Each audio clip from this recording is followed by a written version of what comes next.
Just a warning, this manhwa will drive you absolutely crazy before you actually get hooked on it.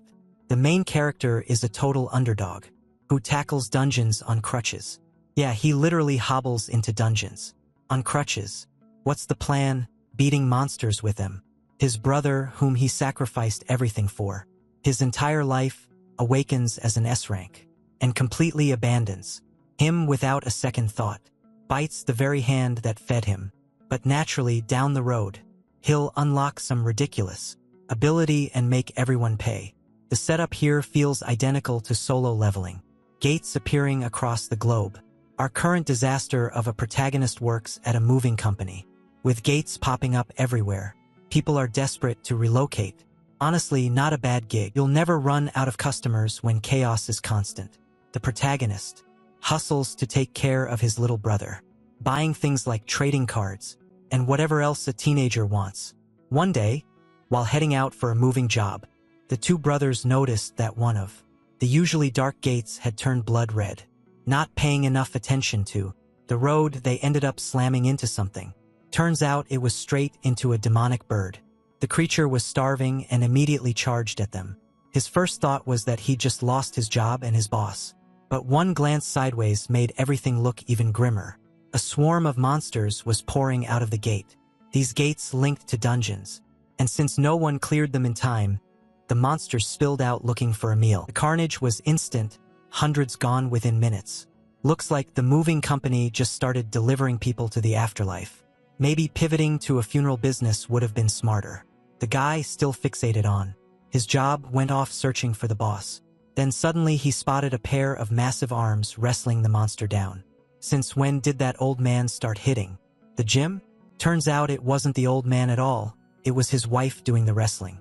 Honey, are you on something? Naturally, along with the gates came powered humans too. What a totally unexpected twist. Now we're just missing Sung Jin Woo, right? But remember I said the protagonist has a brother in school. His bus flipped over.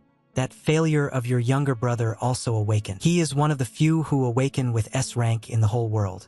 His name is Sung Jin Woo. Oh, I said it wrong. His name is Han Yu Hyan. So 8 years passed quickly. Now a woman who awakened powers was explaining on television that they have a system window, and with this system she can use abilities. In her case, she is the wood woman. After that, she joined a guild to do dungeons. Selling what drops inside you can get filthy rich. I'm talking at the level of Elon Musk. Having money coming out of your ears. For example, in South Korea, Han Yu Hyan became famous after awakening during high school and founding the Abyss Guild. He was always poor and lost his family early. But now at 25, he has money even to buy 1 can of Coke. Must make at least $600 clean per month. That girl who was just interviewed would soon become rich too, right? Wrong. She also hired the moving service to the afterlife. She died in the middle of a dungeon.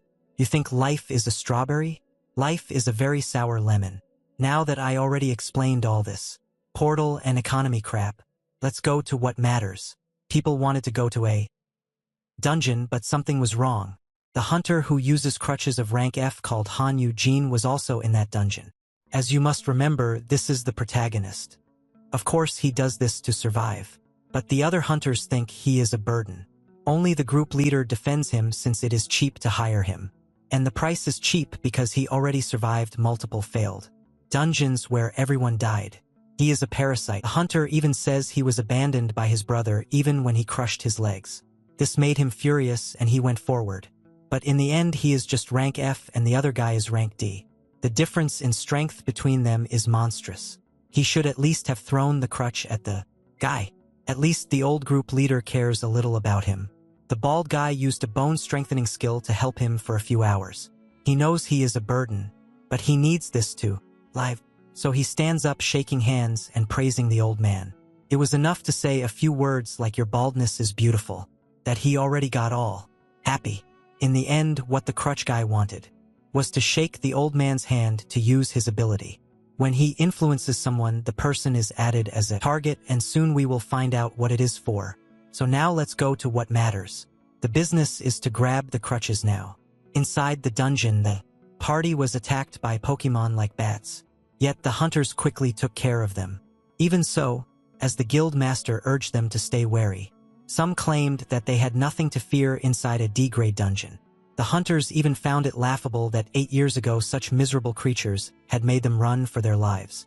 The miserable creature in question then left them a generous gift after dying. Upon seeing the rather big mana stone, the hunters were quite pleased.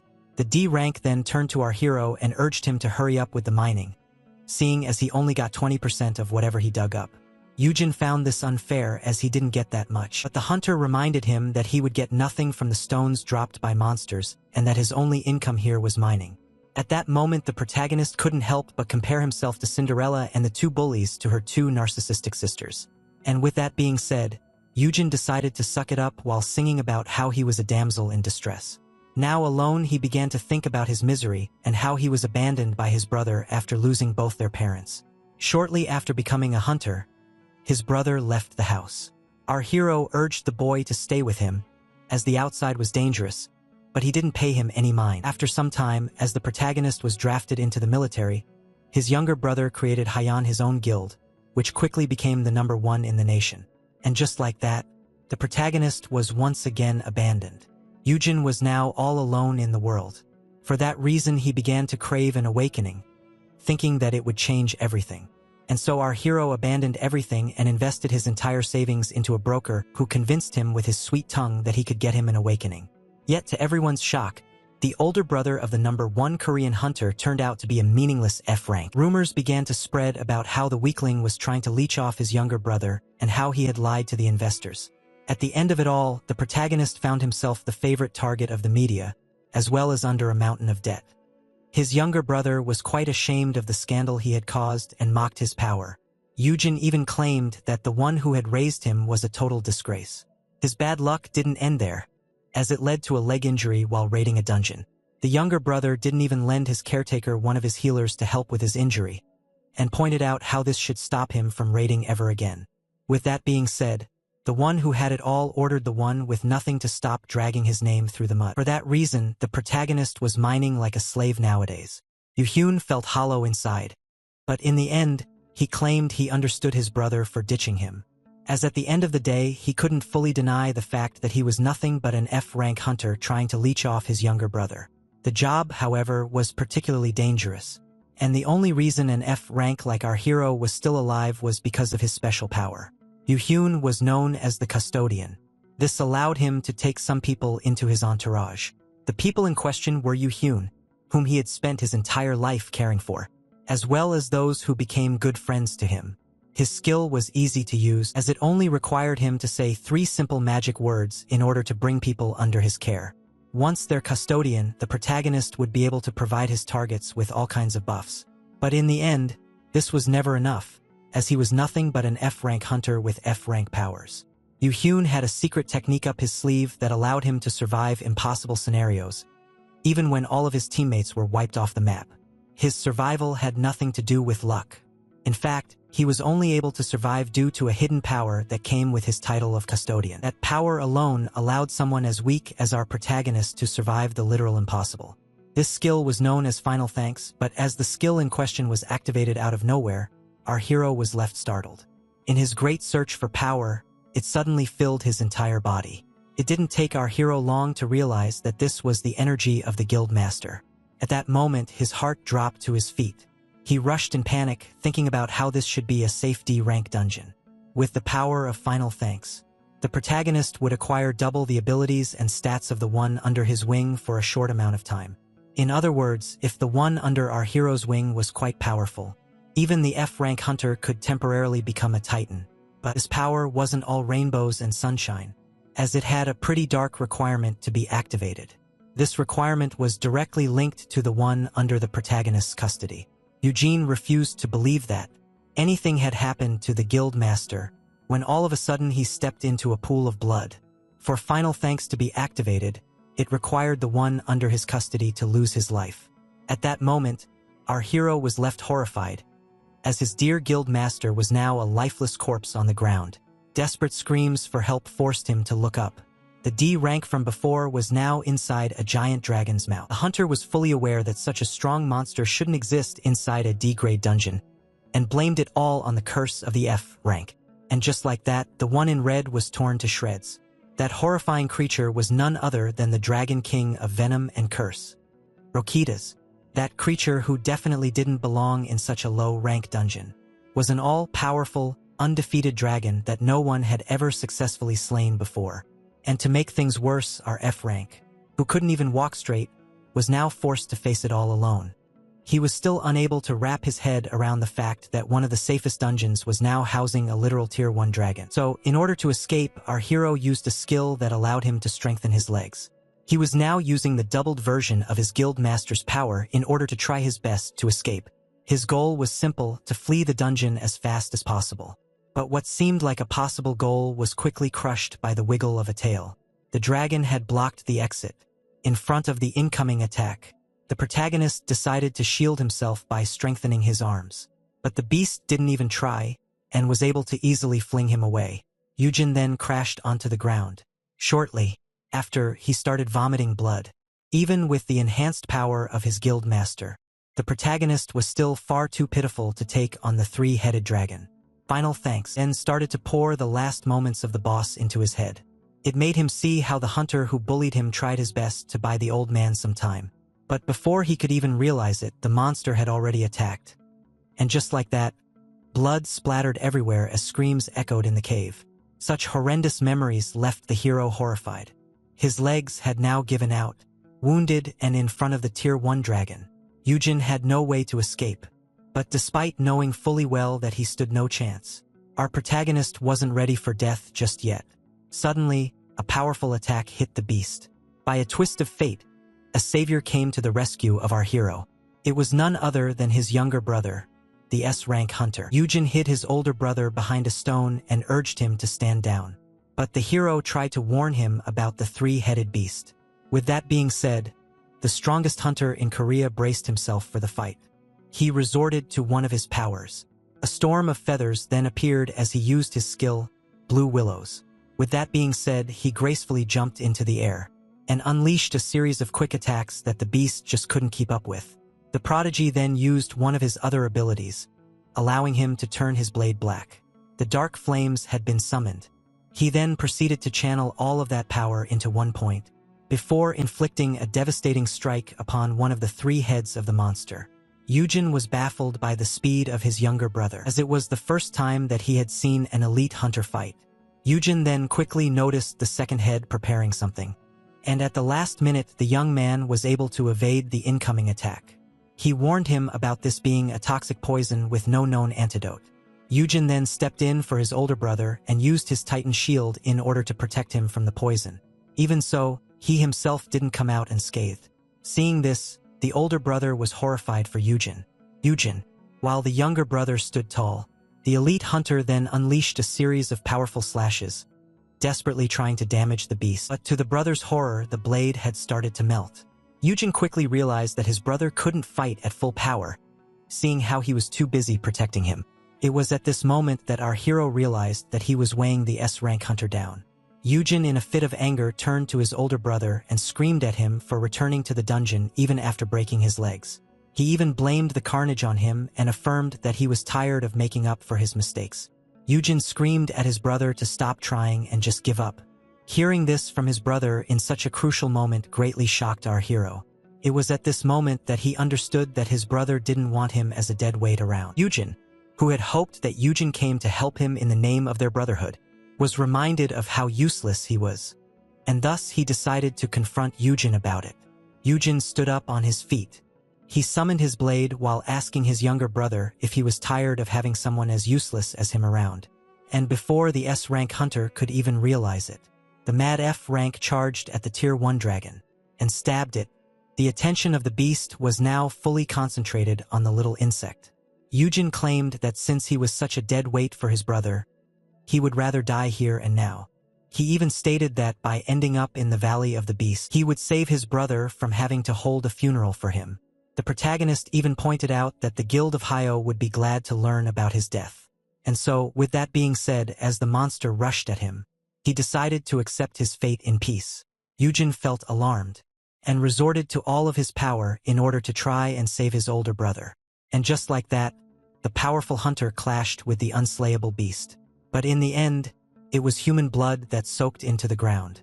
The protagonist was stunned, and after realizing what just happened, he found himself in front of his younger brother, impaled by the claws of the beast.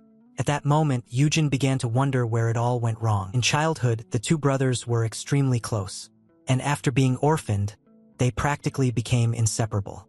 Despite the grief, the older brother always kept a smile in front of the younger one. Yujin decided to spare no effort in raising his younger brother, as back then it was only the two of them against the world. Now, as tragedy occurred once again, Yujin found himself holding an impaled Yujin. Our hero was unable to understand the sacrifice of his younger brother. Even so, the hunter was successfully able to take down one of the three heads. At that moment, the genius explained to his flesh and blood how the dragon could only stay awake for 5 hours, and that 4 had already passed. And as he pointed out that after an hour the protagonist could safely escape, this one was left extremely confused.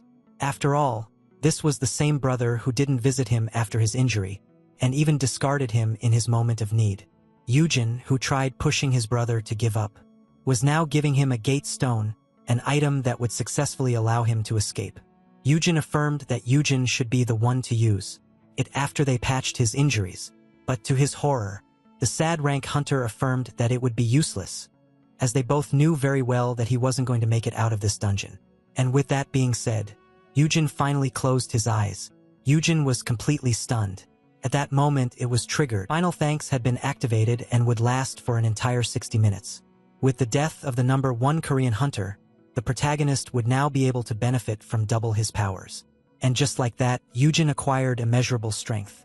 As explosive power started to flow inside of his body, the beast decided to end what it had started. Yet as it tried to crush the human, the hunter used his blue willow in order to swiftly escape. Yujin successfully put some distance between him and the beast. Yujin then hugged his brother. He could sense the power coursing through his veins. With his newfound abilities, he decided to craft a weapon. The custodian now had a spear in hand. He even asked the monster if it truly wanted to attack him as he was now. As the dragon charged at him, the hero took a deep breath. He then jumped out of the way before stabbing one of the heads. He claimed that the monster was incredibly fast. After all, he was now twice as strong as the best hunter in all of Korea. With that, 1 head had been taken out and only 2 were left. Finally, the custodian was shown the memories of his younger brother and how he decided not to associate with him after discovering his F rank. Yujin was fully aware that if his brother was discovered as his weakness, those people would desperately try to target him. While under the effects of the flashback, the protagonist charged at the monster. With his incredible speed, he quickly jumped onto the head of the dragon. Now in the air, he braced himself to launch a powerful strike. At that very moment, he started to see how his younger brother asked his men to keep a close eye on him as he would be lacking protection as a hunter. When Yujin was hospitalized, Yujin was overwhelmed by wrath and demanded that those who hurt his brother be taken care of. At that moment, our protagonist unleashed a powerful slash on the dragon. On the day he kicked his brother out of his establishment, Yujin ordered his men to give him some money before driving him off. The young man was desperate to keep his custodian away from the dangers of the dungeons. Yujin hated himself for the way he was treating Yujin, but this was the only way he had to protect him. Back in the present, everything was now quiet. The 3-headed dragon had finally been slain. Even so, the winner couldn't find any happiness in victory. After all, he had just realized that he had failed to see how much his younger brother had sacrificed for him. Finally, his strength was about to reach its end, which would allow the poison of the dragon to finish off the remaining brother. But just as the protagonist decided to accept his fate, the system suddenly informed him that he had made an achievement by slaying a dragon by himself. With that, the custodian acquired the legendary title Dragon Slayer. For his incredible feat, he would now acquire 10 gate stones, 5 tier 1 enchantment drafts, and the Red Dragon Greatsword. On top of that, the system gave him a stone that could grant him 1 wish. It didn't take our hero long to come up with a wish, but as he tried to wish his brother back, it turned out that the stone doesn't meddle in the affairs of the dead. With that, the grieving man deemed this item to be worthless. But only then did he come to a realization. He realized he wished to become someone even stronger than his brother, someone who could become number 1 worldwide. All of that for the sake of protecting what he holds dear. and more, thus he was able to come up with a wish. Yujin desired to travel back to a time when his brother was still alive. After giving it some thought, he even wished to return to a time before his awakening. The protagonist couldn't care less if this decision was a bad one. In the end, he finally made up his mind and confirmed his wish. Just like that, the stone started to turn back time. Yujin Han's goal was to stop the countless tragedies that occurred from ever happening. After a short while, the protagonist finally woke up. He wasn't in the dungeon anymore. The custodian quickly realized that he was in the headquarters of his younger brother. Seeing how he couldn't open his status window, it seemed like time had truly turned back. The hero then took a look at his phone and confirmed that he was now 5 years in the past. Yujin recalled how, on this day, he wanted to see an awakening broker. He couldn't help but deem himself pathetic, as back then, he took out some of his savings in order to try and become a hunter, failing to see that this was a scam. It was at this moment that he realized something. Yujin, who was now supposed to enter the room, heard the door open. As the protagonist turned, he found someone eager to scold him. Upon seeing a young Yujin asking him to stop making a mockery out of him, the hero couldn't help but tear up. His brother was once again alive. Yujin Han's wish had truly been granted. Yujin was left utterly confused, only to become even more intrigued by his brother apologizing. Our hero claimed that he deeply regretted his actions. Seeing this, the younger brother assumed that the custodian had messed up big time, only for him to claim that it wasn't the case. Yujin pointed out how he had just realized that his brother was barely in his 20s. He even began blaming himself for failing to realize how much his brother had suffered alone while cleaning those terrifying dungeons. The protagonist promised to stay put from now on in order not to cause the S-rank hunter any more trouble. Yujin was deeply moved by this, and he could finally have his big brother back. Despite realizing how cringe this moment was, the protagonist couldn't help but enjoy it. Now he finally had the chance to fix his relationship with his brother so that they could become inseparable once again. Yujin then expressed his love to the boy he had raised. Having finally learned his place, he decided to behave from now on and stay away from the hunting world and the dungeons. Suddenly the system congratulated him on becoming an awakener. Yujin had a hard time processing this. To make things even more confusing, he acquired the titles and perfect custodian. He also gained a new skill known as Super Nanny. According to the system, Yujin's growth rate had now been doubled, seeing how he was under our hero's custody, leaving him quite intrigued. Sometime later, the meal was placed on the stove. Yujin was almost finished cooking. Our protagonist felt extremely out of place. In the original timeline, this marked a major dispute between him and his younger brother. Yet now things were different. He was happy to have reconciled with him, but still found it weird that they were now sharing dinner. Yujin then turned his attention toward his status window. The timeline restarted. He had received a new awakening, much different from the previous one. He had acquired the L-ranked Dragon Slayer title, which could only be granted to the one who killed the beast alone. The custodian quickly realized that this was the mark he had gotten from the beast and felt as if something was odd, as this shouldn't have happened at this time. The protagonist then quickly understood that the rank L referred to legendary, which was superior to the S rank. To make things even better, this title had 4 skills. These new powers left their wielder shocked. Our protagonist had acquired L-rank resistance to poison curses, as well as 2 other skills that would make him greatly efficient against all dragons. Yujin Han had gotten quite excited. He started to think of himself as the protagonist of one of those stories where he would become the strongest in the world after traveling in time. With that being said, he started to fantasize about it. Yujin imagined Yuyun getting overpowered by the dragon. And just as they thought that they were about to get killed by the poison, something unbelievable would happen. A miraculous savior would enter the scene. Our hero would then pull off a cool big brother moment, as he was desperate to gain some aura in front of his genius of a little brother. Yujin was certain that he was now comparable to a superhero. In fact, he rushed to check his grade, thinking that he was now S-ranked or even L-ranked. Yet there was no denying the stats. Yujin was still F-rank.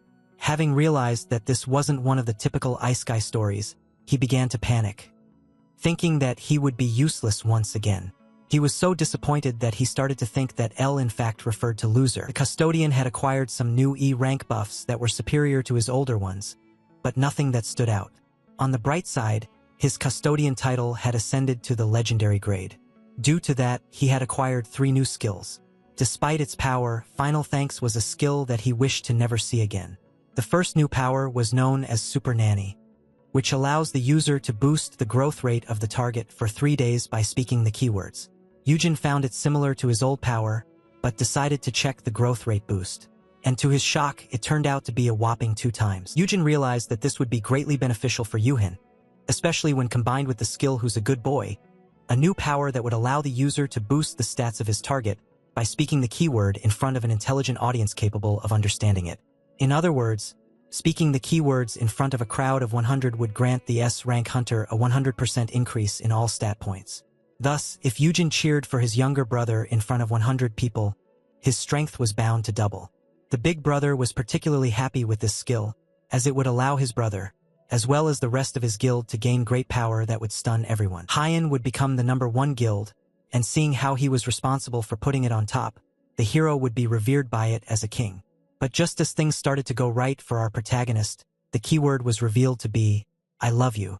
Out of nowhere, the older brother started to bang his head on the table, as this couldn't get any more embarrassing. He quickly realized that the keyword must have changed when the timeline. Yet every time he used the keyword on anyone he met, he was bound to have a lovely night in jail with the police. Seeing how this skill was unusable, the hero decided to check the final one. The final power would allow the protagonist to see the potential rank of an unawakened target, and awaken their full potential by chanting the keyword. But just as he was deep in his thoughts, dinner was finally done. His brother gave him some rice. Yuhin wasn't sure if Yuhin would like the food, seeing how it was made from leftovers in the fridge. But the hero's reaction said it all. Yuhin was happy to see his brother enjoy the food, and he happily stated that there was more in Japan. Yuhin didn't expect his brother to be able to cook and was, in fact, intrigued by it, as he was rich enough to eat out. Yuhin stated that it was safer, and back then he didn't have poison antidotes or curse-lifting items when he started his journey. This made the older brother realize that some people had tried to poison the younger one in the past. According to Yuhin, some must have grown envious of his great talent despite his young age. After all, most big guilds sold themselves to giant corporations for the sake of progress, while he built his empire on his own. And as Yuhin pointed out that he would have been better off joining one of the big guilds, he was suddenly grabbed by the face. Yuhin was quite angry that his brother had kept such crucial information from him. The early hunter urged the F-rank not to judge him, as in the end this was the life he had chosen. The 20-year-old then expressed that his biggest regret was the fact that his relationship with his brother had deteriorated. Yuhin was forced to keep a close eye on his brother while pretending not to like him in order to keep bad people from hurting him. The young man even claimed he kept all of this a secret in order not to become a dead weight for his brother. But as it turned out, he admitted that he was wrong. Yuhin was deeply touched by his brother's apology and how he expressed his love for him, especially after he had given him the cold shoulder. Seeing his little brother act like this, the older one immediately filled up his plate, as he didn't know what else to do. Yuhin Huan was grateful to have reversed time, claiming it to be the best decision of his life. At that moment, the younger brother decided to take his leave, but before that he urged the protagonist to number, seeing as he wouldn't be answering the phone anytime soon. Way too afraid to find out what his brother truly meant by this, our hero immediately obeyed. As the guild master was leaving, Yuhin promised to clean up everything before taking his leave, but his brother didn't quite understand. Yuhin explained to him that he was to stay here. In fact, not only was our hero going to live with him from now on, but he was now even forbidden from ever leaving. Yuhin had a hard time understanding this, as somehow he had become his brother's hostage. After fathoming this, our protagonist demanded an explanation. So his brother simply pointed out that the outside was far too dangerous. Everything was now different for our hero, as he had fixed his relationship with his younger brother. In other words, he was now a walking target for his many enemies, who would be eager to kill him. Well, that meant the custodian was forbidden from exiting the house. Yet, on the bright side, he would get to live in the luxurious apartment of his younger brother. Yet unable to accept this truth, Yuhin rushed to the door, only to quickly find himself behind bars. At that moment, a mailman entered the room and urged the protagonist to sign the form so he could get the items he had requested. As it turned out, Yuhin didn't waste a second and called a moving company to empty his brother's apartment and move everything here. Yuhin didn't understand why his caretaker wasn't okay with the plan, as he had already agreed to all of this. The moment he had apologized to him and forgiven him for the cold shoulder, everything was set. According to the 20-year-old, by doing this, His brother had agreed to become his prisoner. Yet Yu-hin, with a little bit of defiance left in him, affirmed that it wasn't the case. Just like that, the custodian found himself trapped in a cage of gold. At some point, he started to assume that his brother had gone mad. After that, he had reversed time. Without wasting a minute, our hero packed a bag of essentials and decided to leave the house before his brother returned. But just as he was about to exit through the front door, he suddenly stumbled upon someone. In front of this giant, gorilla-like man, our 5-foot, something protagonist could only shiver. That person was Sung Gon Kim, the right-hand man of Yu-hin and an A-rank hunter with capable defensive powers. When asked if he could pass, the F-rank hunter was denied exit. Yu-hin couldn't help but find this ridiculous, as his brother went as far as giving him an A-rank hunter as a warden. Our hero tried to argue his way out and claimed that the man should care less about what he did. And so, seeing this, Sung Gon Kim decided to adopt a different approach, which was intimidation, and from the looks of it, it seemed to be working very well. Now, in front of a higher-level hunter, our hero couldn't help but feel like a small rabbit in front of a giant grizzly bear. Even so, he tried his best to remain calm. Only then did one of his new skills, known as Resist Fear, kick in. With its power, the custodian stopped shaking in his boots. In fact, he wasn't afraid at all. Now, even the intimidating A-rank hunter seemed more like an oversized plushie. And so, seeing this, our twink decided to fight back.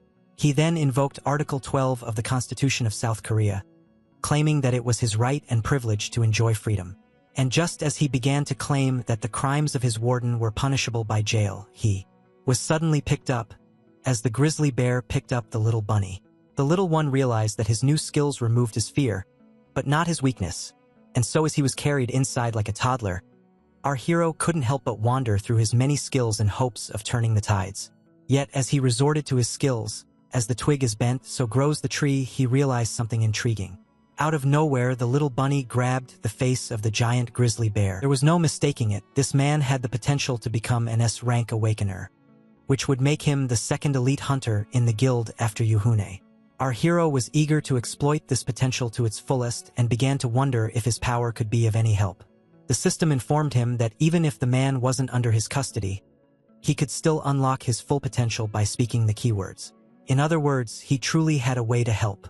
Yuhune speculated that, by becoming the custodian of the grizzly bear, he would acquire a friendly S-rank ally, as well as regain his freedom. Even so, the little bunny felt embarrassed, as he had to express his love toward the grizzly bear. And so, being unable to say it, he decided to resort to sign language. Well, he started making heart shapes. At first, the man was confused, but after understanding, he was left quite irritated, as he wasn't swinging that way. Thus, now deemed a weirdo, our hero was tossed inside, making him realize that he needed new keywords. Later that night, the younger brother finally returned. He asked his older brother about his day, as if things were obvious. Yuhune urged Yuhune to unpack his stuff already, as he had a spare room that he could use, but our hero kept complaining about being a prisoner. And so, seeing this, the elite hunter reassured the protagonist that he was bound to regain his freedom one day. Yuhune explained that at the moment, their guild had too many rivals, but things were bound to change once they amassed an undisputed amount of power. The hopes of our hero regaining freedom crumbled once again, upon learning that he could only leave this place once. Haiyan became the #1 guild. The younger brother promised to do it in the span of a year, but the time traveler knew very well that it would take him 3. Yuhune stated that his older brother wasn't totally a prisoner, as he could exit the house at any time as long as he was supervised and on a leash. The guild master then began to think that he couldn't just leave him with a bad encounter, as it would take him many days to clear a dungeon.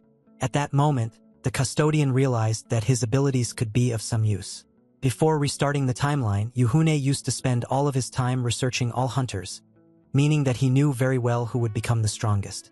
His plan was to find one of those hidden gems before they awakened and turn them into hunters, in exchange for becoming his bodyguard. By acquiring his own powerful people, Yuhune wouldn't be at the complete mercy of his brother any longer, and his title and skills made him a perfect scout. And with that being said, Yuhune announced to his brother that he wanted to personally find an A rank. The younger one was confused, but the older brother was determined, as he was eager to find himself an A rank or even an S rank. The most suitable target would most likely be young and naive, and to his fortune there was someone like that outside. someone he could one day convince to become an S-rank hunter. Without wasting any time, he was there to explain his grand plan to his younger brother. When asked how he would even be able to scout an awakener, the young man claimed that he had his secrets. It didn't take the elite long to realize that his younger brother had awakened. Fearing that his brother had now acquired a scouting skill, the S-rank feared that his brother might become a center of attention. It was at this moment that the protagonist realized that being truthful to his younger brother would mean rotting in his apartment forever. And so he claimed his power to be an F-rank skill that could allow him to sense if someone had good or bad potential once a month. Yuhune judged this skill to be too weak to attract attention. In fact, according to him, this skill would quickly be overshadowed with the new awakening center around.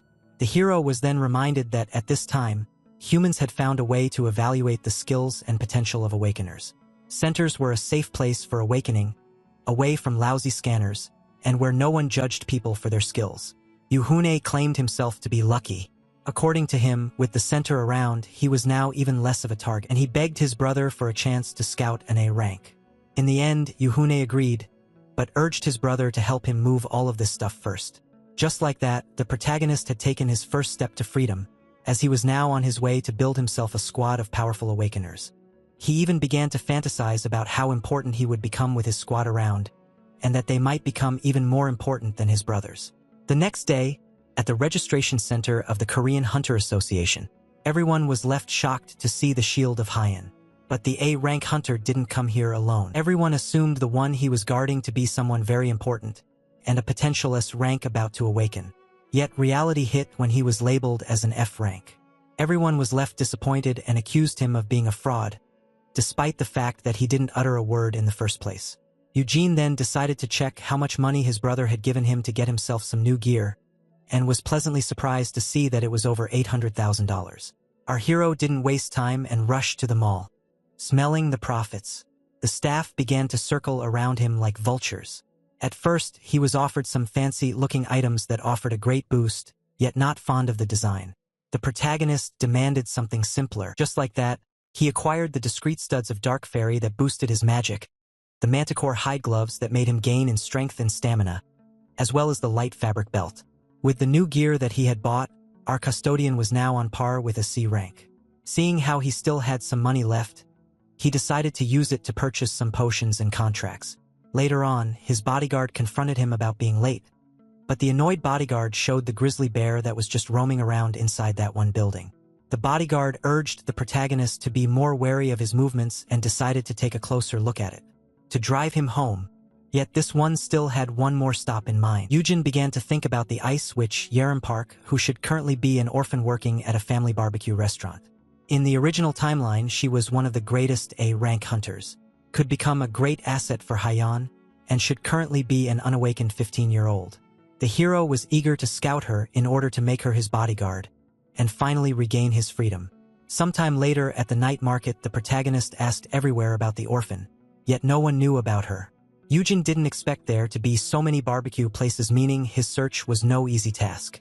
Yet he couldn't focus with the smell of the tasty meat, which is why he offered for his bodyguard to grab a bite, only for him to refuse. The A rank tried to argue that there were many barbecue places around their guild, but the F rank claimed that he had sensed a strong presence here. This made the grizzly bear mock the little rabbit who was deluding himself by thinking he was a Jedi. But just as the custodian began to fantasize about a tasty dinner, he suddenly walked into a dispute. A young teenager was desperately trying to justify herself. In the end, she tossed her in anger and ran into the night while cursing her boss. Meanwhile, our hero was left stunned, as he had finally located the future Ice Queen. But before he could talk to her, she stormed off. Eugen asked the big guy to hold his wiener. While pursuing the girl, he started to think about how fast she was despite still being unawakened, but only then did the effects of his belt kick in. With the speed boost granted by his equipment, even the F rank could keep up with her. Eugen found himself overjoyed as he had used for the first time the greatest cheat code, money, to search all of the market at full speed, and after some he finally located the girl. With that being said, the girl finally heard him call her name. At first the teenager assumed that our hero was sent by her uncle, and so she decided to run away, as she didn't want anything to do with him. But only then was the custodian left horrified, as a car was about to hit the girl. But just as tragedy was about to strike, Yujin made his move and pushed the orphan out of the way. Just like that, the girl was saved. If it wasn't for him, the driver would have become a murderer. Stunned by the scene, a crowd started to gather. Despite the girl being safe, Yujin regretted not looking any cooler. In fact, this little maneuver just lost him some aura points. Shortly after, while enjoying meat, the protagonist pointed out that it had been a long time since he had enjoyed Korean barbecue. Seeing how he was paying with his brother's money, our hero decided to invite the girl and even offered to buy her some more. Yujin asked the girl why they weren't eating at her uncle's restaurant. So she claimed that it was nasty and the meat was tough for old people like him. Urim pointed out how this complete stranger claimed to be the older brother of Yujin Han, and when asked for the reason he wanted to see her in the place, the boy claimed that he felt her force. Thinking that he was some kind of weird geek, the girl tried to match his energy before leaving. At that moment, our hero came up with a lie, claiming that in the past her now-deceased parents had helped him and his brother in their time of need. Yujin even apologized for waiting all these years to repay the favor, as it had been hard on him, but the teenager didn't mind, as he wasn't ripping her off. The protagonist then pointed out how the girl had some hidden talent within her. Yujin explained how his powers could allow him to detect future awakeners and help them grow. He even explained how the teenager in front of him could very much become a B rank. And seeing how they were being backed up by the guild of his younger brother, Urim would receive full support if she chose to become a hunter. The custodian revealed his wish to become her sponsor, and thus he offered her the chance to sign up with him and become a hunter. Urim was greatly shocked by this. This was only natural. After all the cool kids dreamed of becoming hunters one day. Now the only thing left to convince her was to put on a little show. Out of nowhere, the protagonist summoned a contract which he urged the girl to read first. The teenager was left quite impressed, and realized that the man was using something known as an inventory. Yujin explained that she too would acquire her pocket dimension upon awakening, and that the paper in front of her was made from dungeon materials.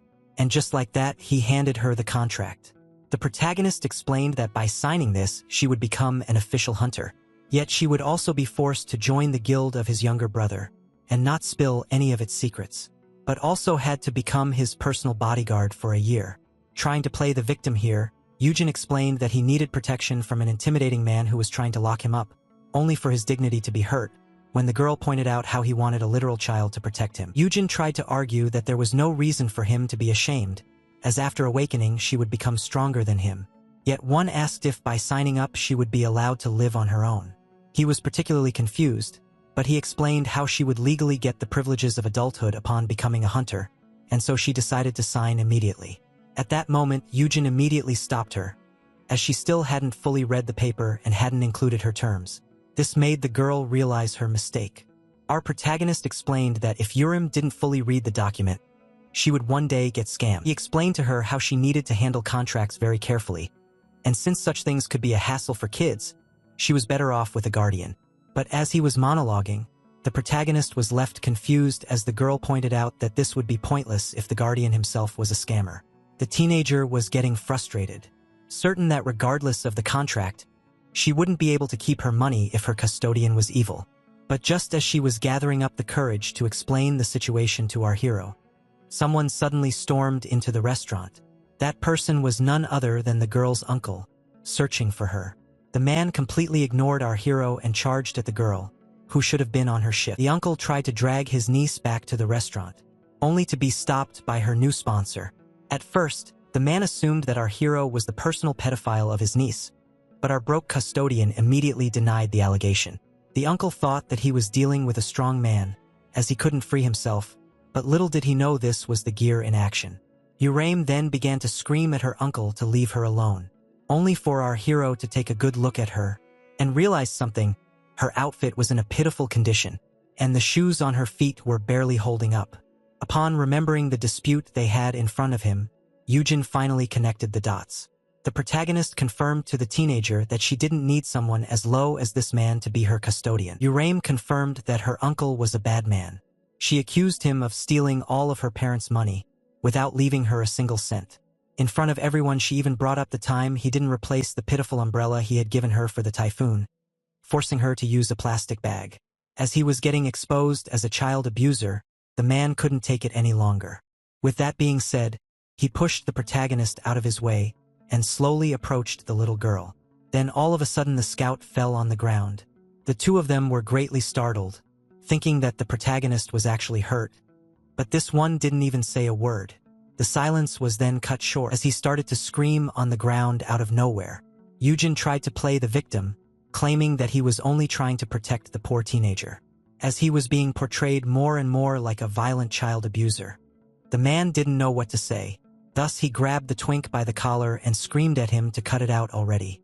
Yujin found this to be the perfect opportunity. Without anyone noticing, he kicked the man's feet, making him fall head first into the sauce.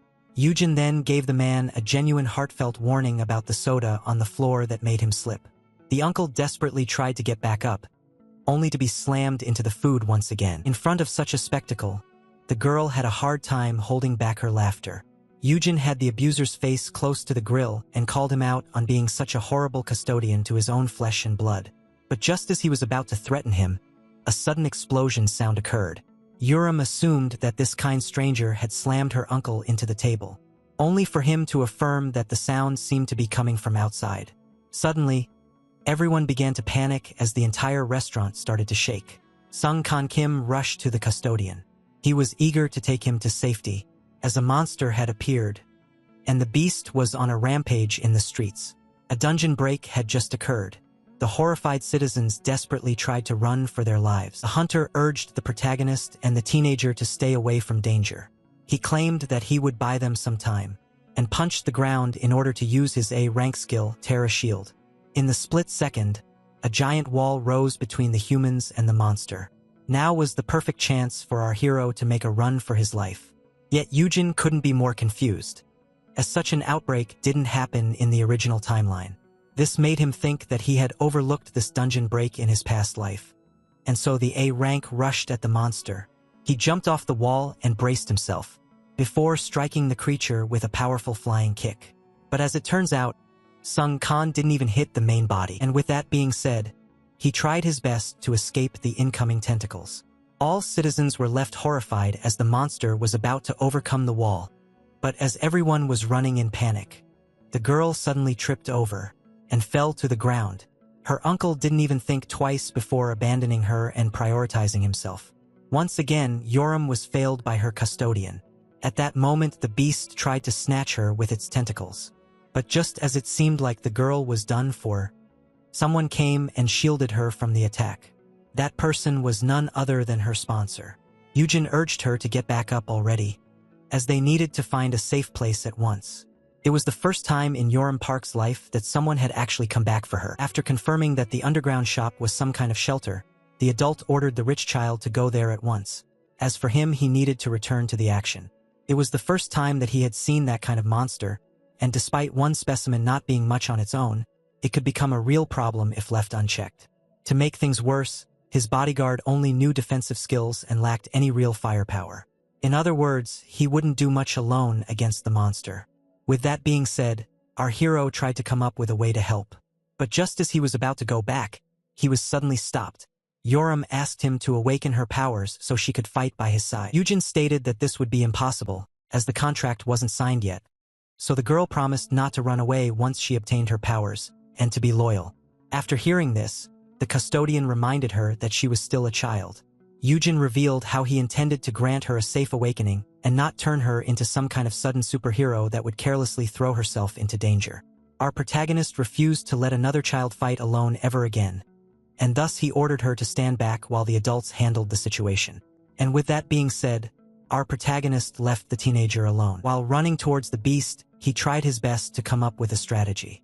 Seeing how he had 5 years of experience as a hunter, it would be a disgrace for him not to think of a way to take the creature down. And just like that, he finally rejoined his bodyguard.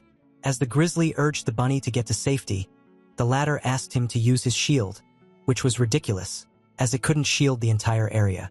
But to the A-rank hunter's shock, the F-rank claimed that it should do the trick, as he had a plan in mind. Just like that, the two of them climbed on top of the wall and braced themselves for the upcoming fight. The defensive hunter prepared all of his skills and punched the ground as hard as possible. Before the monster could even realize, a giant dome of stone had been set around it, Sungin Kim wasn't aware that his power could be used to trap an opponent. With that being said, it was time for our hero to make his move. Using his gear, he rushed to the cage. Since his shield was basically a sturdy surface, it could be easily used to create a sturdy dome. While on his shopping spree, the protagonist found some black venom pods of rank A. Seeing how he liked to stay ready, he purchased some of them. Using one of them inside a closed cage would surely be enough to take care of the monster. But just as our hero was about to throw it in, he noticed something intriguing. The cage was empty, and just as he began to wonder where the monster had run off to, something suddenly grabbed his leg, and before he could even realize it, the beast emerged from underground. His plan turned out to be a mess, as he didn't account for the monster being able to hide itself in the sewers. But just as he began to think that he was about to meet his doom, Yerim, armed with an umbrella, rushed to help him. The child started to beat the monster in a desperate attempt to free the custodian, and in the end it finally let go. As soon as his feet hit the ground, the teenager urged him to run for his life. Yojin reminded her that as a civilian she had nothing to do here, so she called him out on being nothing but an F rank. Our hero tried to argue that he was still a grown-up, so the girl reminded him that he wanted to enlist a child as his bodyguard. Yojin desperately tried to remind her that she was still underage, but the girl claimed that this was the exact reason she needed her abilities awakened. She revealed that back then, when he saved her life, she felt extremely happy, as there was finally a man who wanted to protect her. That happiness was also mixed with anger, as the teenager realized that she couldn't handle herself alone, and that she was forced to rely on others. For that reason, in order to save herself in the case of such disasters, Yojin wanted to acquire power. She didn't want to remain a helpless child forever. In fact, she refused the idea of staying a damsel in distress, in need of help. Instead, the girl desired to become powerful enough to handle herself and master her own destiny. Yerim then reminded the protagonist of his own words, and how he claimed that she had immense potential. And thus she urged him to awaken her at once. At that moment, the teenager and the custodian were a few moments away from being swallowed by the tentacles of the creature. And thus the protagonist immediately resorted to his power. Suddenly, the tentacles of the beast were repelled. At first, the bodyguard was intrigued, but confusion was quickly replaced with astonishment, as the teenager had frozen over the tentacles of the monster. Yerim Park awakened as an Asterian counter, who immediately used her freezing skill known as Frosty Sai. The teenager got overexcited and wanted to give the custodian a list of her skills, so he urged her to never do this in public. But in her celebration, she hadn't realized that the monster was trying to attack her from behind. The girl was then caught off guard as the monster had gotten a hold of her hands. The startled girl tried to shake it off, but instead smashed it against the wall. Even the experienced hunter couldn't believe their own eyes. There was no doubting it.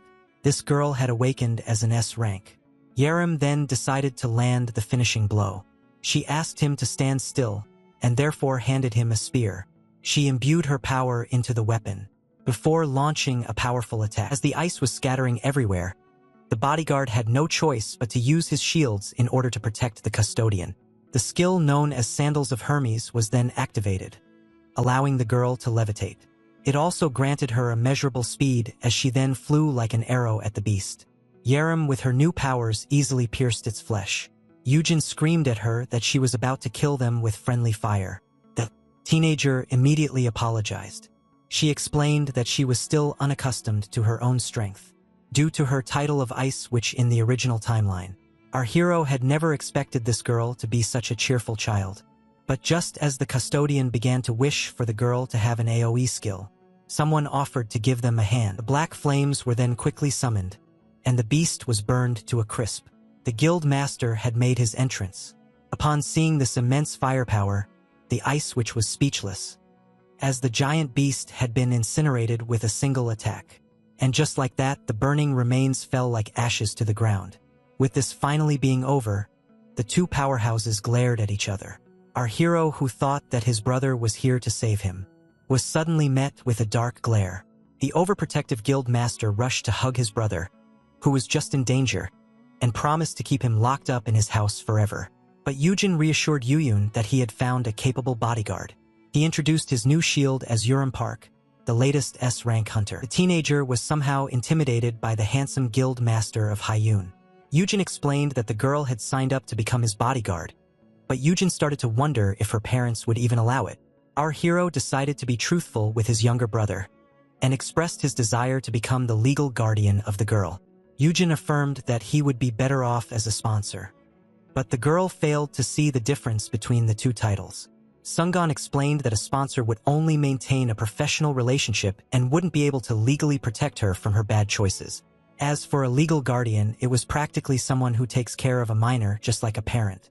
Urim Park stated to Yujin that this was a little over the top, and Yujin immediately agreed with her. But to his horror, the mind of the teenager seemed to be changing as his older brother pointed out how she was better off with him instead of her abusive uncle. At that moment, the younger brother decided to stop this madness for the sake of his custodian. The stories of powerful young awakeners abusing their legal guardians were all over the news. In other words, there was a fat chance that Urim would harass the ace rank. But the girl affirmed that she was a kind person. In a fit of anger, the young man offered himself to become her legal guardian. But the girl refused, claiming that she would rather have the older brother instead. And so, as fire and ice clashed with each other, the custodian desperately tried to stop them. Yet upon being caught between the world's strongest hunter and a newly awakened S rank, the shoulder of our twink was ultimately dislocated. As both felt sorry for what they had done, our hero urged them to leave him be. Yujin wanted to go get a healer, yet Yujin started to wonder if he had raised him wrong. At the younger one that the girl was free to choose her own guardian, and that he should be thankful that he had earned him a new S rank. Our hero even pointed out how, as a guild master, he needed to go with his right hand in order to take care of the damage. Yushin had no choice but to go to work while claiming that it wouldn't take him long. And so, as the guild master finally left the scene, the teenager began to complain about how she didn't expect someone this cute to be this annoying, only to be ordered to sit down in a corner. Urim, who still could control her own power, apologized for dislocating the hero's shoulder. Yushin then offered to help her put on her shoes. To make things even worse, the pair wasn't even the right size, showing just how much the uncle was a bad parent to his niece. For that reason, the custodian decided to buy her new shoes first thing in the morning. At that moment, Urim felt as if she was living inside a TV show. She claimed that this situation was similar to rom-coms. Only then the chinos saw a fly passing by and tried to kill it. The hero who dodged the claws of death at the last minute didn't come out unscathed. Yushin, who almost had a heart attack, pointed out that this seemed more like a movie than a rom-com. Yushin then decided to answer the teenager's question regarding why he was so desperate to protect her. According to him, the two of them weren't so different, as he too had been orphaned at a young age. Back then, he used to pray for someone who would take care of him and his brother. But as he kept on monologuing about how he might not be the right person for the job, the girl claimed that he would do the trick, despite the fact that he was nothing but an F rank who wanted to rely on a teenager for his safety. Even so, the ice witch expressed how she was looking forward to working with him. And just like that, the two of them finally came to an agreement. The custodian claimed that even if he couldn't give her as much love as a real parent, he still loved her very much. The moment Yaram began to laugh and found him cringe for this love declaration was the moment she came under our hero's custody. But just as it seemed like they had figured everything out, something happened. Her uncle rushed at her, claiming that he was worried about her.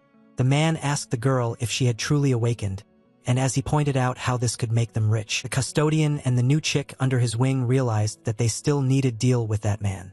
The man affirmed once again that he was greatly worried about the girl, and asked her again if she had truly awakened. And upon learning that she was now an S rank, he felt overjoyed, claiming that they were going to become rich. The uncle was then left quite shocked, as his niece claimed that she had signed a deal with a new custodian, and that she was going to move out. The man explained that this would be impossible, seeing how she was still a minor. So Eugene explained to him how the law explicitly stated that a hunter above the age of 14 was free to live on his own.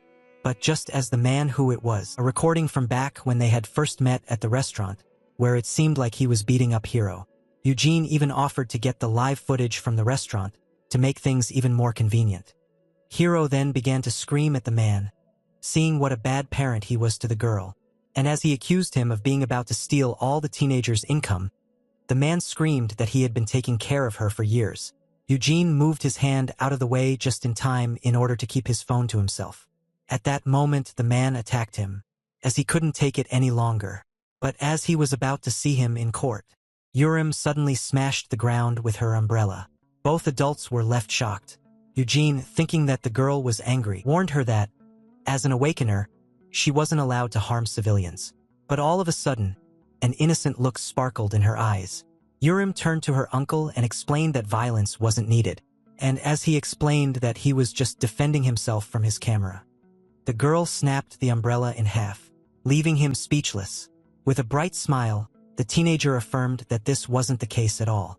If anything, it was her uncle who was the in his eyes she had become some kind of devastating monster. As the resist fear skill was triggered, our hero pointed out how this girl was just as scary as the rest of the S ranks. Urim pointed out how she didn't need to pay her uncle back for anything. She then turned the steel umbrella into a small ball and recalled the incident when he left her without one during the typhoon. The hunter then pointed out how she could easily squash him like a bug if she wanted to. Even so, she decided to show him mercy. After all, such a pathetic man wasn't worth her time. Urim urged them to never forget how useless he truly was. The girl even claimed that if he ever dared to trouble her or her new custodian, she would make sure to give him a fate far worse than death. And with that being said, the F rank and the S rank left the scene, leaving the civilian shaking in his boots. Urim cheerfully declared that she had learned this intimidation technique from her new guardian, who realized that he might be a bad example. But in the end, he managed to get the guild a new S rank and regain his own freedom. But little did he know something unexpected was coming his way. One morning, someone burst into his room. That person was none other than his younger brother. Eugene was left startled, wondering what could be so urgent at dawn. Yuyun then demanded the items that he had purchased yesterday. At that moment, the protagonist felt ashamed of himself, thinking that he shouldn't have bought so much, but his brother only wanted the venom pods, and so he quickly handed them over. Our hero was then left intrigued as his younger brother suddenly asked him if he truly thought that he wasn't worthy of the task. Suddenly, the young man hugged his custodian. The guild master pointed out that these venom pods must be some last resort. According to him, his brother, not wanting to become a burden, wanted to use one of these pods on himself to end it all in case he got captured by the enemy. Yuyun, deeply touched by his brother's actions, claimed that he didn't need to act so selflessly. But little did he know, Yuyun had bought these in order to selfishly go conquer a dungeon solo, and seeing how he couldn't reveal his poise immunity, he decided to roll with it. And from that point on, the understanding between the two brothers just snowballed from there. A little later that day, Yu-hyun informed Yu-hyun that Director Suk went to see the uncle of their newest recruit. After some research, they had discovered that the man had wasted all of the girl's inheritance in order to save his failing restaurant. But in the end, by mixing bribes and intimidation, they got him to sign a paper forbidding him from approaching his niece ever again. Yoram didn't even want to take the wasted inheritance to court, as she just wanted to cut all ties with her uncle. But in the end, suing would be pointless, as her inheritance couldn't possibly match her income as an S-rank hunter. According to the guild master, the new recruit should have gotten a hold of her power by now, as she had spent the entire night in the training room. Yu-hyun proudly bragged that his training chamber could withstand the powers of an S-rank. And yet, the two of them walked into what seemed to be a battlefield. The room that was supposedly S-rank proof had been completely obliterated. And just like that, Yu-hyun had no choice but to swallow his own words. Everything was ice and shambles. The girl was exercising her powers to the fullest. Upon landing on the ground, she focused her effort on her target and delivered a chilling punch with incredible strength. The hunter then resorted to her skill Shadowless Day, allowing her to stretch her shadow all across the room. Her custodian was left confused, and before he could even realize it, he found himself immobilized by the girl's shadow. Yoram then used one of her new powers. Like tentacles, her shadow started to grab everything heavy nearby, including something that was almost lightweight. Now that everything had been connected to a single point, the girl braced herself and delivered a powerful stomp to the ground. The impact was so powerful that it began shattering the floor.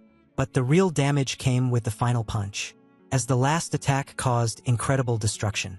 With that being said, even the walls started to crumble. And just like that, the entire room was destroyed. But as the teenager was trying to catch her breath, she suddenly heard the mention of her custodian. Upon seeing that the protagonist had passed out, both Yoram and Yu-hyun were left in a state of panic. Upon coming back to his senses, the protagonist noticed something intriguing. He didn't recognize the young lady in front of him. At first, Yoram grew worried, as this meant that the man had been hit on the head, but Yu-hyun explained that he simply didn't recognize her because of her new hairstyle. Upon learning that the stylist of the guild had paid the girl a visit, our hero claimed that she was now pretty enough to start any sports drink advertisement. From now on, Yoram would have to take care of her appearance, seeing how shranks were basically celebrities who were always the stars of the news. The girl had already finished all of her paperwork and was just reviewing it all in order to make sure she didn't forget to write any of it. Apologizing for failing to realize his presence, our hero asked about her powers. The first one was Frosty Sai, which allows her to freeze anything she wants. The second one was the Sandals of Hermes, allowing flight and a little bit of teleportation. As for the third one, it was known as Shadowless Day, which allows her to buff any stat she has while nerfing the abilities of enemies at the same time. Eugene pointed out how this power basically allows her to absorb the abilities of the target, while the teenager pointed out that she also had a fourth skill. It was known as Pale Corpses, which allows her to extract information from the dead. Both agreed that it sounded kind of creepy, while its owner wished to have awakened anything else instead. For that reason, our hero advised her to leave the necromantic power out of the papers, as there weren't any laws forcing her to register all of her skills. Eugene then started to make some adjustments to the paperwork while leaving out the buffs of Shadowless Day and the teleportation of the Sandals of Hermes. Yoram, with a wide smile, praised him for being so knowledgeable. At that moment, the younger brother intervened and firmly affirmed that his brother only became an expert in order to help him, and just like that, the adult was once again the first to break up a fight between fire and ice. Eugene even started to wonder if it would be possible to leave these two alone like that. It was safe to say that he was genuinely concerned about leaving two atomic bombs alone together. As soon as she got out of the car, everyone rushed towards the new member of Ha-Mion, Yoram Park, the latest S rank. And so while everyone was focusing on the 8th elite warrior hunter, her custodian hiding in a dark corner was watching her from afar. When asked why he was disappointing the ice witch by refusing to appear with her, our hero pointed out that he disliked the attention of crowds. In fact, according to him, once the girl became a real superstar, she wouldn't even have enough time to think about an F rank like him. Even so, he couldn't help but be happy for her. This new timeline was very different from the original, as the cold ice which had now been replaced by a cheerful and happy teenager.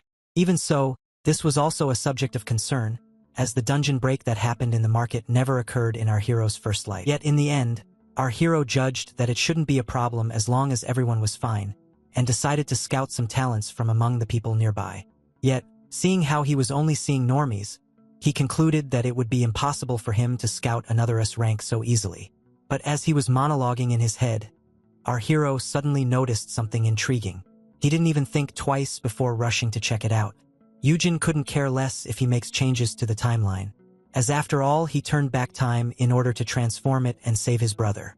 In fact, he wanted to change things for the better, for the sake of the ones that he loves.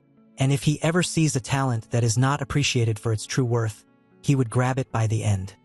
As in the end, the purpose of our hero's power might be to unlock a man's potential. The person in front of him was Myung Woo Yu, a person deemed by the system that could never surpass F rank. And yet he possesses an SS rank skill that is yet to be unlocked. Eugene recognized the man by name and asked him if he didn't recognize him as well. Myung Woo claimed that he couldn't remember him, but Eugene didn't blame him, as it had been ages since they had last seen each other. Naturally, all of this was a lie. Eugene was blown away by the powerful skill of the man known as Master of the Golden Smithy. It was obvious to the eye that this was an SS rank crafting skill that can produce very expensive SS rank items, and yet it was unheard of in the original timeline. Eugene was certain that if they used the talents of this man to the fullest, they'd be able to acquire a fortune. No one would have expected that such an underfed sack of bones could turn out to be a living lottery ticket. Eugene noticed that the man had just awakened, and as he started to monologue about how he could still make a living despite being an F rank, our hero showed him that the two of them shared the same rank and offered to go get some training together. Ningwood politely declined as his F rank talent was basically useless, and he pointed out how he lacked the funds to pay for training. Eugene stated that he could train for free at his guild. Suddenly, the bunny was snatched by the grizzly bear, who reminded him that only guild members were allowed to access the facilities. And so, while our hero was bargaining for an exception, the man recognized the hunter as the Shield of Haiyan. He was quite intrigued, and asked the protagonist about his relationship with this man. And to Myung-woo's utmost shock, Yujin revealed how he was the older brother of the guild master. For some reason, an unknown light started to shine out of the protagonist, now looking like a saint. Yujin urged the man to come train with him at the guild, and even offered to lend him some equipment. Myung-woo asked him if he was certain about this, as he doesn't even remember him. Yet Yujin grabbed him by the hand and claimed that he simply wishes to help a good man. After all, Myung-woo too deserves to be treated like a human being. After hearing those kind words, the eyes of the man were suddenly filled with tears, and before the hunters could even react, he broke down in front of them. A little later that day, while enjoying a cup of coffee, Yujin affirmed to his friend that they didn't need to go to the vending machines, and that he could invite him to a cafe. But the man claimed that it wouldn't be necessary. Myung-woo had finally calmed down. It had been moons since someone had shown this man some kindness. Back when he was a child, Myung-woo had a talent for crafting, and was always rewarded for it. But as he grew older, everyone urged him to ditch his passion and focus on his studies, and it all snowballed from there. The genius was a terrible student, and with his terrible grades he was unhireable, and his family didn't have the funds to support him.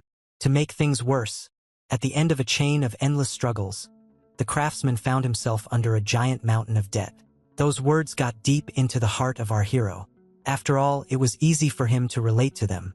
Humans weren't any different from before, ready to discriminate against anyone based on mere titles. Only fighters and healers were praised for their talents, as if, according to society, there was only one way to true success.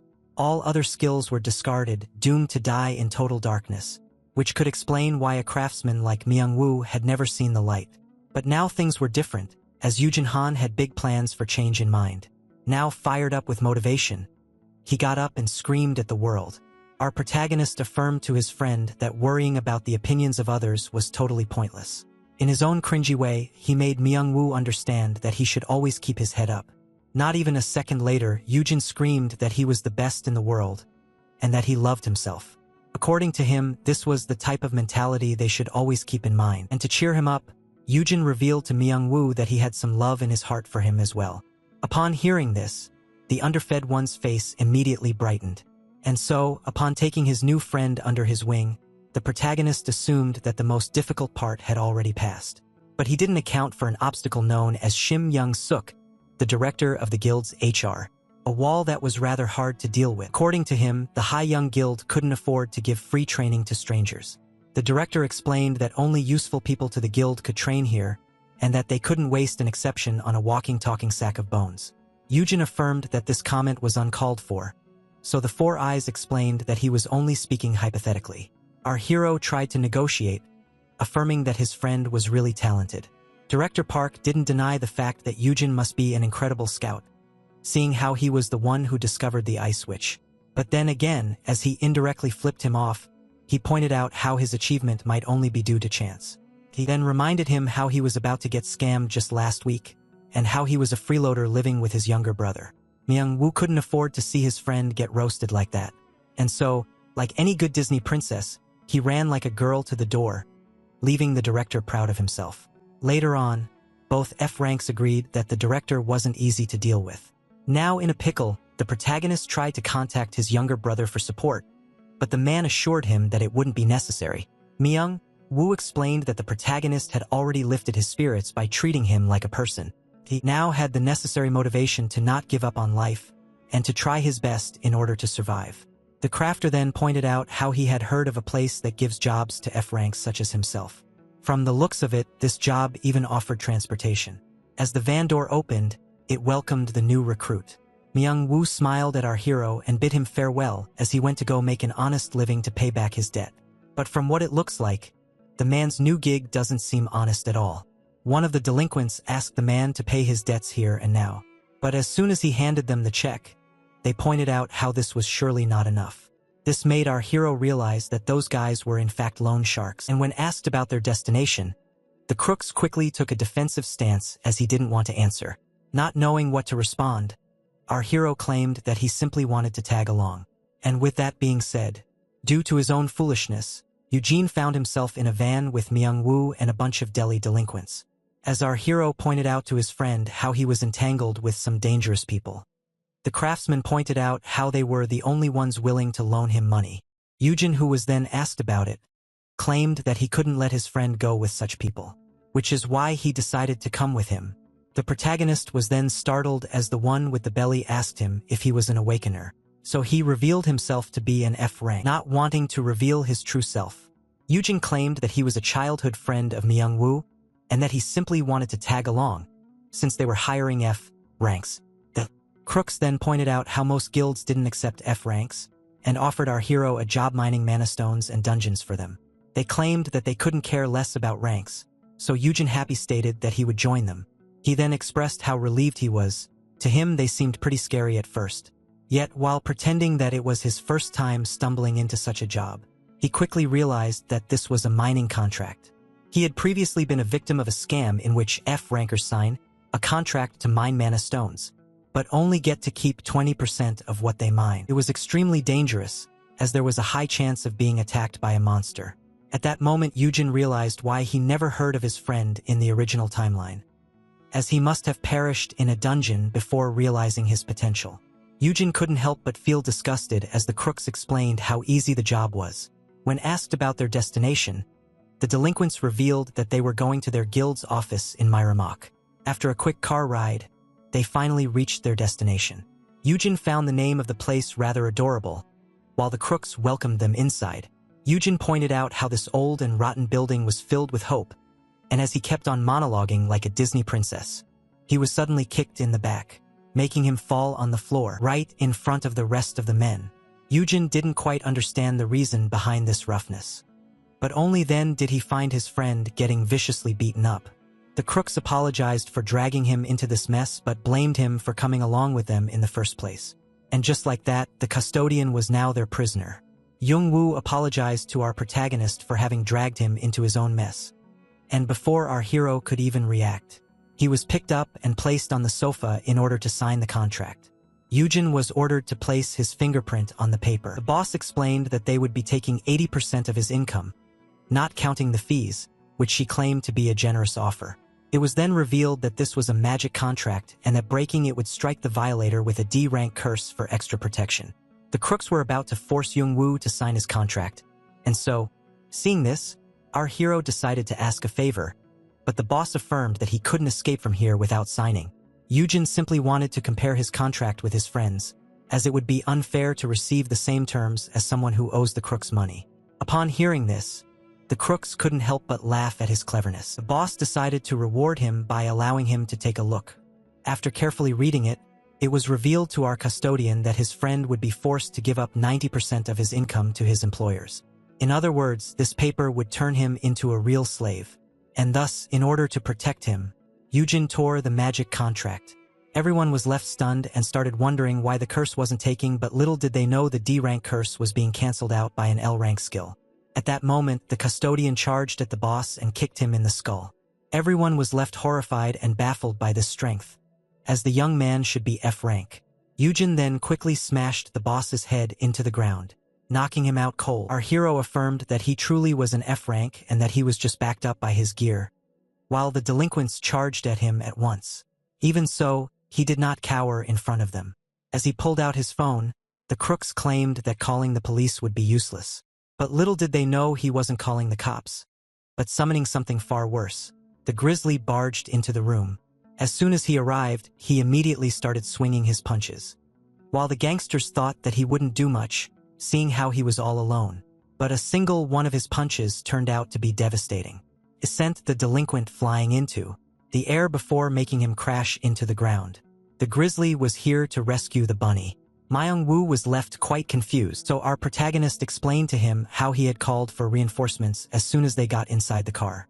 The A-rank hunter easily found the one he was supposed to protect, as he was given a detailed location.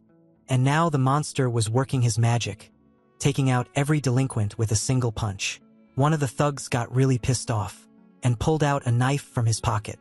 Sung Gong Kim was now being charged at from behind. The blacksmith tried to warn him, but before he could even finish his sentence, the delinquent had already dealt his blow, only to be then left utterly baffled.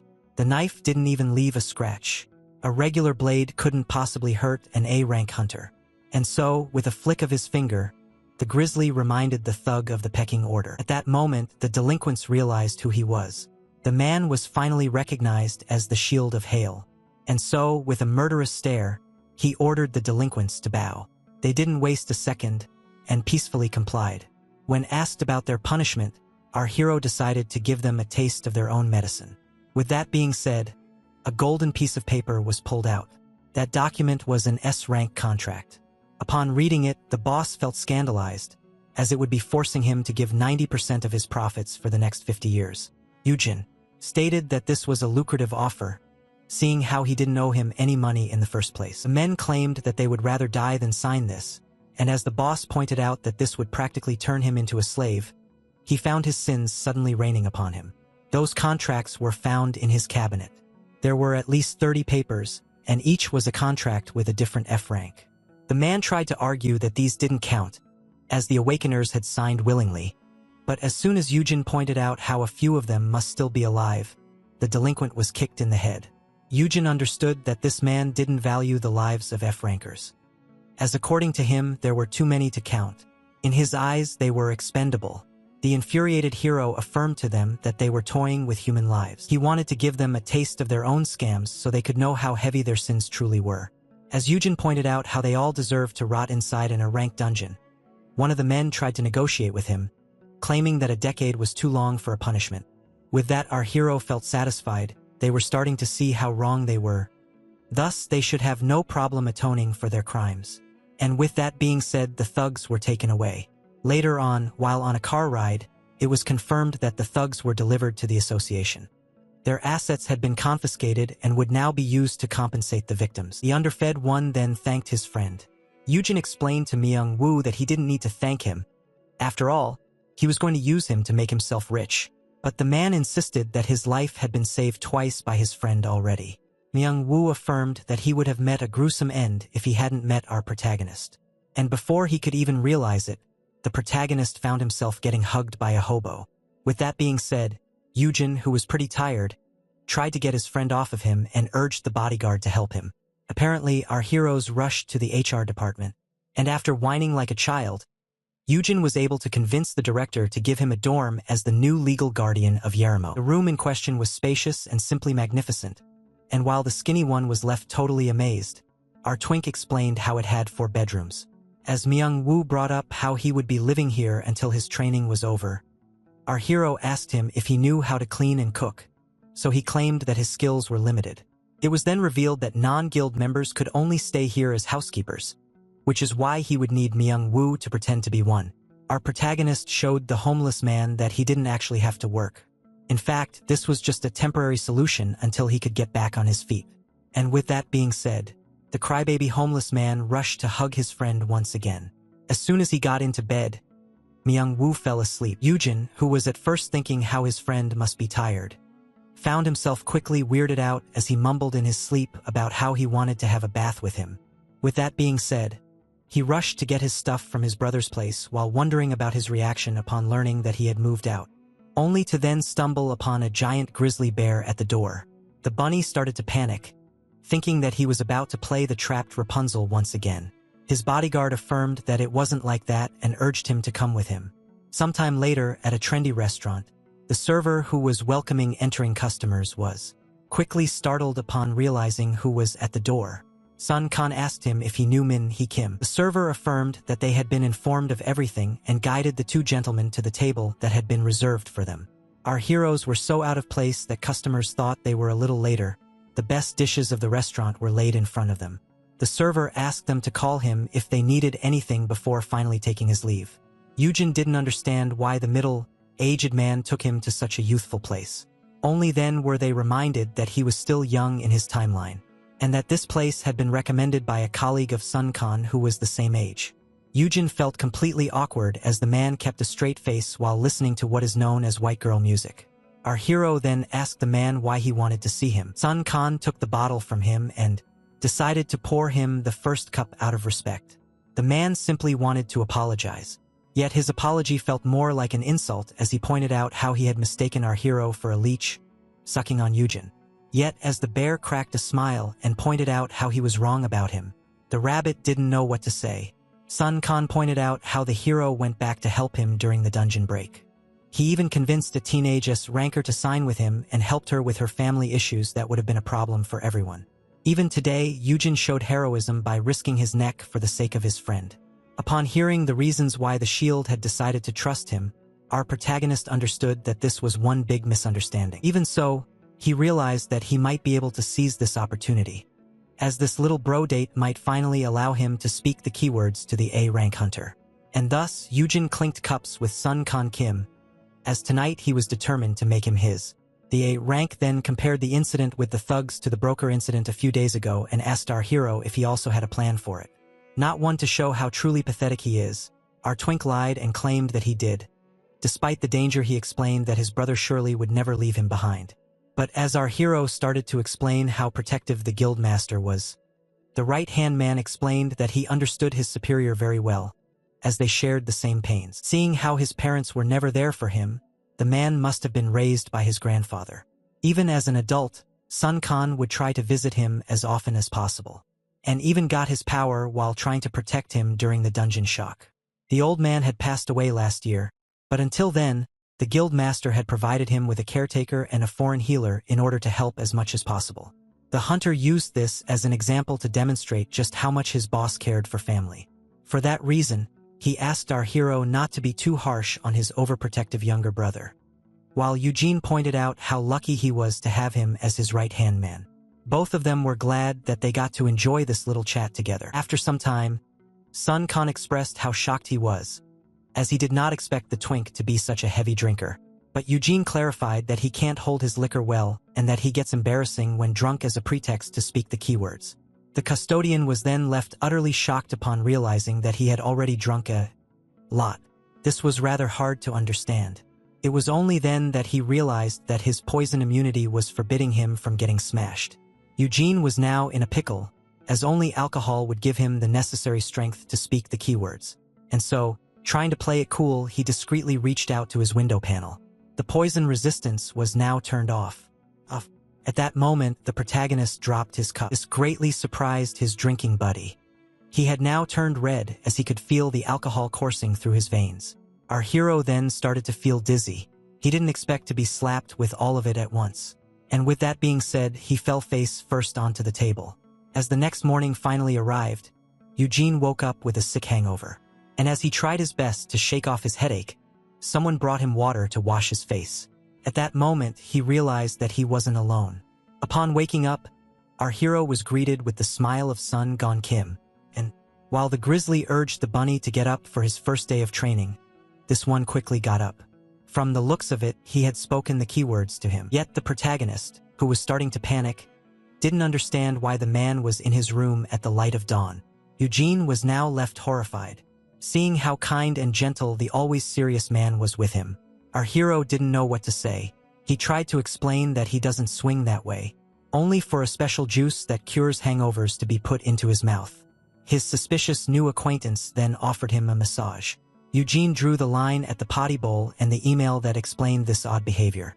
At that moment, the hunter realized that the protagonist didn't remember last night. After that, he suddenly collapsed on the table. Sun Kan found himself worried about him. Seeing how his drinking partner was now too drunk, he offered to get him back home, only to be then grabbed by the hand. Driven by the alcohol, our hero gathered his courage and confessed his love to the man. The grizzly bear was left utterly confused, as the rabbit repeated the same words over and over again. Sun Kan didn't know what to say. Upon learning that he had confessed to him 30 times last night, our hero apologized from the bottom of his heart. But to his utmost shock, it turned out that the man liked it. Back then, when he tried to get him back up, Sun Kan realized that this was the embarrassing drunk behavior that Eugene spoke of. Thus, as he repeated the same words again and again, the grizzly started to recall a tender past. Back then, his grandfather would also get wasted, and as he tried to pick him up, he would always tell him how much he loved him. The grandfather asked his grandson to pay no mind to those who gossiped about his parents not wanting him. As far as he was concerned, he was the greatest young man in the world. Every time the man got drunk, he would repeat the same words, and while the grandfather affirmed his love to his grandson, the boy would try to tuck him into bed. Thus, as the protagonist reminded Sun Kan Kim of his grandfather, The system considered this a response and took him under our hero's wing. But upon hearing this story, Eugene was particularly intrigued. In the eyes of his bodyguard, he reminded him of his old man. The hero felt disappointed, as he was still in his 20s. So his friend explained that, despite how strange it sounded, he gave him a feeling of safety and comfort that was only given to him by his grandfather. The man acknowledged his behavior to be weird and promised not to act like that with anyone else. Yet he asked the protagonist for permission to come and visit him often, as a way to pay tribute to his deceased grandfather. Upon recalling how the A-rank hunter was raised by his grandfather, he realized that he was practically his caretaker, and it allowed him to understand something about his skill: perfect custodian. The L-rank skill must use the keywords to remind the target of someone they hold dear and pass on their aura to our time traveler. This made sense, as the S-rank and the homeless man were treating him like a dear parent. And the effect on Eugene must be stronger, as he practically raised him. With that, the protagonist could only come up with one conclusion that stuck in his mind all morning. As soon as the A-rank hunter left, Eugene clung to our hero and asked why the scary man was here in the first place.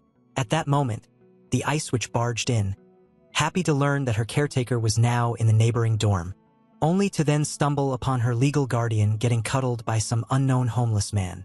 Yunguang tried to intervene, but Yunguang reassured her that Yunguang was a friend. Our hero realized that each time he took custody of someone, he was in fact putting them under a powerful hypnosis that not even S-ranks could resist. This made him wonder why he had gotten such a skill in the first place. At that moment, he was reminded of his poison resistance, as it was still turned off. Some days had passed since then. From the looks of it, the housekeeper had greatly improved his cooking skills.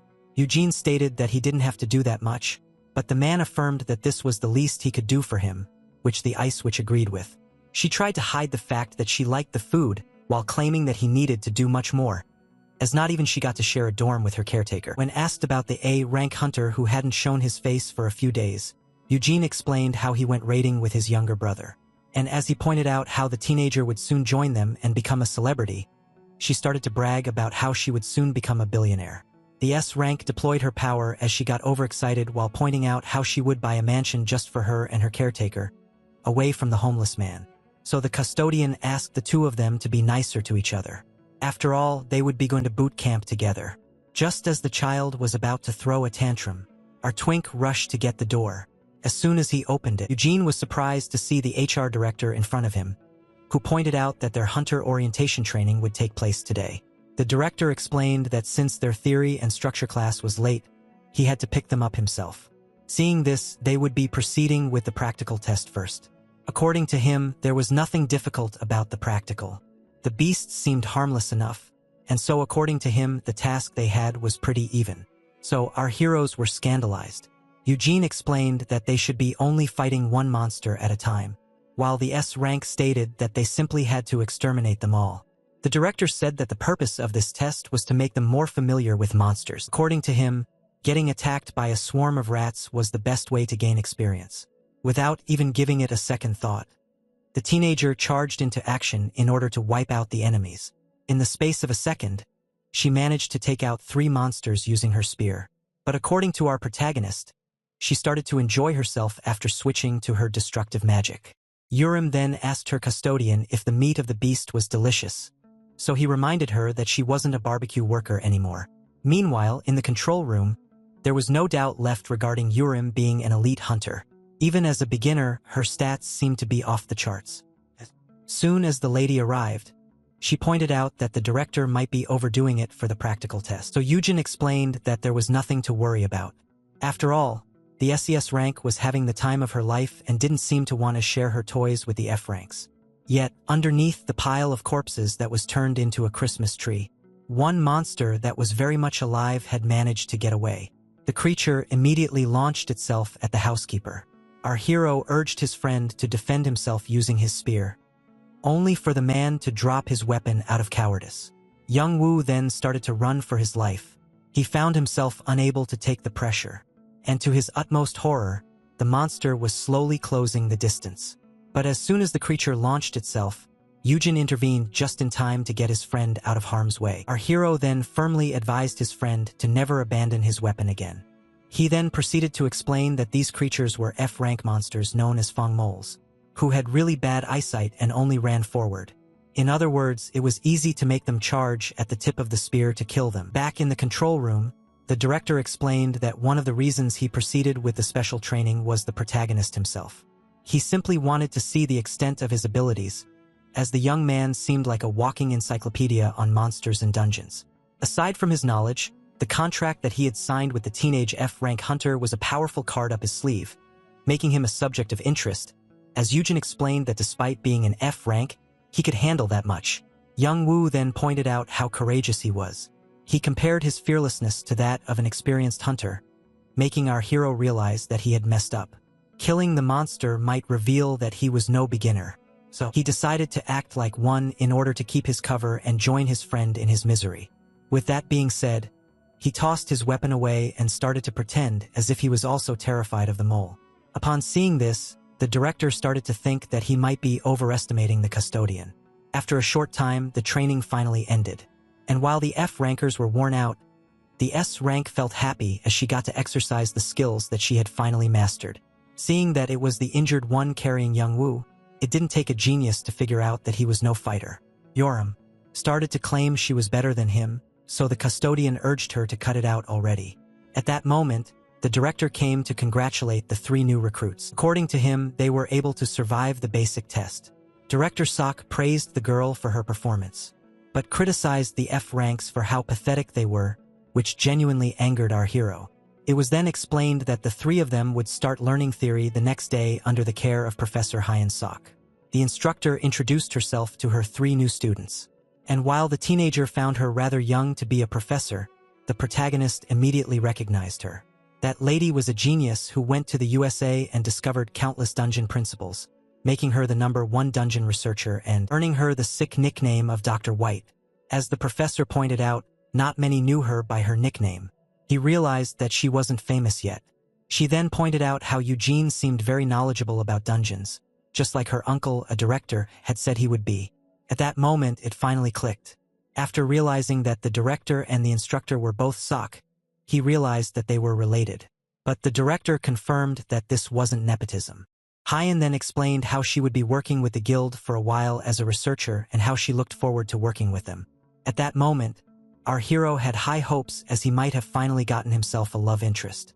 But little did he know he was too much of a hopeless case. Meanwhile, inside a dungeon, Yoo-hyun and his team finally managed to take down the beast. The guild pointed out how this creature was a tough opponent and how they would have been toasted if their boss wasn't immune to fire damage. Yet there was still one matter to attend to, as the child of the beast was still alive. On the first day, the dungeon gates appeared on Earth. The reaction of today's civilization toward it was similar to that of a primitive ancestor in the face of fire. It came at the apex of fascination and fear. If not dealt with in time, the monsters inside the dungeon would overpopulate and storm out of the gate into our realm. Such events were known as dungeon breaks, with the first ever recorded being named the Dungeon Shock. Yet horror mixed with an array of hope, as some people around the world started to gain abilities. The mana stones discovered from this incident permitted a great outbreak in the field of modern science, as they were perfect for crafting advanced tools and energy sources. For those who awakened, they became known as hunters, with most of them today entering public or private guilds. It was then explained how most S-rankers in Korea were part of giant guilds that were backed by big corporations. What an educative lesson for our time traveler. It was considered a great reminder in his eyes. The professor then explained that hunters get ranked based on their stats and powers. Our hero couldn't help but find his instructor great at her job, seeing how she was explaining the difficult concepts with simple words as she explained how skills and abilities are awakened as a form of self-defense. He began to think of how wrong this was. He even started to recall how a certain E-rank hunter, due to her affinity with moles, was able to gain grass-based powers. And as he began to think of how skills are determined by a person's personality or environment, his teacher suddenly snapped him back to reality. The professor realized that he was giving her the same look that she gave her instructor. When she realized that he was wrong, Yujin began to explain how he was only speaking out of his own perspective. According to him, skills weren't unlocked for self-defense. Seeing how non-combat abilities are becoming more and more frequent nowadays, The first theory was only established because most skills were awakened during the dungeon breaks, but it completely disregarded the data from times of peace. Yujin then urged his teacher to pay him no mind and began to wonder if he had said too much, only for the lady to then grab him by the hand. Tion-sak was excited to see the custodian keeping track of the latest news in the skill manifestation field. For that reason, she offered him a 10-hour-long coffee date after class in order to discuss the topic further. In order to avoid attention, he asked the teenager if she had anything to ask. Yujin was curious about how big the salary of an S rank was. Out of nowhere, the teacher pulled out a money gun and left the girl overjoyed as she explained how an S rank can easily make $10 million a year. According to her, this was rather expected, as only a select few countries had more than them. The authorities count the hunters by country. Not only were they the ones entering the deadliest dungeons in order to shield humanity, but they were also the bringers of the treasures found in the S-rank dungeons, like mana stones and rare plants. Sometimes the hunter would even bring back some exotic animals. Later that day, the older brother discovered that his younger brother had brought a baby fire manticore from the S-rank dungeon home. Yujin hoped to tame the beast and use it as a mount. The monster had a single horn, rat fur, and a tail similar to that of a fox. That creature was a Tier 2 monster and a unicorn subspecies, renowned for its power, speed, and fire-based skills. Fire manticores are so powerful that they could even give S-rankers a run for their money in a 1v1. As for the wild creature currently in the fridge, it was still a little cub. When asked about the taming hunters in his guild, Yujin explained that they weren't of any help. He even tried using an item known as the Mark of the Master that would make the creature easy to control, but it didn't seem very effective. The young man tried to use it to order the monster to get down on the ground, and so it immediately flinched. At first, our hero assumed that the creature was about to obey its master. But the manticore wasn't planning on showing any friendliness. And with that being said, the baby monster launched its attack from above. Yujin immediately stood in front of his custodian in order to protect him. He then resorted to his fire powers and blasted the baby monster with all of his might. Yujin tried to argue that barbecuing the creature was overkill, yet both brothers had forgotten for a split second that fire doesn't work against this breed of manticores. And with that being said, the monster landed a devastating attack on its supposed owner. This left the older brother horrified. After a long tantrum, the creature was finally neutralized. Yuhan had enough of it and tossed it inside a cage. Both brothers agreed that this creature was way too wild. The older brother doubted that it could be tamed, seeing how it was still so savage even after receiving the mark. For that reason, Yuhan pointed out that he might need to get rid of it, which made our hero think that he wanted to sell. So the guild master clarified that he meant putting it down so that it wouldn't end up in the hands of a rival. Yujin couldn't argue with the fact that this was the only way. Even so, he found it rather shameful, as this creature would make the perfect mount for his brother if tamed. Yet even in the original timeline, no one had tamed such a beast. Yujin then felt alarmed as the system explained that he still hadn't tried the keywords on the creature. At that moment, he finally understood that he could become the custodian of beasts as well. If our hero succeeded in taming the monster, he would be able to turn his brother into an unstoppable force. Yujin then asked his brother if other kids possessed mounts. He was pretty happy to learn that they only had weak steeds that couldn't possibly compare to the manticore. Thus, the custodian asked for a chance to tame the monster, as this might be their only chance to acquire a high-level mount for their guild. The monsters who were only spoken of in fables had manifested into the real world after the appearance of the dungeons, and while humanity judged most of them as creatures that must be slain, they deemed some exceptions that could be turned into allies. Most of the hype was about rideable monsters.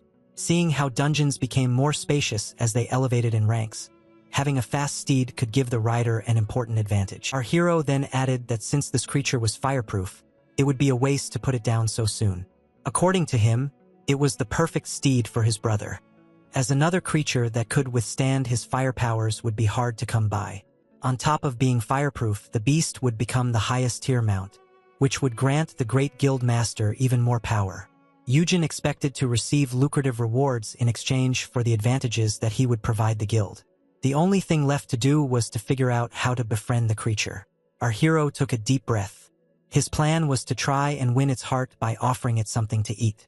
At first he wanted to give it some cat food, but his brother revealed it to be a picky eater that would only eat monster meat. Each meal also needed to include one C-grade mana stone that could cost up to $8,000. In other words, every bowl of food prepared for the manticore cost a fortune. Our hero was left practically stunned, as according to him, nourishing the beast would cost them between $2.80 and $8 million per year, and as his brother pointed out that he would be taking care of feeding it, Eugen couldn't help but find the cub adorable and began to wonder how it would respond to the keywords. He compared the new keyword with the old one in the original timeline and theorized that simply expressing his affection would be enough. But before all of that, he needed to find a way to get close to it. As the Tier 2 monster attacked him, the protagonist realized that he should play with it a little bit. And thus he pulled out his B rank belt. In the past, Eugen had babysat enough dogs to understand that all of them liked to play with it. Tug. But from the looks of it, baby manticores seemed to be a little more than dogs. Eugen reassured Eugen that he wasn't harmed before pulling out the taming stone. At first the baby seemed to be on guard, but then it quickly adopted a friendly expression. As a perfect custodian, the power of the mark of the master had increased, allowing the creature to become friendlier with him. It started to show a less wary side, but High Antaker immediately fell in love with the adorable little monster. Eugen immediately started to play with it as soon as his younger brother tried to approach his new pet. He got bitten immediately. Eugen warned his new friend not to harm people. Eugen, who was scratched as he was an Astron counter, realized how much the beast liked his brother. For that reason, he asked him to take the beast under his care, as even if he failed to turn it into his pet, it could still make a very good attack dog. Befriending monsters seemed much more ethical than hypnotizing humans. If Eugen managed to play his cards right, he might be able to tame himself a squad of baby monsters. The custodian would become something like a beast master, which could be a dream come true for him. It was then revealed that the older brother wasn't going to tame the manticore inside his brother's apartment. Eugen explained that his dorm was spacious enough. In reality, he wanted to avoid living with his brother for fear of being locked up again. But only then did he notice a gloomy expression on the face of his younger brother. When he asked him about it, the guild master revealed that despite having finally reconciled, they hardly saw each other these days. Eugen was hoping to restore things back to the way they were. At that moment, our hero recalled the words of his right-hand man regarding how much his brother valued family bonds. He realized that he couldn't blame his baby brother for being so overprotective. He blamed this change in behavior on the time rewind and promised to visit him as much as possible. Eugen even promised to come back to see his baby brother after finishing basic training. With that, our protagonist asked the guild master if he was free tomorrow night. He wanted to know if he was down to have a drink. After all, the two brothers never got to enjoy liquor together, even after Eugen became an adult. If it wasn't for the dungeon shock, the Han brothers would have enjoyed many cold beers together. After hearing this, Eugen became excited for tomorrow. Eugen then realized that he should give his new pet a name, and after giving it some thought, he decided to call the Fire Manticore Peace, as this was something that the world desperately needed. Our hero tried to convince himself that Eugen wanted to spend time with him so badly because they were brothers, and not because he was brainwashed by his skill. The next day, as a new gate appeared, the protagonist found himself stunned. While his younger brother was all smiles, Eugen had a hard time understanding what was happening. From what she knew, the guild master had no business chaperoning a bunch of beginners to the dungeon. So Eugen claimed that he was looking forward to this day. At that moment, Eugen found himself unable to deny the fact that his brother might truly be brainwashed. The two S ranks were then asked to pose together for the picture, as the press pointed out how odd it was for the guild master to go with the rookies on their first raid. So Eugen claimed that since they had gotten a new S rank, it was his job to make sure that her first dungeon raid went well, as he was one himself. Meanwhile, the F rank in the corner began to pray for the press to gobble this up. After carefully thinking about it, the two S ranks complemented each other, as they each wielded fire and ice. Combining this with a future crafting skill of the housekeeper, as well as the S rank awakening of the bodyguard, things would become just great. Later on, a beautiful assembly of swords and spears was presented. The members of Hyan Guild were free to borrow any weapon they liked for free, but needed to return them once done. And while both F ranks were admiring the weapons provided by their huge guild, Young Woo needed to jump back upon learning that he was to pay for anything that he broke, as he wasn't aware of his own crafting potential. Eugen asked him not to worry about it, and to choose a high-rank weapon, as they should be the most durable. When asked if potions could be grabbed for free, as soon as he learned that only members of the guild could acquire them for free, Our hero urged the teenager to grab enough for all of them. Yurim then pulled out a disgusting-looking axe and asked her caretaker to help her pick one. He advised her to choose something smaller, seeing how she mostly fights using her skills. While being interviewed, the guildmaster got lost in his thoughts and began to think of how his brother was way too knowledgeable for a new hunter. And so, startling everyone, he smiled on camera while thinking that he must have learned all of this for the sake of helping him. And while everyone thought that this smile was some kind of great promise, Yurim once again left annoyed, as there were now 2 unwanted guests in her raid. It was then explained how they would be clearing a D-rank dungeon, and how the gate that would close after 60 minutes would only reopen once the boss was slain. Yurim clarified that they could use this very rare gate stone in order to escape in case of an emergency. Yet as he kept on explaining, he noticed something interesting. His brother had now spaced out. Not long ago, he was being treated as the lowest of the low on raids. Yet now things were different, as he was free of debt and enemies. Now, Yujin had the chance to explore dungeons with people who liked him like his brother. For that reason, he couldn't help but smile. After all, he was now certain that he had vanquished the dark future that awaited him. But little did he know, something far worse than the original timeline was yet to come. Once inside, the rookies were left baffled. It was their first time being inside a dungeon, and while Yurim was taken away by the beauty of the landscape, the guild master reminded her that they weren't here on a school trip. He then urged her to stand back. Before launching a powerful fire slash, the girl was left stunned. And before she could even realize it, Yujin had completely obliterated the area, leaving a clear view. She even started to scream at him for doing something so careless. And while she continued rambling on, her custodian pointed her to the dead monsters that were concealed in the grass. It was a rule to let the strongest on the team be the one to clear the path ahead, as no one knows what awaits them in dungeons. Yujin pointed out how this was basic knowledge that should have been acquired in theory class. Yurim, the bad student of the bunch, explained that she couldn't do anything because of her lack of AoE attacks. Her lack of concentration and focus in class was further pointed out, as she didn't know how leveling up provides new skills. It was then revealed how, after leveling up about 10 times, one could acquire a new power. And while the girl couldn't possibly predict what ability she could unlock, her custodian had the ability to select one for her. His goal was to let her acquire Pale Rain, as it was one of her signature moves back in the original timeline, and just like that he was able to meddle with the settings, allowing him to put her on the route to unlock this very skill. Yujin revealed his gut feeling that the girl would unlock an AoE skill, but his brother affirmed that it wasn't that simple, as this ranks needed way more EXP to level up than F rankers, making this impossible even if she wiped out the dungeon alone. Out of nowhere, the guild master pointed out how the rookie should simply mind her business while he assists his brother. And just like that, it erupted. At first, our hero patiently tried to reason with the 2 supposedly grown hunters in front of him, but in the end, he couldn't take it any longer and decided to treat them like the children they were. Each of them blamed the other for the dispute, so Yujin screamed that they didn't need such things on their raid. He then asked each of them what their role was here. So the guild master pointed out how he was a chaperone, and the girl explained how she was here too. For that, and so he ordered them to stick to their respective tasks, as even as an F rank, he had to struggle a lot in order to level. Yujin even threatened to abandon both of them if they didn't at least pretend to be good friends in front of the camera, and with that being said, the 2 of them finally came to an agreement. Yurim and Yujin decided to be on good terms from now on. And so, as the 2 titans shook hands in the friendliest of ways, Yujin felt glad that everything had been settled. Yujin asked the S rankers to stay wary and help him and Young Woo reach level 10. At that moment, the 2 of them had the same idea. Our hero's 2 most powerful brainwashed slaves started to argue among themselves about who was to carry him to level 10. At that moment, it became clear to the protagonist that these 2 could never work together.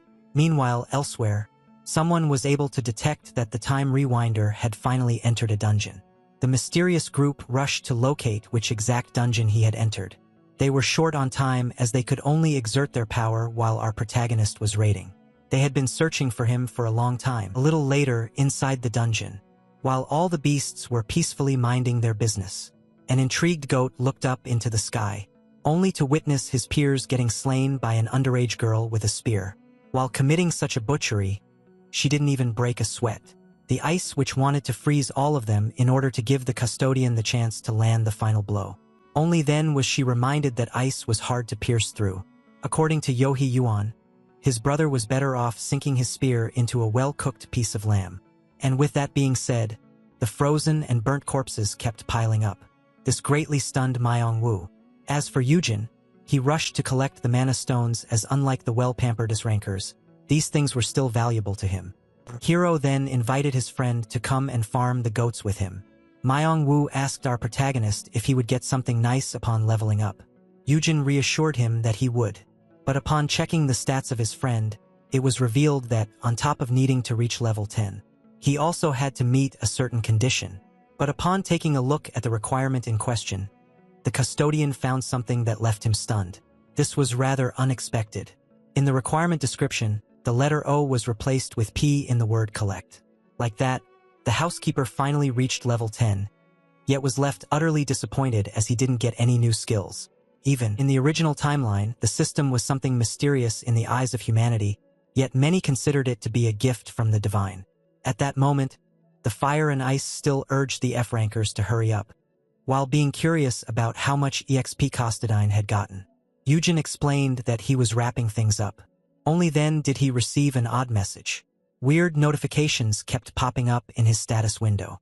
He was particularly intrigued, as one of the messages was apologizing to him. And before he could even realize it, he found the startled S-rankers rushing to protect him. Not even 1 second later, a huge fireball was cast in their direction. They were now being attacked by a boss monster. This was rather intriguing, as no monster inside such a D-rank dungeon should be able to cast such a skill. The original boss, which was the Black Ram, truly didn't possess such an ability. But the giant bird monster that picked him up like a pebble most surely could. Seeing how the gate didn't open despite the Black Beast being dead, it meant that the dungeon was considering the bird as its new boss. In other words, in order to escape this dimension, the party needed to kill the bird at once. The guild master had never seen such a creature before and rushed to hand the gate stone to his brother, so that he could escape. Yet to his shock, Yujin was having a panic attack. Here he recalled the incident with the three-headed dragon and how his brother used his last breath in order to give him the key to escape, and so he quickly stopped him. Yujin affirmed that the crystal was unnecessary, and even affirmed that his brother was stronger than the creature. He revealed it to be a gold-beaked Maya, a fire-type monster as strong as an A-rank boss, which had a spare pair of wings and a soft skull. Yujin was intrigued by his brother's knowledge, so our hero affirmed that they could discuss it later. Yujin was now more determined than ever not to lose anyone in this raid. He didn't want to repeat the same mistakes over and over again. Yujin then ordered the ice witch to create a protective shield. The girl immediately obeyed. She used her frosty scythe in order to create a barrier. Yujin then put his breath in order to escape. Brother on bird hunting duty. Yujin asked Urim to keep his brother safe, so she asked him to have faith in her. Yet, being the overprotective brother that he is, he still gave our hero the gate stone. With that being said, the guild master charged at the bird, while being urged to attack the head. Urim tried to argue that she should be the better pick for attack, seeing how she could fly, so Yujin explained how she would be roasted in seconds. He explained that only his brother, with fire resistance, could take on the bird, and that his set of skills should fill in for his inability to fly. That moment the boss noticed the human charging towards it, and so it dived on him at once. Yujin immediately evaded the incoming wing. Now that the beast was finally on the ground, the opportunity to attack had finally come. Yujin braced himself and delivered a powerful slash. While everyone was impressed, Yujin screamed at him for attacking the wings, as he had explicitly told him that the gold beak Maya had a spare pair on standby. And with that being said, the bird gained altitude once again, and then unleashed a powerful fire breath. If it wasn't for his fire resistance, Yujin would have been done for. Yujin found it odd that his brother was stuck on the ground instead of charging a monster high in the sky and taking its head. And as he began to think of how he should be able to do so by riding his Blue Willow skill, he began to think that he might not have unlocked it yet. At that moment, the bird changed its target. It wasn't targeting the powerful guild master any longer, but the three rookies nearby hiding behind the shield. It was safe to say that the new recruits were starting to panic, as an overgrown dinosaur was now charging at them head first. Urim and Youngwoo were especially terrified, doubting the ability of the shield to block the giant monster. The guild master had no time to waste. He immediately used his blue willows in order to attack the monster. His brother was happy that he had already unlocked the skill in this timeline, and was expecting him to go for the finishing move. But to our hero's utmost shock, the Sashrank hunter was doing nothing but blinding the bird. Yujin screamed at his brother that he was using his skill wrong. Yujin found himself confused as he was ordered to step on the feathers, and so he tried it. And from the looks of it, his brother was right. Just like that, the tides of the battle were turned. Yujin had now gained a footing in the air.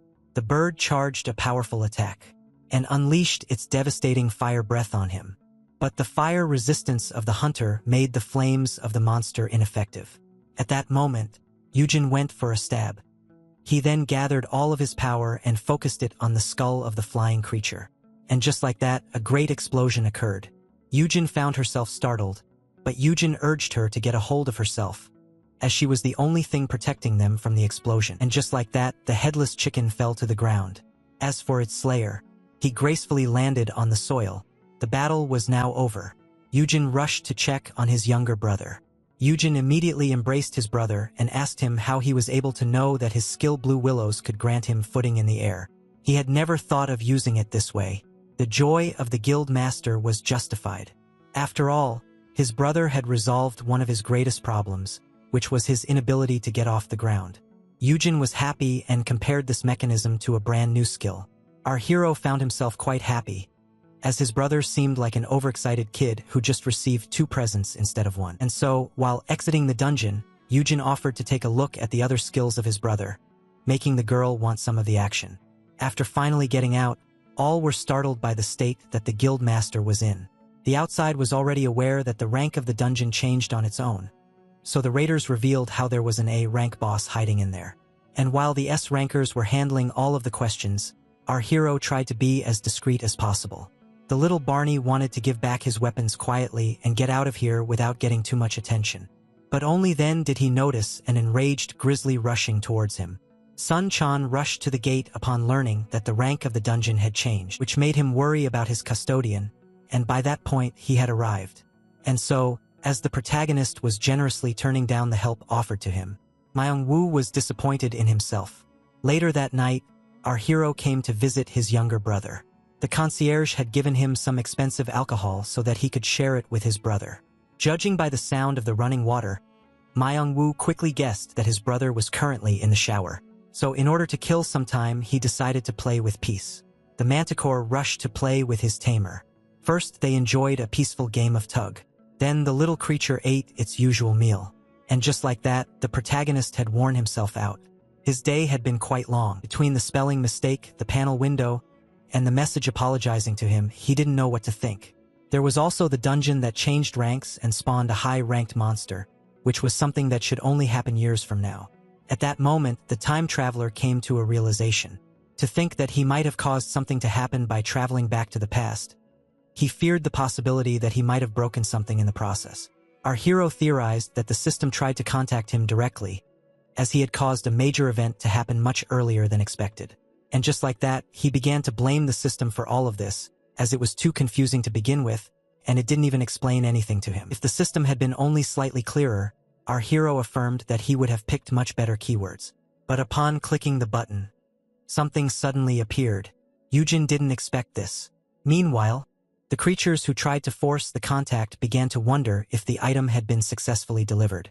Despite not having enough time to explain, the one with dog ears stated that the target was bound to understand what they wanted. After all, she had customized the entity to make it look like something appropriate for Earth. For that reason, the protagonist was given some kind of odd, weird book. Yujin had no clue what was going on in the minds of the creators. Judging by the pictures, they could only show the custodian the S ranks that were under his wing. The yearbook was also filled with positive messages and had 50 blank spots. At that moment, Yujin finally got out of the shower. And while he pointed out that his brother's expression seemed odd, Yujin realized that the system wanted him to become the custodian of 50S rankers. The F-rank monster was left in his cage. As soon as it broke out, it attacked the red feline. And just like that, the fight ended quickly. Its blood was splattered everywhere. On the second day there was no doubting the fact that this creature was on top of the food chain. And just like that, our hero rushed to hawk his little cub. Yet it was still as aggressive as ever.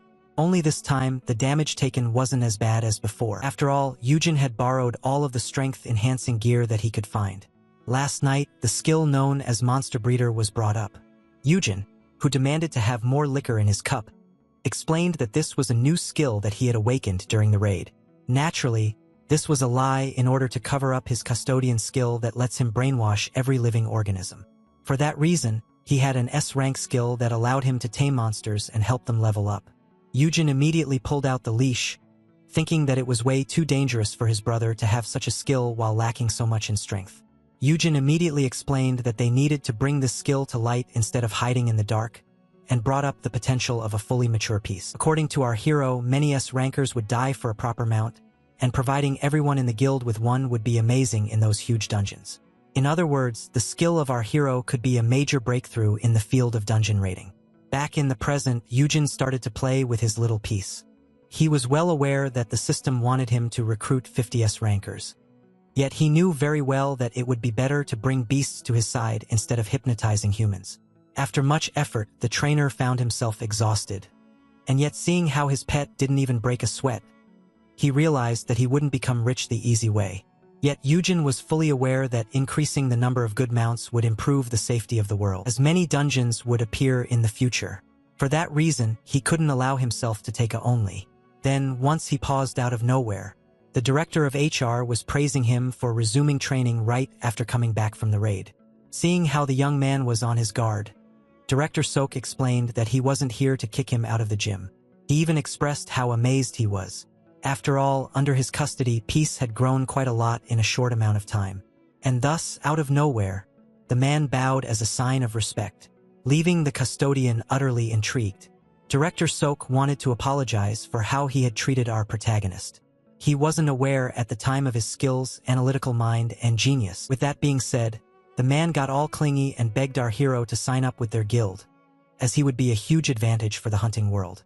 And so, while the owner was being assaulted, Peace couldn't help but compare the scene to a simple game of tug-of-war. Yujin was fully aware that he was no genius, as he simply relied on the info that he had gotten by being a time traveler. He also wanted to stay away from the director as much as possible, seeing how much he had harassed him back in the previous timeline. The man then begged our hero to think about it. As he started to explain how they were ready to give him everything that he desired, including the funds to feed and breed the mounts, our hero realized something. In the new timeline, things were much different, and this time the director wasn't currently perceiving him as a total waste of oxygen. At that moment, our hero got on his high horse upon realizing that he was in control. With a smug grin, he explained that his brother had already agreed to take care of the finances. Yet, the custodian couldn't deny the fact that the director's proposition was still tempting. Without wasting a second, the director immediately summoned the contract. Yet our hero had his own terms, claiming that he wanted to sign as a staff member with the guild, seeing how he planned on being a solo hunter. By doing so, Yujin would be able to sell steeds to other guilds and become filthy rich, as the director asked him to reconsider. So our hero clarified that there would be consequences if anyone not stronger than the others signed an exclusive deal with him. The protagonist was fully aware of how great and powerful his skill was, as it would make the raiding of any guild much more efficient. He even compared himself to a golden egg-laying goose, and expressed how allowing one guild to keep him to itself would be a bad idea. After all, the world was full of evildoers that would rather burn an exceptional talent instead of letting someone else have it, and they could easily kill an F rank. For that reason, it would be better to allow everyone to enjoy his talent. That way, the skill of our protagonist would ensure him safety as well as a fat wallet. Yet, he promised Hyan an exclusive deal on peace if they hired him as a staff member. Our hero even demanded a monthly salary as well as some other advantages. The director couldn't help but chuckle and agreed to give him everything that he wanted. He then asked for permission to use the footage of the training as an asset in order to negotiate with the other guilds. The HR man then pointed out that he had one final question. He wanted to know if the protagonist would agree to become one of their hunters and make them the strongest guild in the world, with the most freedom. At first, Yujin wanted to give an honest answer, but he quickly realized that the director was currently filming him. Yujin explained that hiring him would be pointless. After all, they were already as much as possible from his skill, and he urged the director not to regret his decision later on. Later on, the middle-aged man couldn't help but find this amusing. According to him, the custodian was underestimating himself. Yujin clearly didn't grasp his own potential. And while the director was thinking about how our hero was stunning, the latter was proud of himself for having beaten the man in the negotiations. When a person acquires unique skills, they usually forget their place, and pride installs itself in their hearts. Yujin might not be the humblest of all. He was fully aware of his place in the pecking order and was using this to his advantage to climb up the ranks. The director started to speculate that he had failed to discover this genius because he was being overshadowed by his brother. Yet things weren't as easy as they seemed. He had already predicted that the other guilds could cause problems after discovering that they wanted to own Yujin. Yet Yahello was ready for the heat. But things take a different turn if the tamer becomes a freelancer, as guilds will start to focus on him as an individual. In other words, Yujin would enter a world that was full of opportunities, but also danger. It was safe to assume that the young man still wasn't aware of how savage the world of the elite hunters truly was. Then again, the director couldn't rule out the possibility that this was a strategy to protect his brother. Regardless, the man had predicted that the protagonist would become the subject of interest for the three major guilds, as well as everyone else. And as it turns out, his prediction was right. Upon seeing the footage of the training, people grew quite intrigued. The big shots decided to pay high on a visit in order to personally evaluate their new wildcard. After much effort, the new pet house was finally ready. From that point on, Peace would be sharing the dorm of its master. At that moment, the housekeeper and his neighbor came by to visit. And while the girl found the beast adorable, the hobo was left scared. Urim rushed to pet the newcomer as it desperately tried to bite the housekeeper. At that moment, the guild master arrived in order to have a word with his brother. Yujin was at first confused, but was then left shocked upon learning that the guild masters were on their way to meet him. Yujin assured our hero that he wasn't forced to accept the invitation, but Yujin pointed out how he would come across as rude. As the younger one pointed out how he might feel out of place as an F-ranker among S-rankers, the older one couldn't argue. And so Yujin rushed to cancel the meeting, only to be quickly stopped. Yujin explained that the simple fact that the heads of the three big guilds were on their way to Heya already made them look more important.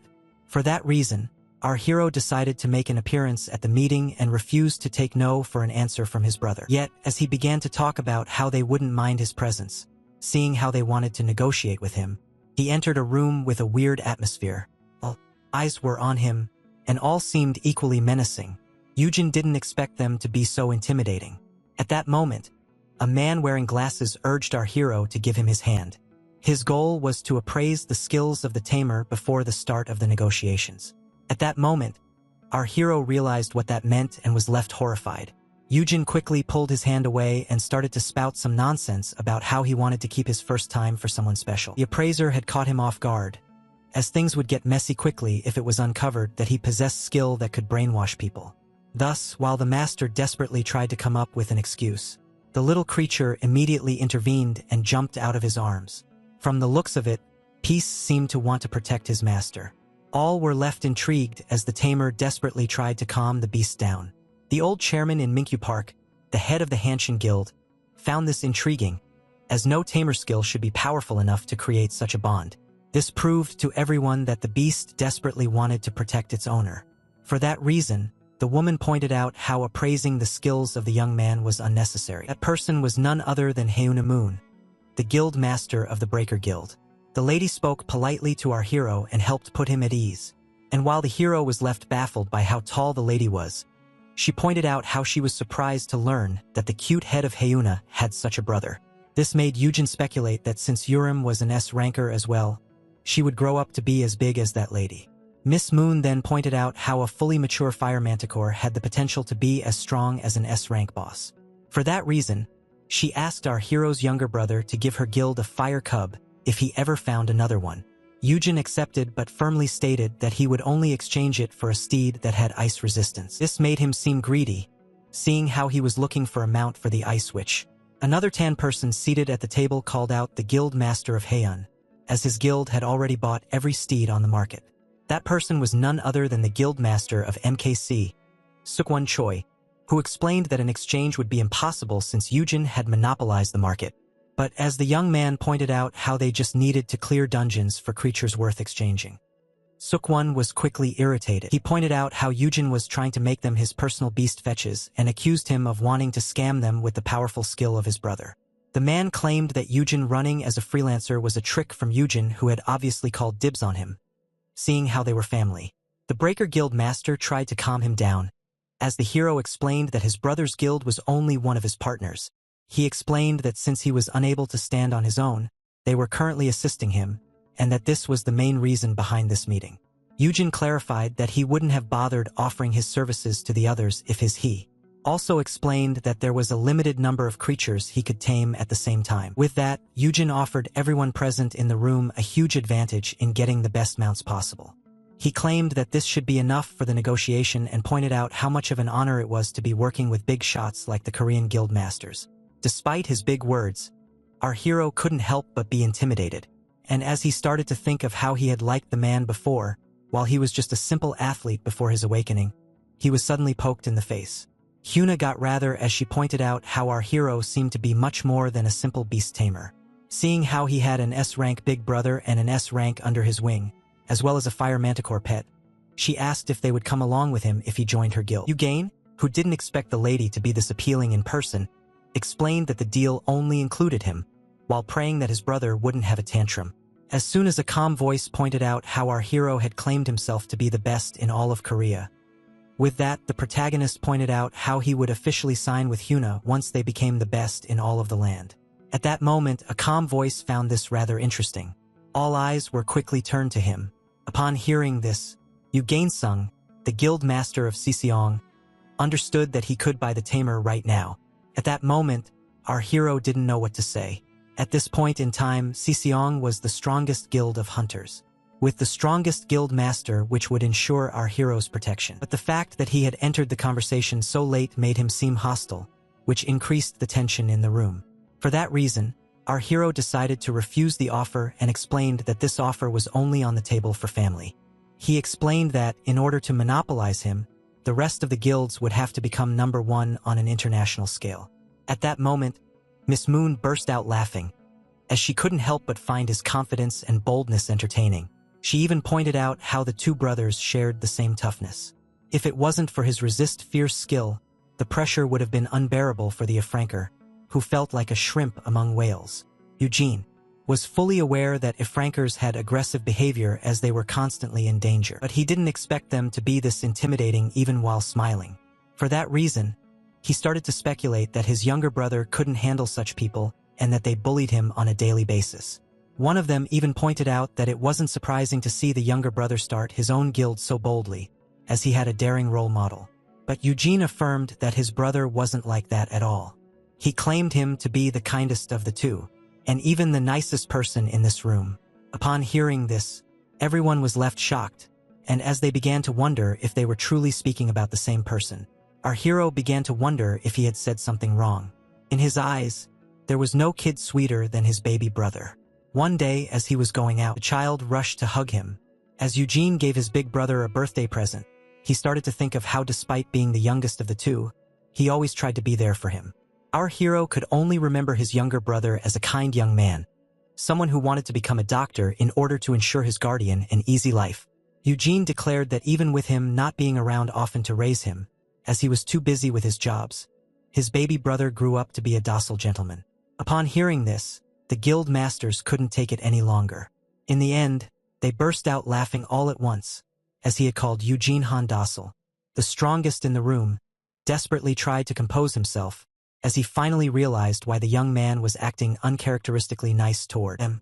Miss Moon even pointed to the brat, who was putting on the act of the perfect gentleman in front of his caretaker. At that moment, the F-ranker screamed at the muscle mommy, seeing how she was harassing his poor baby brother. The old chairman tried to claim that he was fond of the brothers' bond, but he had almost forgotten to wipe the tears from his eyes as he left uncontrollably. With that being said, the big shots decided to wrap up the meeting. While our hero was certain that Eugene was simply putting on a tough act in front of them, the guild masters had already agreed on most of the terms even before the protagonist walked into the room. For that reason, they urged him to read the paper carefully and alert them if he found anything wrong with it. Eugene decided to give the contract a quick look. Yet while reviewing the document, he found an intriguing term that claimed that he would be owning his own building. This made the big shots realize that no one had told Eugene that they would be erecting a new building for him, where he could breed the mounts. It didn't take our hero long to realize that this incredible term was the work of the director. According to the terms, the 5 guilds would protect Eugene and his breeding-dedicated building, and fund its necessities as well. With that being said, each of the guild masters had signed the paper. Yet when it was our hero's turn to sign the contract, his brother found him with an odd grin on his face. Eugene claimed that this was due to the pressure, but in fact he was struggling to contain his joy. He still couldn't wrap his head around the fact that the big guilds were erecting him a building in one of the most expensive areas in the capital. At that moment, the little shrimp found itself at ease among the giant whales. Eugene was about to acquire his very own building that would be under the protection of the 5 strongest guilds in Korea. His first thought was to build a workshop there for his friend, and he even thought of making a lab for Dr. White so she could continue her work in Korea instead of the USA. Our hero's imagination even went wild as he imagined himself being interviewed on how he turned himself from a bum into the country's greatest billionaire. With a pretentious laugh, he would affirm that he simply had the chance of working with the best in the world. And so as he began to dream of how life would be easy from now on and how he wouldn't have to work for a living any longer, he was suddenly snapped back to reality. The guild masters were about to take their leave.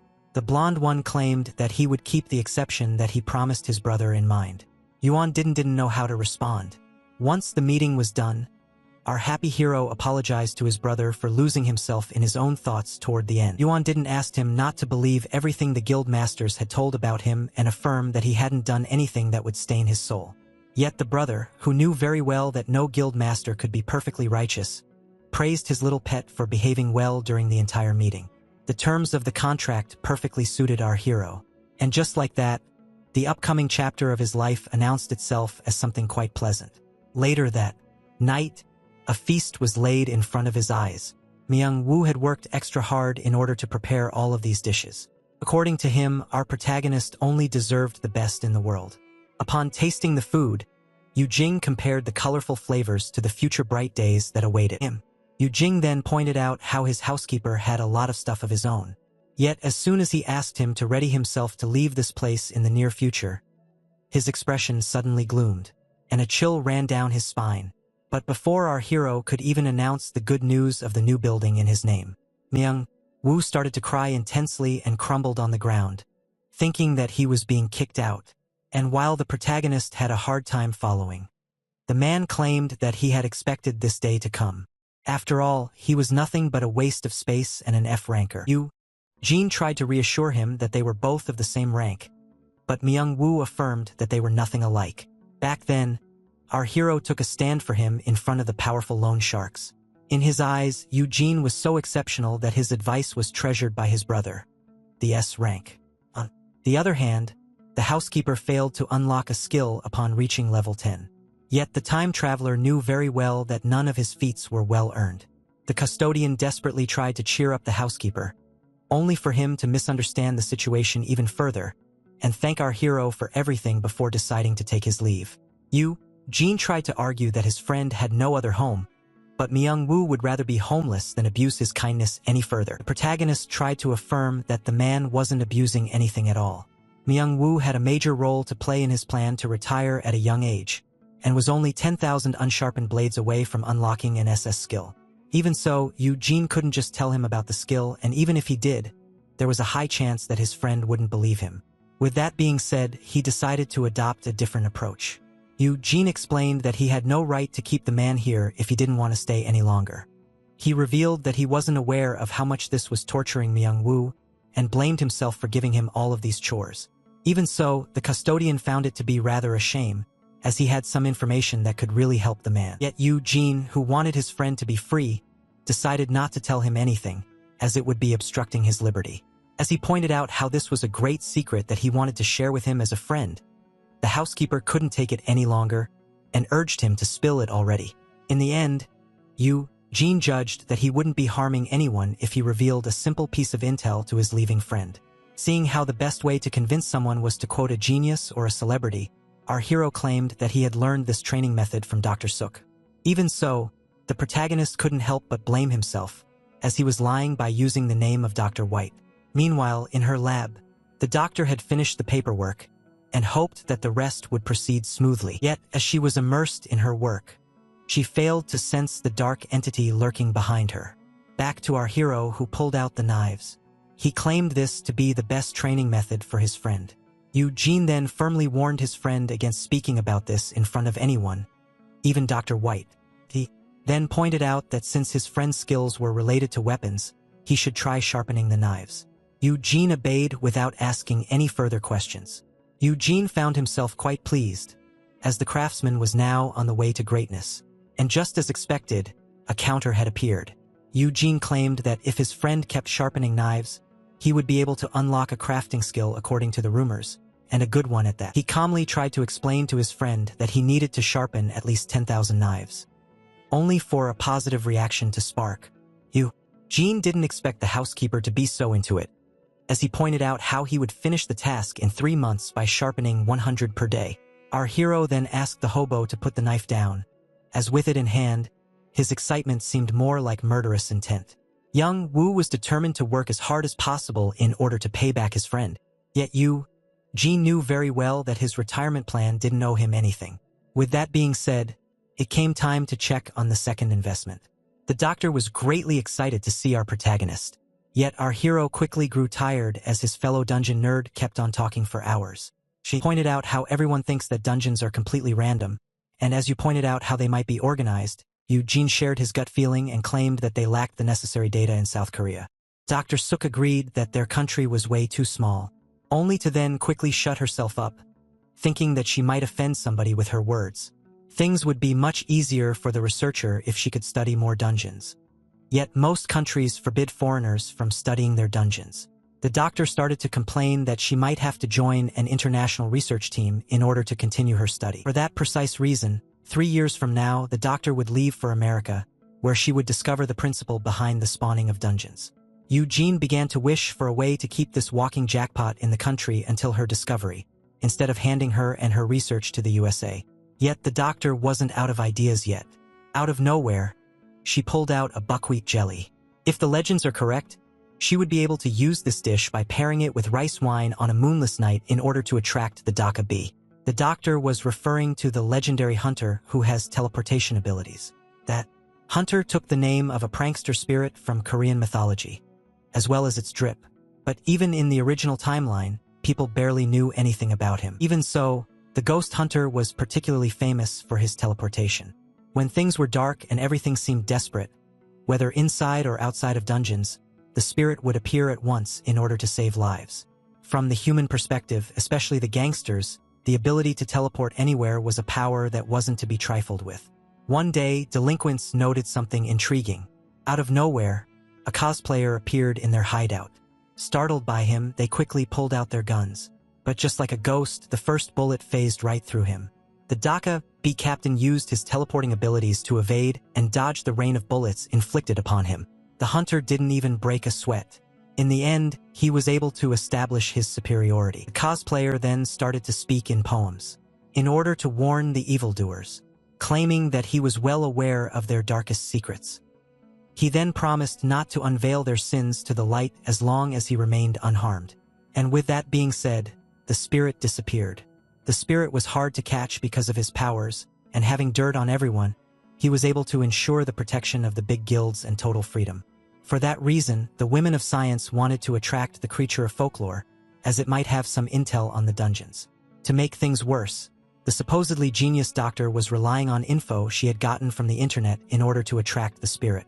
As the woman was overexcited, our hero tried to snap her back to earth and urged her to ask the guild for help instead of relying on fantasies. At that moment, everything went dark. The moon had almost disappeared into the shadows of the night.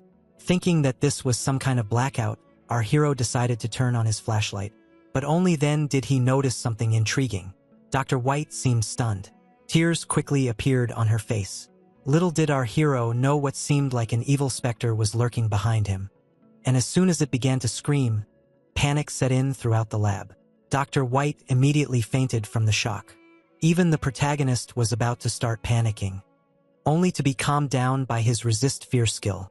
With his mind now at ease, he realized that despite how crazy the world had gotten, ghosts were still a thing of legend. And so, having guessed the name of the culprit, he asked the Dokkaebi to stop his prank. The teleporting hunter affirmed that the protagonist had no sense of humor. He explained that he had decided to pay them a visit in order to grant the doctor's request. Even so, he didn't expect his harmless prank to make her faint.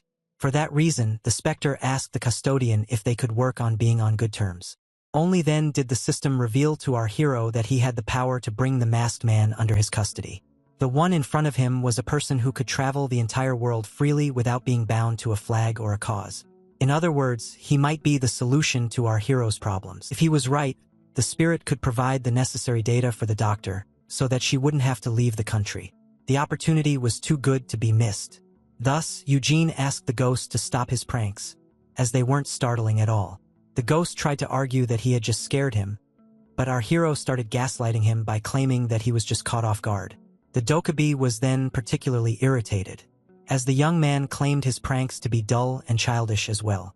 If the legends were true, the trickster spirits loved playing pranks so much that they would put their lives on the line for the love of the game. For that reason, he offered to make a bet with the ghost to see if he could actually scare him. But little did the teleporter know, he was now in front of his natural enemy. Later on at the infirmary, the doctor woke up startled, only to realize that the spirit had disappeared. She was then shocked to see the hero in front of her. Eugene then started to criticize the ridiculous outfit of the ghost in front of the doctor, only to be met with complete silence. This greatly relieved the lady, as it meant that the trickster spirit wasn't here. Even so, she couldn't help but be disappointed, as her many questions remained unanswered. Dr. White had hoped for the help of the teleporter, seeing how her research was now at a dead end. And so hearing this, the custodian claimed that he might have found a way to assist. The woman got overexcited again, thinking that he was going to join grad school. So he clarified that it wasn't anything like that. The doctor was then left stunned as he claimed that he might have a way to provide her with the data. Eugene then recalled how she had told him that her data shortage was a major problem in her research. For that reason, his actions a few moments ago might be the solution to her problem. Back then, the spirit was intrigued by the bet, so our hero clarified that he would have to become the servant of the winner for 3 whole years. The spirit couldn't help but laugh as the F rank in front of him wanted to become his master. Even so, he found the terms unfair and claimed that since he was making a bet with the brother of Eugene, the F rank should bet at least 20 years of servitude. From the looks of it, the spirit had done his homework on our hero. Dokkaebi was then left startled, as our hero pulled out the contract without even giving it a second thought. For that reason, the spirit grew suspicious, as the human was rushing into a game where he was at a clear disadvantage. He quickly realized that there was a plot behind it and speculated that the F rank, who lacked skills, wanted to use items to try and win the wager. This made it clear that the spirit wasn't aware of the protagonist's skills. Eugene's victory was almost guaranteed, as his resist fear skill allows him not to cower in front of anything that is not L rank or above. Thus, he claimed that things truly weren't as simple as they seemed. In fact, our hero claimed himself to be an admirer of the Dokkaebi. After all, the Dokkaebi was someone who uses his power to rescue others. He also found the fact that he had everyone's secrets on him rather amazing. For that reason, he claimed this wager to be a win-win for him, as even if he loses the bet, he wins the privilege of becoming the sidekick of the Dokkaebi. At that moment, the proud spirit affirmed himself to be pretty amazing. He claimed our hero to be rather clever, as he would much rather take a crafty, intriguing personality as a minion instead of someone begging him for this privilege. Even so, Eugene clarified that he would be doing his best in order to win the bet. With that being said, the competition started, with the spirit having 3 chances to scare our protagonist, and succeeding just once would make him his minion. Back in the present, the custodian explained to the scientist that even if he couldn't reveal how, he might have a way to provide her with the necessary data. He clarified that unlike her, he wasn't a genius in the field.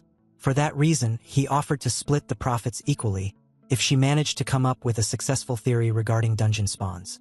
The doctor claimed this to be a generous offer, but doubted her ability to secure the grand achievement. Yet Eugene had faith in her. As the lady pointed out that the young man was simply trying to cheer her up, he tried his best to remember today's date. And with that, he decided to declare something.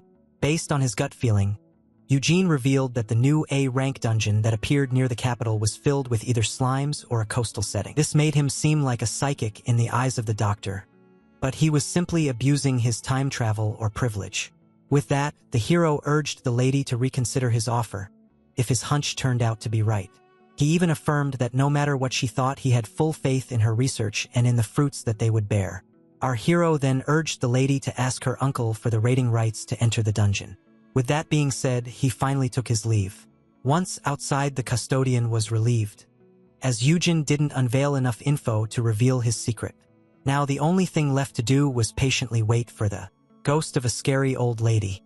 Yet seeing how our hero was way too absorbed with his pet, his first attempt was met with failure. One day, as he returned home while carrying dull knives for his friend to sharpen, creepy hands suddenly wrapped themselves around his feet. And just like that, the ghost made our hero fall to the ground. Yujin screamed at the teleporter that he had no right to actually harm him, but the ghost didn't expect the F rank to be so fragile and actually trip over and fall. And so as attempt number 2 was a failure, now came the time for attempt number 3. In the middle of the night, as the protagonist went to the fridge in order to get some water, he was met with a creepy-looking straddle covered in blood. For that reason, he couldn't help but applaud the creativity of the spirit. Yet, as he turned around, he found himself in front of a creepy-looking creature hanging from the ceiling. Yujin was genuinely surprised, as he didn't expect a double jump scare. His resist fear skill was preventing him from being scared. Only then did he bump into someone. And just like that, Yujin tilted his head to find something actually creepy. The creepy hobo in the kitchen holding a knife. He turned to him with his cold and, while the fear of God was instilled in the heart of the specter, the young man casually greeted his housekeeper. Young will explain that since he couldn't sleep, he decided to kill some time by sharpening knives. Only then did the housekeeper notice the creature hanging from the ceiling. And just like that, the creepiest thing in the room fainted out of fear. Seeing how he had resisted jump scares 3 times in a row, Yujin was the winner of the wager. With that being said, the spirit started to cry like a baby. It then came as a shock to our hero, as the creature truly had minions that were going to mark him, seeing the wager. At one point, the screams of the whiny little ghost became unbearable. Yujin asked him to cut it out and asked him about his age, so the one with the mask revealed himself to be a decade old. According to our hero, the one in front of him wasn't actually a spirit, but only a human putting on an act. The dokebi then pointed out how the existence of ghosts was actually plausible in a world full of monsters and superpowered individuals. Yujin couldn't argue on that point, as at the end of the day, it was much easier to believe that mythology had become real than to try and understand that video game. With that being said, he finally believed that the one with white hair wasn't a human. Seeing how he was now his servant, the ghost decided to reveal everything. The dokebi claimed that he was 100 years old, and 3 years old at the same time. This greatly intrigued the protagonist. Yet he found it rather funny. As the whole dungeon mess started 3 years ago, it didn't take him long to understand that the spirit was birthed with the appearance of the system. According to the legends, dokebi are in fact objects that existed for such a long time that they gained a soul of their own. The one in question had existed but had been asleep for over a decade. He was then awakened by the power of the dungeon. Upon hearing this, our hero was left baffled, but unable to deny this story. In fact, this was the best explanation for the yokai's teleporting ability, as in the end, the system's main function was to link the different dimensions.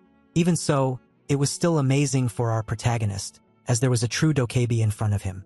The spirit was then stunned as our hero guessed his name and from the meaning, realized that he was a watermelon that belonged to a family known as. At that moment, the specter began to think that our hero was a dokebi as well, born from the crystal ball of a psychic. Yujin affirmed to the ghost that he was a human and urged him to start thinking of him as a boss. With that being said, the custodian decided to give the creature its first task. It was safe to say that the mention of the job annoyed the creature. Yujin began to complain that he was an errand boy, but the protagonist claimed that he simply wanted him to investigate the dungeons in foreign countries, as while countries were particularly secretive about their own dungeons, the teleporting and sneaky ghosts could easily pass through their defenses. When asked for the reason he should do this, Yujin explained that this would only make him an even greater hero. With the right data, they would be able to uncover the secret of dungeon spawns and make the world a safer place. By extension, whoever provided this data would become a world-renowned hero loved by all and everyone. The dokebi started to draw as he began to imagine the fame and love and the merch that awaited him upon becoming a hero. And just like that, the ghost found itself more than happy to obey the command of its master.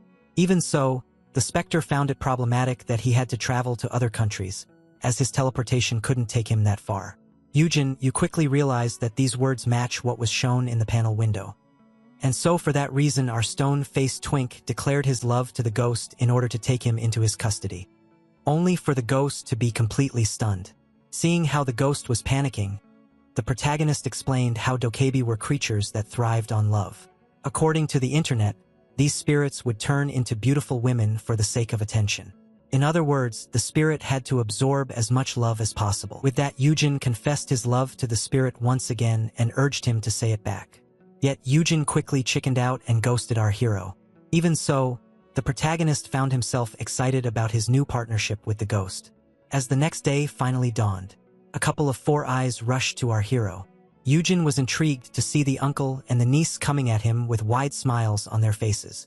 They were overjoyed by the fact that he was right about the dungeon being filled with slime. The director explained that he had his doubts at first but was now overjoyed, as he couldn't have been more wrong. As it turns out, the slime inside the dungeon was a precious material that cost a fortune and a great source of capital for the now rich guild. Yet, as he was being adored by his new fan club, the custody issue found itself rearing its head. Yujin was pleased to learn that the doctor had accepted his offer. But joy quickly turned into horror upon hearing her creepy uncle vowing to place a tracker on him.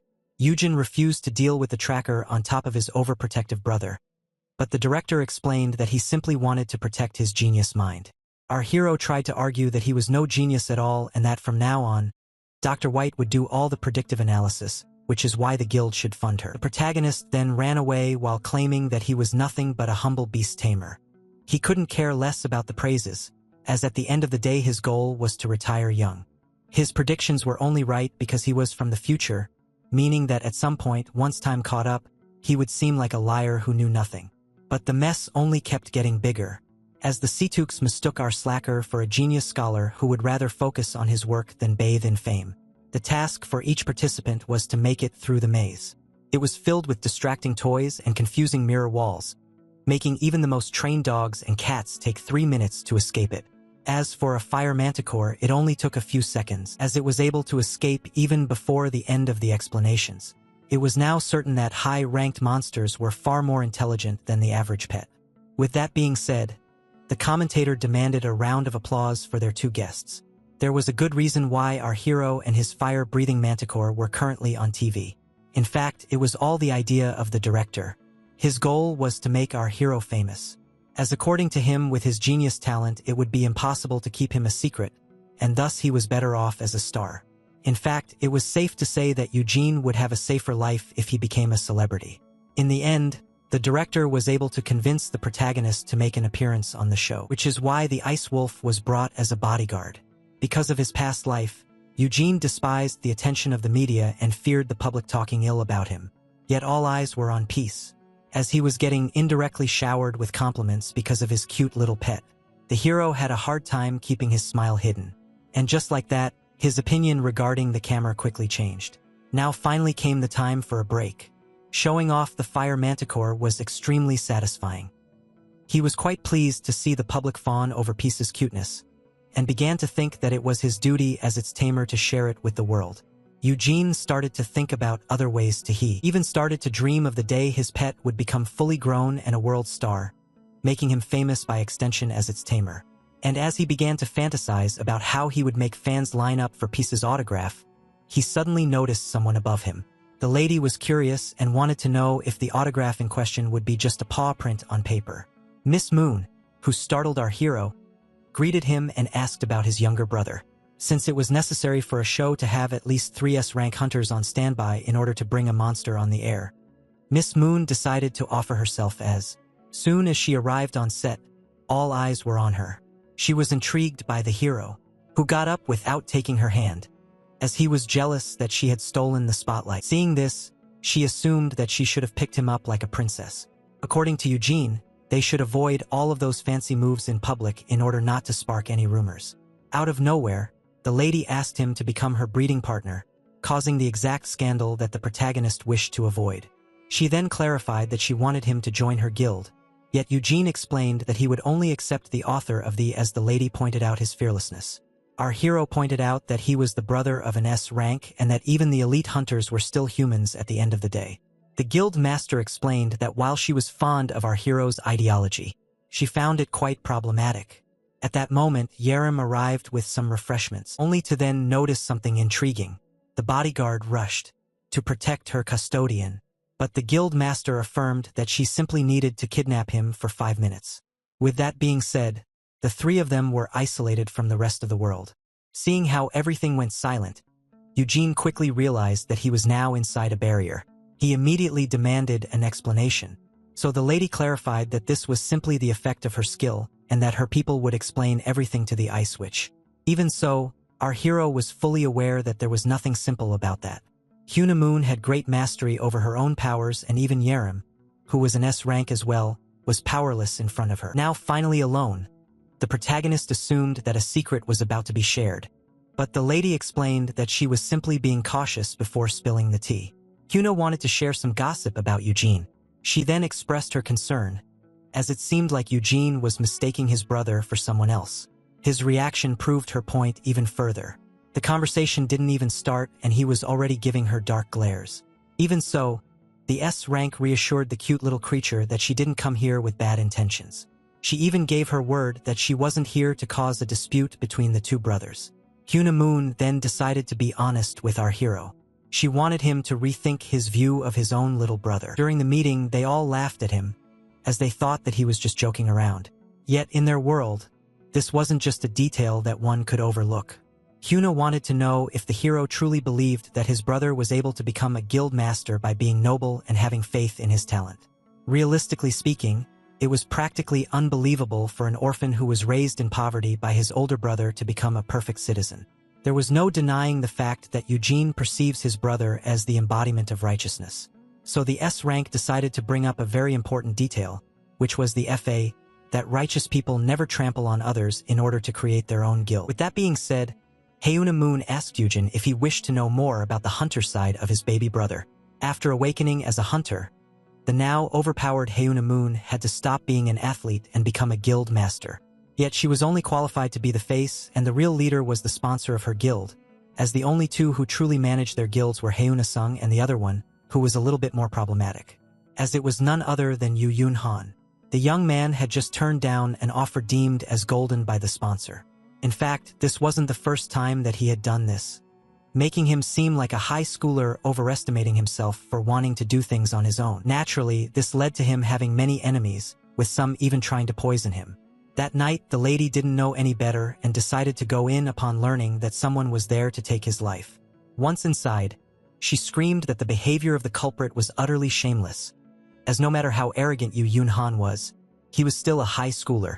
Back then, she thought that people trying to Yu Yun Han was utterly despicable, seeing how he was still a child. But the fiery carnage she laid eyes upon that day made her change her mind forever.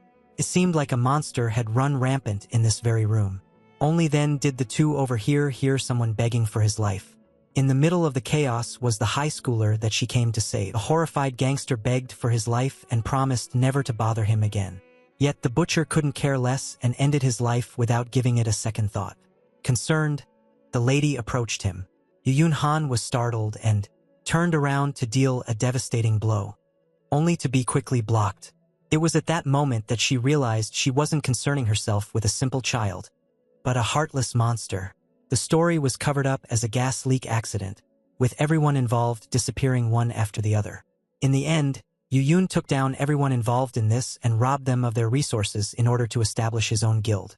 The guild master was fully aware that this truth was hard to believe, yet affirmed that she was telling no lies. She then pointed out how, according to the rumors, there was a time when the brothers got a little cold. Our hero was then asked if he didn't notice anything different about his brother after becoming an awakener. For that reason, she urged him not to lie to himself. She wanted to convince the protagonist that he was mistaken about his own brother, and that, despite things being rainbows and sunshine right now, there was no telling when the beast would attack its custodian. But as she kept on monologuing, her phone suddenly started to ring. The person calling was none other than the one being gossiped about himself. At that moment, Hunamoon offered Eugene protection from his own brother. With that, our hero was reminded that his brother had suffered as well. so he quickly snatched the phone out of the giant's hand. Eugene was stunned to see his brother answering the call. The young prodigy wanted to know if Hyuna had spoken ill of him in front of his brother. Eugene began to think of how his brother was a monster who had to build his empire on bones and blood, and yet he couldn't care less. There was no denying that the behavior of the young guild master was rather odd. Yet our hero himself spent 5 years in the cruel world of hunting, and he himself wasn't all that righteous. In fact, not defending the brother who sacrificed himself for him would be an unforgivable crime. For that reason, he pointed out on the phone how the tall lady had underestimated him. At that moment, Eugene decided to take revenge for his brother by speaking ill of the lady herself, and started gossiping about the most embarrassing moment of her life. Yet, as he began to detail the precise time and location of the incident, the phone was quickly snatched from his hand. She then quickly crushed it. Hyuna demanded to know how our hero had gotten such information, and as she started to shake him for an answer, he simply claimed that he had overheard it somewhere. First, the lady thought about killing him, yet that would mean depriving herself of a super mount. Eugene blamed her for starting this mess by talking about his brother. Thus, as he pointed out how they should both stay silent in order not to embarrass the other, the lady couldn't be more irritated. She started to blame herself for ever thinking that the two brothers weren't alike. But little did she know her secret was 4 years away from becoming public. In the end, she affirmed that she tried all of this thinking that he was nothing like Eugene. Even so, the woman couldn't help but be relieved, as it meant that Eugene would be able to hold his own against the other guild masters. This made our hero understand that he wasn't done with the kidnappings. As soon as they got out of the barrier, Urim screamed at the kidnapper, and as the teenager screamed at the woman, thinking that she had hurt her custodian, the good master clarified that they simply had a little chat. She then whispered in her ear to keep her mouth shut at all costs. The teenager realized that the woman was threatening the man and charged at her at once. For some reason, upon watching them, Eugene found his bodyguard and kidnapper to be rather close, since they were the only 2 female S ranks in the country. This made him wonder if his little protege would go and join the Breaker Guild after her contract with Hyen expires. Even so, this would be impossible, as the Breaker Guild was on its last legs. Neither Hyen A nor Suk Won Choi had the patience to be ordered around by suits, which is why both of their guilds would be dismantled in the future. At that moment, the idea of recruiting Hyen A into their own guild crossed our hero's mind. After all, her immense firepower would make her a good pair for Urim, and the system also wanted him to take other S rankers under his wing. After giving it some thought, having a strong female role model as a mentor would be much better for the Ice Witch than someone like him. Only to realize how wrong he was as Urim took a page out of Hyen A's book and called herself his breathing partner. For that reason, as rumors started to spark about him in the minor, he urged her to get away from the bad influence.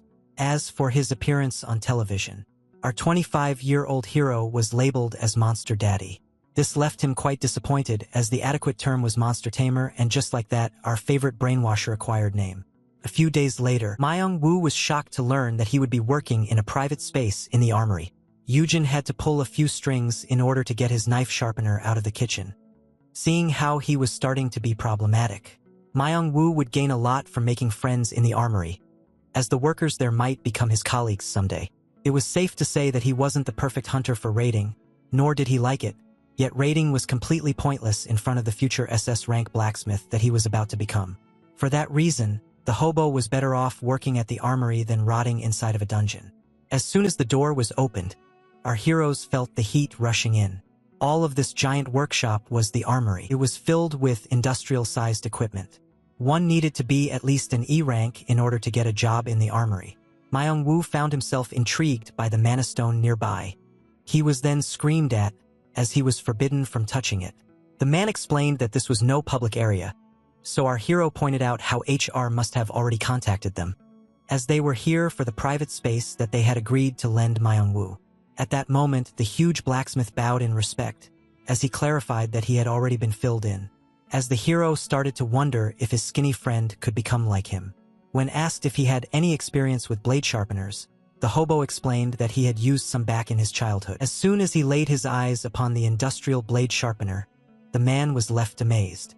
But as the fanboy was almost about to lick the extremely fast machine, the worker informed him that he was forbidden from touching it, as his toys were over there. Our heroes were then left intrigued. as they entered a room that was in complete shambles. Inside was the blade sharpener reserved for Myung-woo. The blacksmith then went on his way, since there was no need for him to explain how the machine worked. At that moment, Yujin tried to argue that this place was a complete dumpster. But only then did he notice something intriguing. All of the workers were giving them dark glares. Everyone recognized the hobo as the friend of Yujin's brother, and claimed that he only got here out of pure connections, as he was nothing but an F rank. Even so, their new co-worker didn't blame them for their thoughts, as he must have seemed like a string puller in their eyes. In fact, the man was simply grateful to have acquired some professional tools and decided to do his best in his new workplace. That moment, Yujin started to blame himself, as he had practically thrown his friend into a dumpster. He then asked his friend if he would be able to handle things on his own, seeing how he hadn't used a blade sharpener in a long time. As soon as Myung-woo stepped on the pedal, both F ranks were stunned to see that the machine actually worked. With that being said, the 9th sharpening process finally started. The hero was left quite pleased, as even with a machine involved, the knife sharpening still counted. Yujin even theorized that this hands-off sharpening was far better for unlocking his skill than resorting to a giant machine. With that being said, the hobo tied his hair. At first, the hero wanted to warn him about not hurting his fingers. But only then was he suddenly captivated by something else. As sparkles emerged out of the sharpened blade, the custodian was left completely stunned, as it was the first time that he had seen his friend being so focused.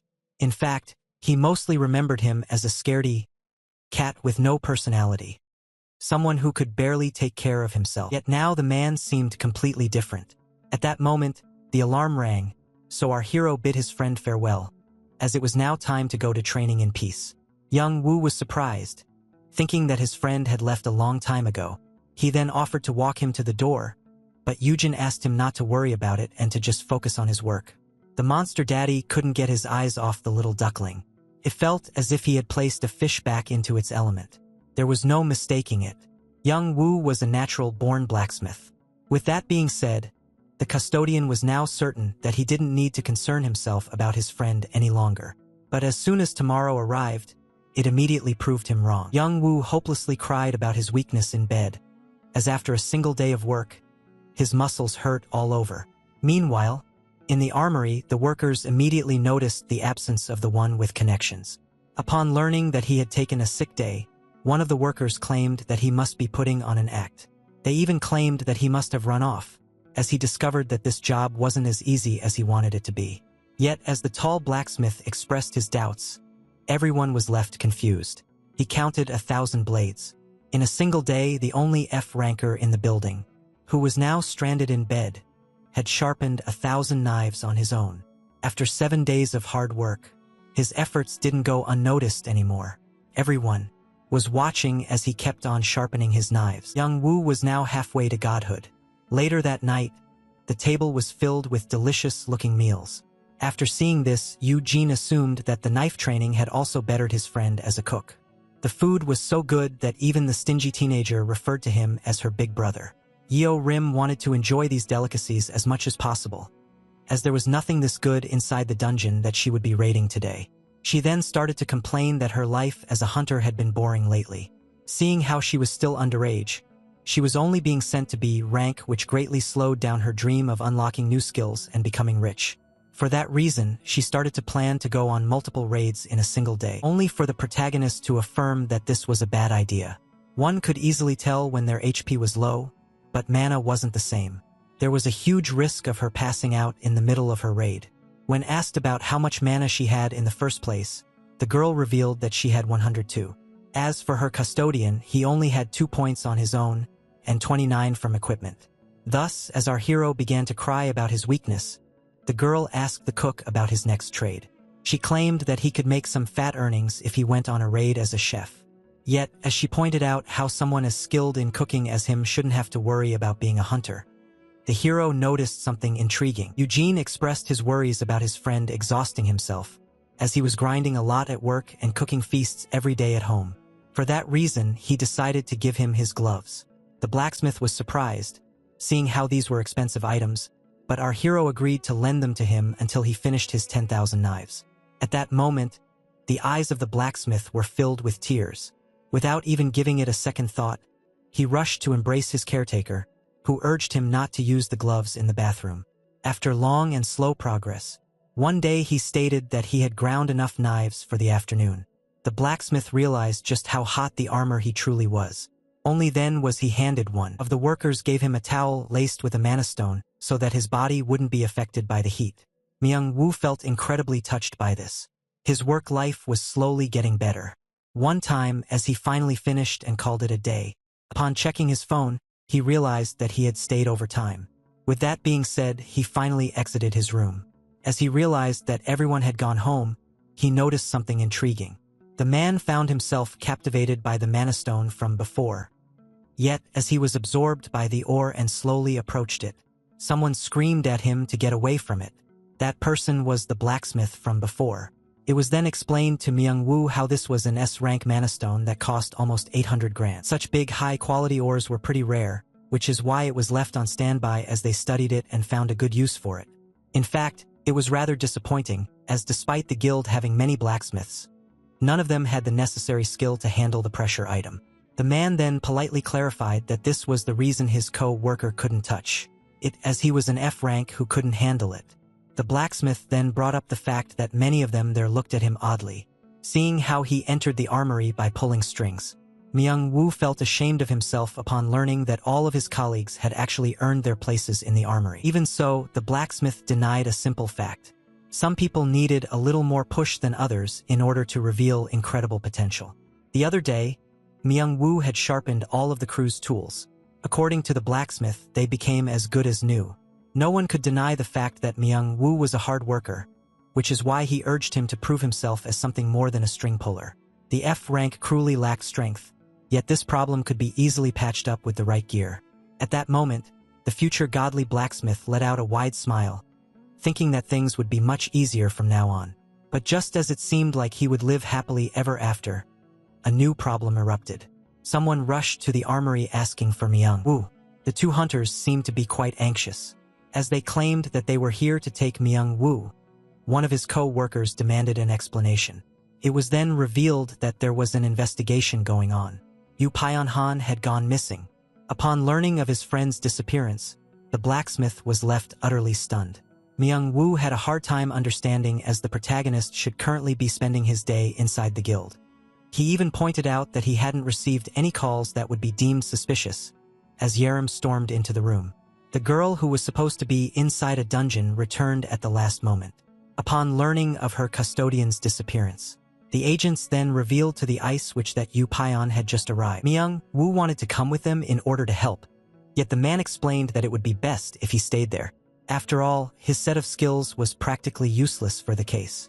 A few hours before the disaster, the now missing person was enjoying the calm, and while peace was tearing the place apart, he began to think of how he had done everything he wanted, meaning that he was now very free. Seeing how agitated the fire manticore was, its owner decided to give it some legroom to play. For that reason, he decided to go to the gym so that they could train together. And so he opened the door and explained to the person standing by that he wanted to go out. Overprotectiveness struck yet again. After signing the contract, the guilds decided to take turns sending out hero bodyguards in order to court his favor. When asked about it, the protagonist explained to today's that they needed to go to the second basement. At that moment, something pretty surprising happened. Eugene was very pleased and started to praise the little cub for pressing the right button on its own. He turned to his bodyguard, thinking that he was about to praise his pet, only to find him completely silent. The one before him was much more talkative. This made our hero think that not all people were pet lovers. Only then did people enter the elevator. They apologized for crowding it with their big luggage. Intrigued by them, the custodian used his special eyes. As it turned out, none of them had a rank high to belong to Hyan. And so, when asked about it, they explained that they were from the Bricks Guild, which belonged to Hyan. It was then explained that low-level guilds dropped loot in bulk in this place, which is why they used the training room in order to test it out. The men even joked about the fact that they were all clean, seeing how they had passed the security test. At that moment, they finally arrived at the second basement. And just like that, each of them went their respective way. Eugene couldn't help but feel that there was something fishy about them. The main reason was the fact that none of them had praised his cute pet. even so, decided to clear all doubts from his mind, as at the end of the day, there were still some people who saw Peace as a monster. As soon as they arrived at the gym, the little pet grabbed one of his favorite toys, one thing to play tug with. Yet, as he was putting on his equipment, Gene found out that danger was lurking right behind him. As soon as he turned around, he found himself startled, as he was suddenly sprinkled with a mysterious powder. That was none other than the Watchman fruit, and while his poison immunity spared him from its effects, Peace wasn't this lucky. The powder had an immediate influence on the little pet. Its owner was then horrified as it crumpled unconscious to the ground. Before he could even react, his mouth was covered with a towel. The kidnappers were quite intrigued, seeing how the Watchman fruit should have put him to sleep as well, as they theorized that he might have some special equipment that allowed him to stay awake. Gene recognized them as the guys from the elevator. With that being said, he decided to act at once. Eugene quickly brushed off the many questions in his mind and kicked the one with the rope. Everyone was caught off guard by his unusual strength. The protagonist then freed himself and rushed to the door. Yet, as he was about to escape and warn his bodyguard about the kidnappers, he himself was caught by surprise as he was then punched in the gut. This was a direct hit as he didn't have time to block. The bodyguard urged his colleagues to take this more seriously. According to him, Eugene must have given him some high-quality gear. Thus, the first thing to do was to strip him of it. As he lost his belt as well as his gloves, Eugene started to speculate that MKC were traitors, as they assigned him a spy instead of a bodyguard. Yet, as he was trying to brace himself in order to try and escape once again, one of the kidnappers theorized that his earrings were the reason he didn't succumb to the powder. And with that being said, they were ripped off his ears. And just like that, his mana disappeared. Upon realizing that he had used his skills many times today, he recalled how he had told Uraim about how running out of mana would make one pass out. And thus, as he passed out with his empty reserves, the kidnappers decided to shove him and his pet into a piece of luggage and smoothly escape this place. At that moment, Eugene blamed himself for ignoring all of the signs, as no good person could resist the charm of peace. Sometime later, water was splashed over his face, and with that being said, he was forcefully woken up. Our hero was intrigued as he found himself tied up. In front of him was a scary-looking man with a scar and an evil grin on his face. Eugene quickly used his abilities in order to appraise the stats of the man. The kidnapper was a B rank hunter known as Woo Jae Kim, a name that our hero had never heard before. At that moment, the delinquent explained that he doesn't like harassing F rankers and decided to stop beating around the bush. Woo Jae grabbed our hero by the hair and demanded the mark of the master that allowed our hero to control the fire manticore to be handed over to him.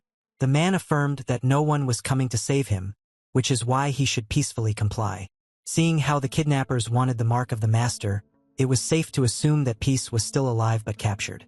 The hero tried to argue that the 5 big guilds would be coming for him but the man wasn't so sure about that. After all, he had been exchanging texts with the hero's bodyguard, who was still on standby in front of the training room. In other words, no one knows that the protagonist had been kidnapped. Woo Jae explained that even when they realized what happened, it would be already too late. Seeing how they were inside one of countless containers that looked exactly the same and that they would be departing for Japan soon, Eugene assumed that the Japanese had something to do with it, so the man clarified that this wasn't exactly the case and that they were promised a huge reward. Upon learning that he was also being sold at an auction, Eugene quickly analyzed the situation. Seeing how he was very well protected in the country, the abductors who teamed up to get him decided to sell him overseas. There was no doubt that the big guilds would resort to any means necessary in order to get him back. But things would become difficult outside of Korean waters. In other words, Eugene had to try and buy as much time as possible. Out of nowhere, he started to chuckle. With a grin on his face, he explained to the kidnapper that he was no fool and that he won't be so easily scared by him. Eugene had made a mistake by revealing to him that he was important enough that they needed him in one piece. Eugene even started to mock the B rank, claiming that he got outsmarted because of his own incompetence. At that moment, the man couldn't take it any longer. And as the protagonist kept babbling on about how they were forbidden from touching him, he suddenly received a mean kick to the gut. Eugene assumed that the target had failed to grasp the danger, but Eugene was fully aware of the situation he was in. He even claimed that he had been abducted by people who were too miserable to live by the rules. And as he kept on mocking the man, he struck the wrong nerve. With that, the B rank stomped the F rank with all of his strength, making him scream in agony. Wooji just grabbed Eugene's ankle. The man then revealed how irritating it was that he wasn't allowed to rough him up any further. The real goal of the protagonist was to make the torture keep going, as he was desperate to stall for time regardless of the pain. With that being said, the kidnapper realized that he could use some help. Eugene was then slammed and thrown against the steel bars. As soon as the man started to explain that he himself was a pet owner, our hero found something viscous near his neck. His screams greatly pleased Wooji, as he was finally getting scared. That reptilian creature characterized by cursed venomous tentacles was a C-rank monster known as a critic. Its curse was so painful that almost everyone would succumb to it after half an hour.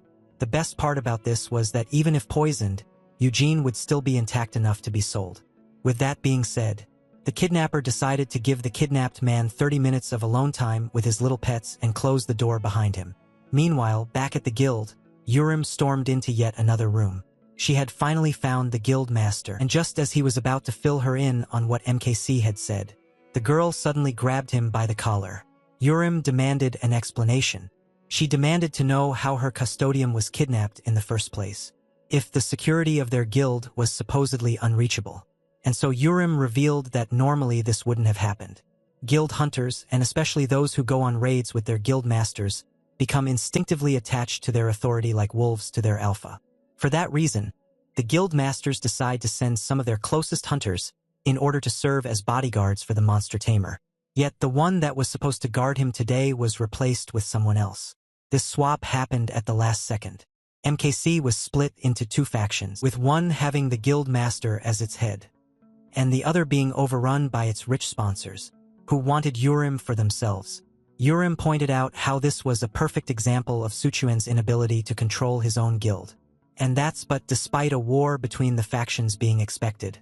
The young genius didn't foresee that the sponsors would reach out to his own low-ranked subsidiaries, who were still stronger than his F-rank brother. With that, Urim demanded to know if the guildmaster of MKC had revealed anything about the location of Urim. Urim explained that this was the reason he wished to see her, as her skill pale corpse was now needed.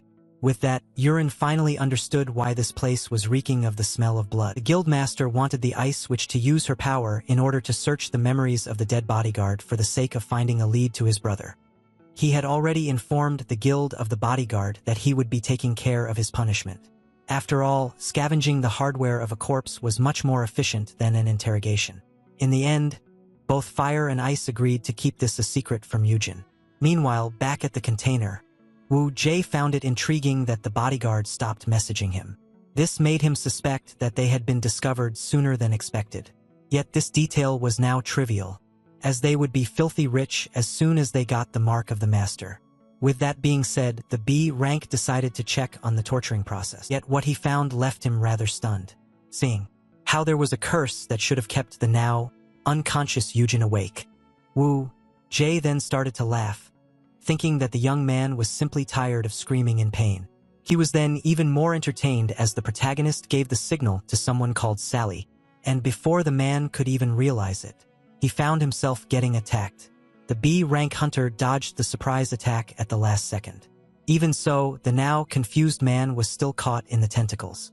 Only then did he realize it, and he was left completely stunned. Eugen should only be able to tame juvenile beasts.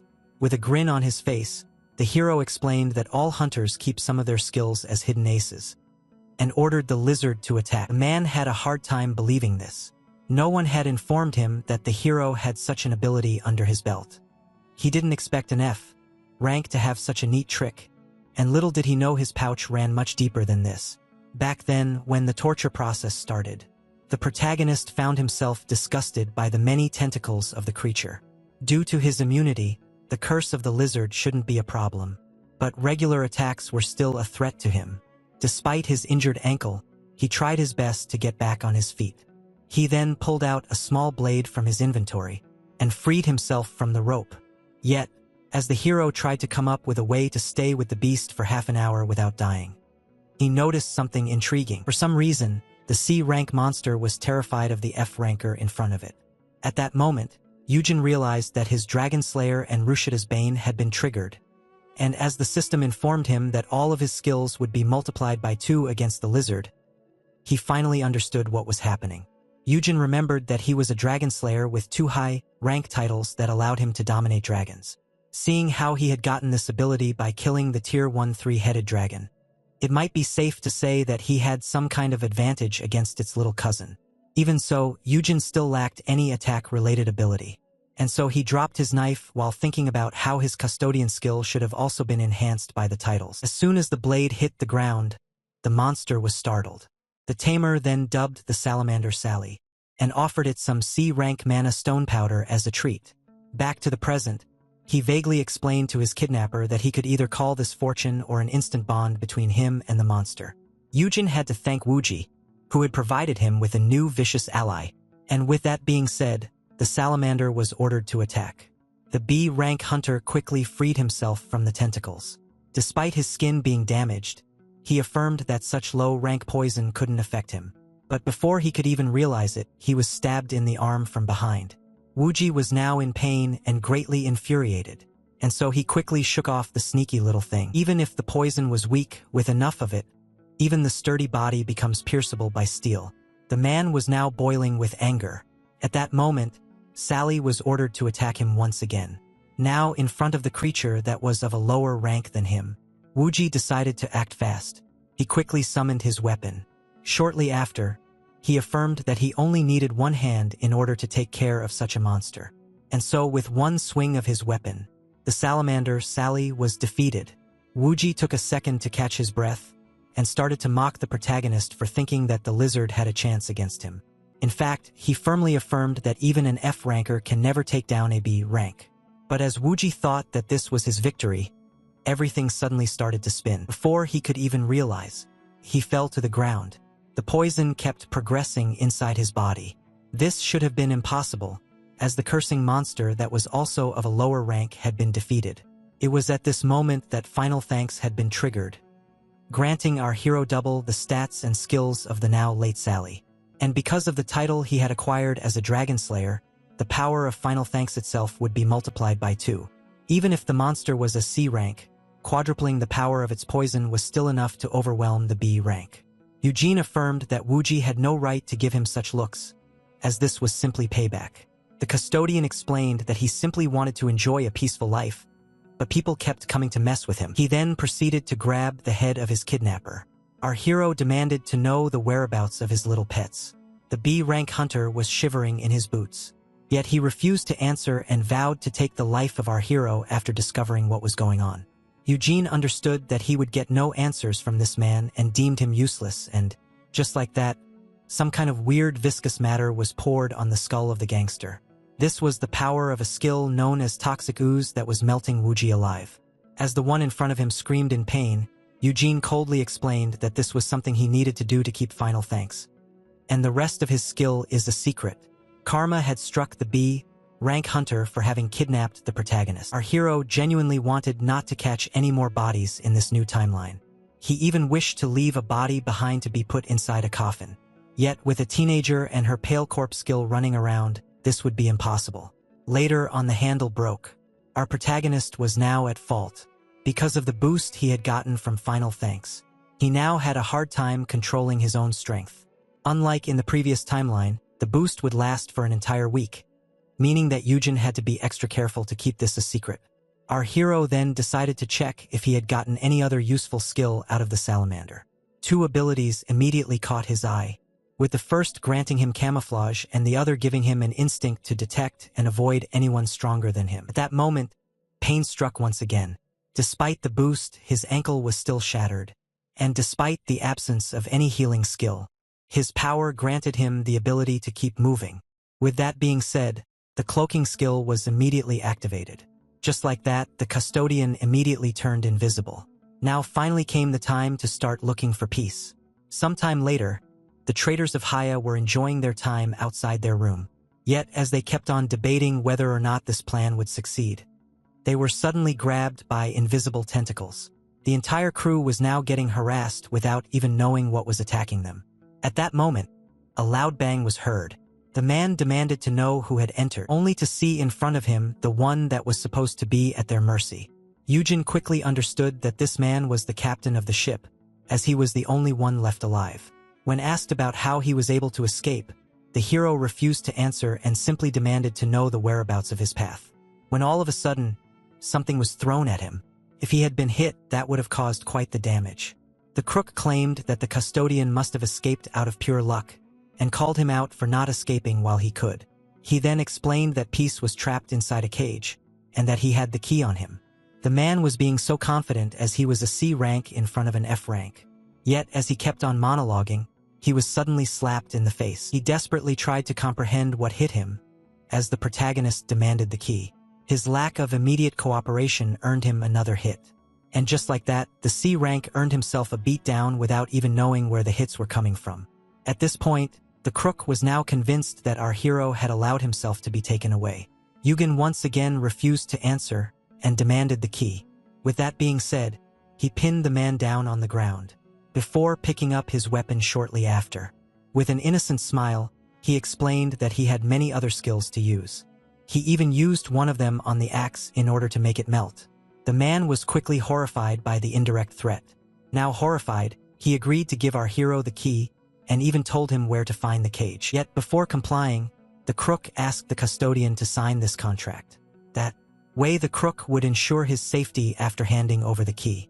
Yugen agreed and added a term claiming that the delinquent was forbidden from speaking about this to anyone. With that being said, the C rank was finally freed from the tentacles. The custodian then decided to go free his path at once. Yet at that moment, the crook decided to seize this opportunity. In the blink of an eye, he deployed one of his skills and charged at the hero. Grabbing him by the neck, the crook squeezed as hard as possible. He was now confident that the attacker wouldn't hurt him, as violating the contract he had just signed would inflict a strong blinding curse upon him. The man even blamed the protagonist for not being more wary, and assumed him to be a beginner that had never been inside an actual dungeon. Yet, to his utmost shock, the paper was ripped in half.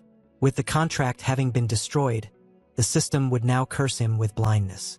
Yet Yugen's curse immunity spared him the worst, as he started to explain how he wasn't a beginner, and was probably the most experienced person on this ship. And with that being said, he finally gave the agonizing finishing blow. Yugen had long predicted the betrayal of the crook. Even so, he had already planned to kill him in the first place. Number one could ever suspect that an F rank caused all of this carnage, which is why people would assume that an internal conflict sparked between the kidnappers. As for the traitors, he decided to spare their lives and leave them in the hands of the guild, seeing how they hadn't witnessed his skills. Yet there was still one more problem to take care of. Yugen had to deal with the corpse of his late friend. He couldn't help but pity the poor creature. The hero was well aware that the C-rank monster would be chopped into 2 pieces and sold if left unchecked. For that reason, he decided to get rid of the body. Yugen used Sally's own power in order to put her to rest, as, if it wasn't for her, he wouldn't have made it out of this mess. And so, after a short search, the monster daddy finally located his little cub. Peace seemed to still be unconscious from the effect of the powder. The easiest thing to do would be to take the animal and escape the place. Yet this would surely raise suspicions. Thus, he judged it best to simply wait for the rescue. Now reunited with his pet, he couldn't help but find it adorable and urged it to enjoy its sleep until help finally arrived. After committing countless acts of carnage, Yugen looked at the innocent creature with tenderness. He was happy to see it unharmed, and he truly wished that it would live a longer life than him. After some time, help finally arrived. As soon as the hero and his path had been located, the agents who found him immediately relayed their coordinates. Without wasting a second, the men decided to open the cage and contact the younger brother. The hero who had just woken up felt a strong presence approaching. It didn't take him long to realize that the strong one in question was his younger brother. At that moment, Yugen finally found his missing brother.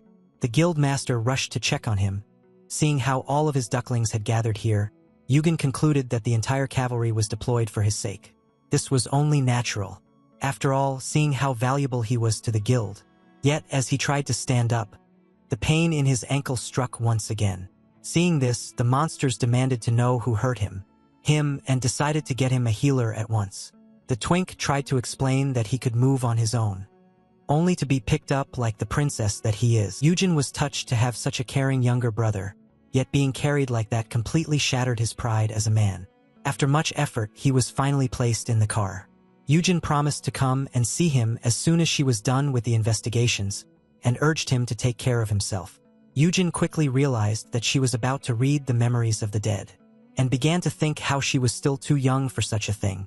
He was then quickly snapped back to Earth as his brother ordered the driver to get them to a hospital for a full check. The hero tried to explain that the healers had already helped him, yet Yujin was determined to make him see professionals.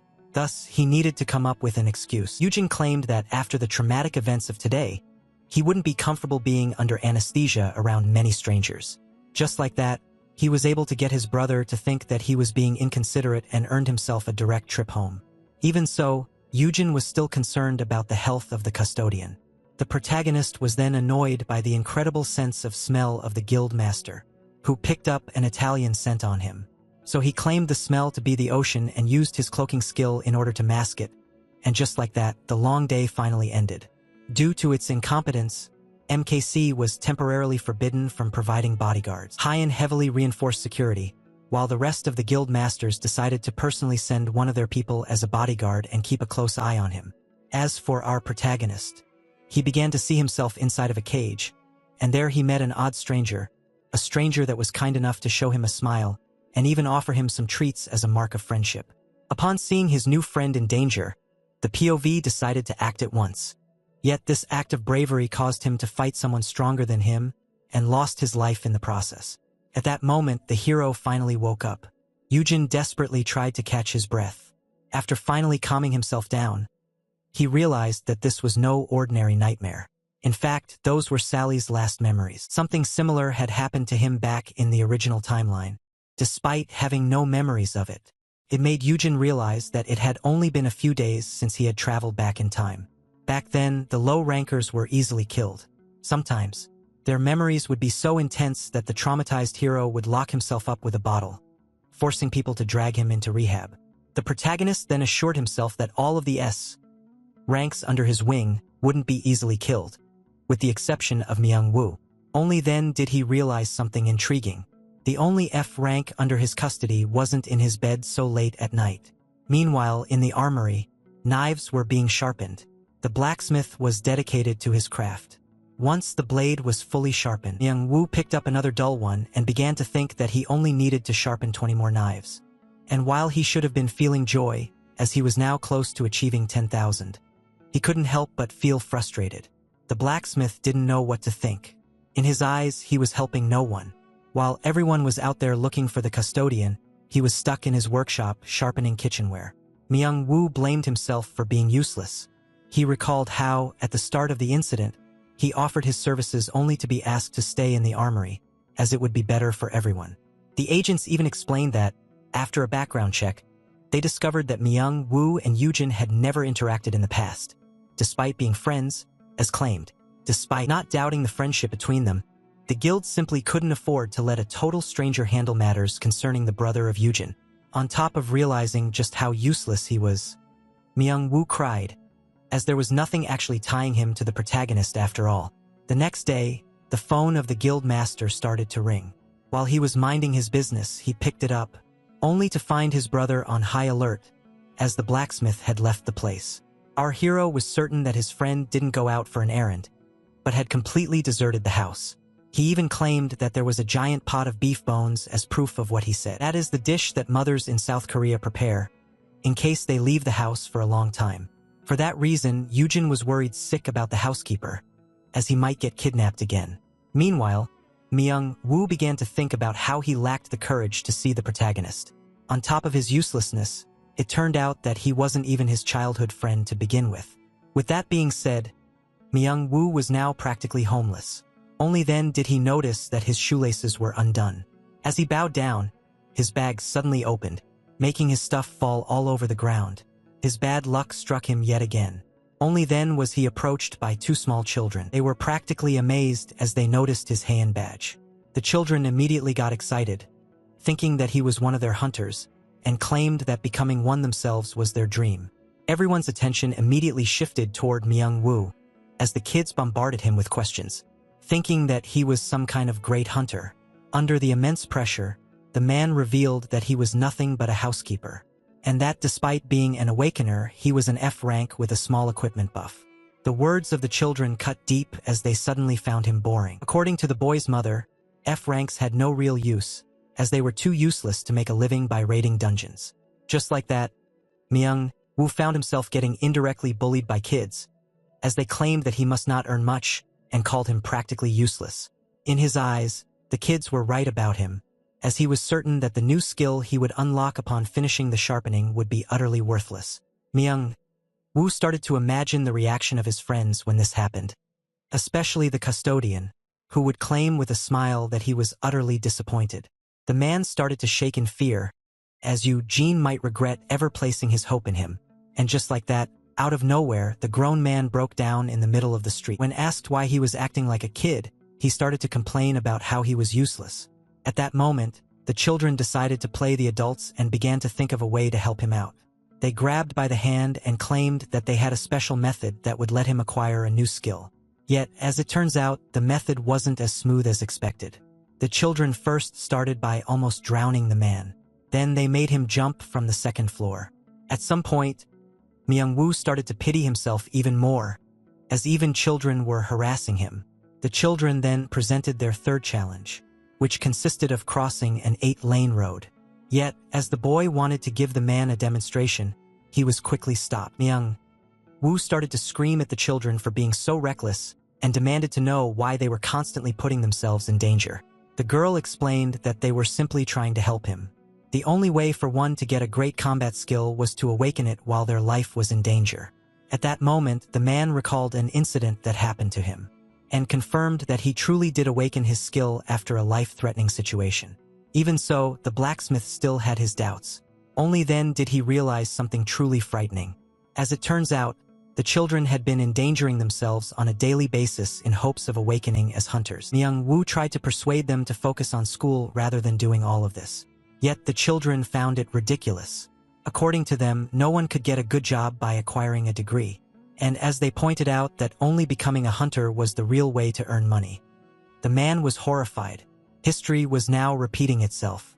In the past, society forced him to continue his studies. Now it was telling these children to become hunters. But as he was lost in his train of thought, a great explosion erupted. An announcement was then made claiming that there was a dungeon break nearby and that people were required to go to shelters.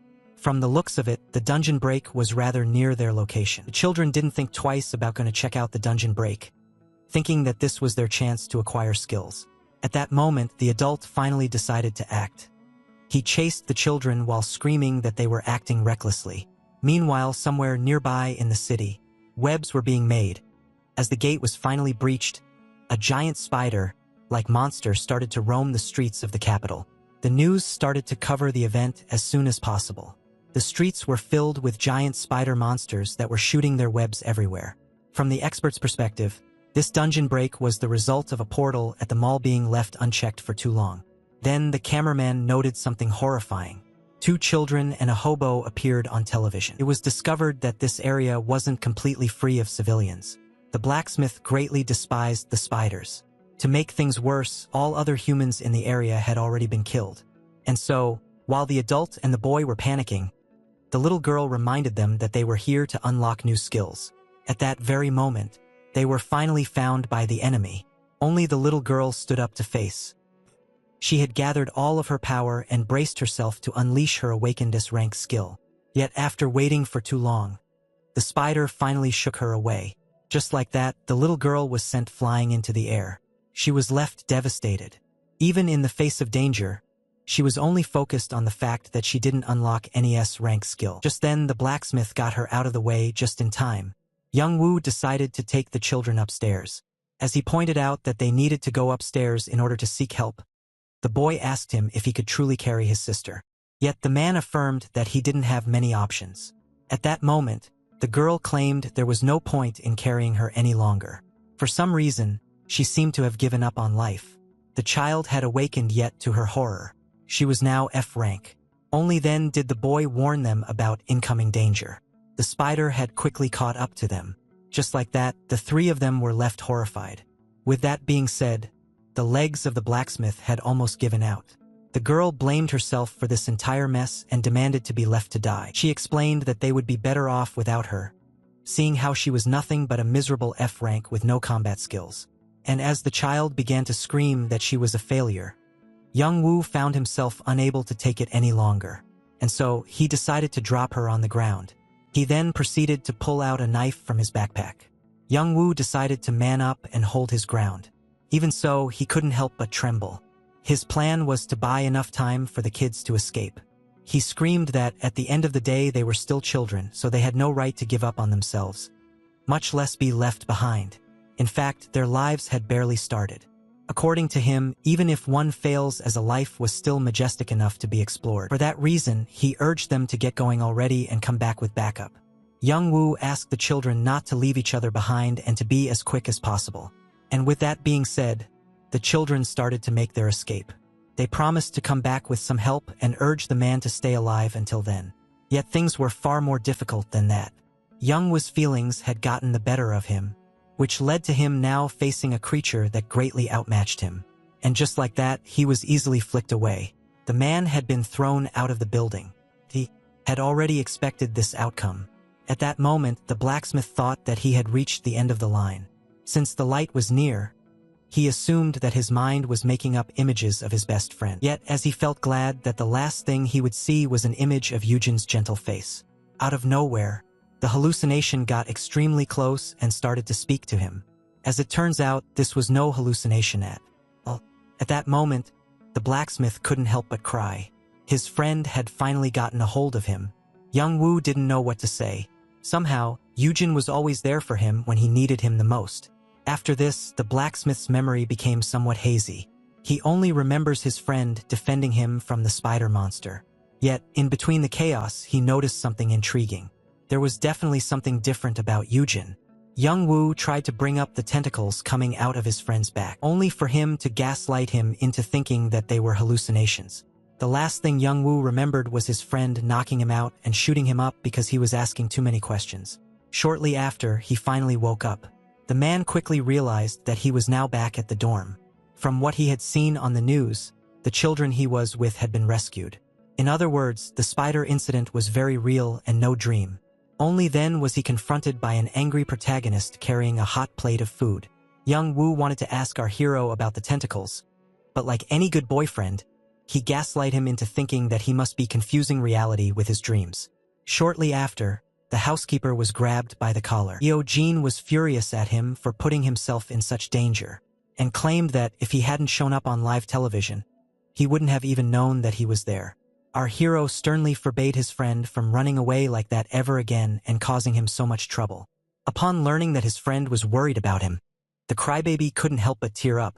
Eugen panicked, thinking that his friend was in pain, and offered to get a healer. But little did he know those were tears of relief. Young Woo asked the custodian if they would be able to maintain their friendship in case he obtained a pitiful skill after finishing sharpening knives. Yet this greatly infuriated Eugen. Upon hearing this, he realized that his friend had run away for nothing.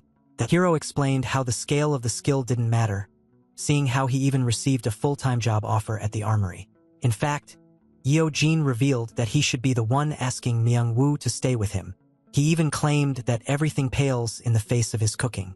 For that reason, he asked him to come and make him a meal once in a while if he ever decided to move out. Eugen claimed that he would eat anything and even offered to pay Young Woo, who couldn't help but smile. After the city-living conversation, the blacksmith finally came to a realization.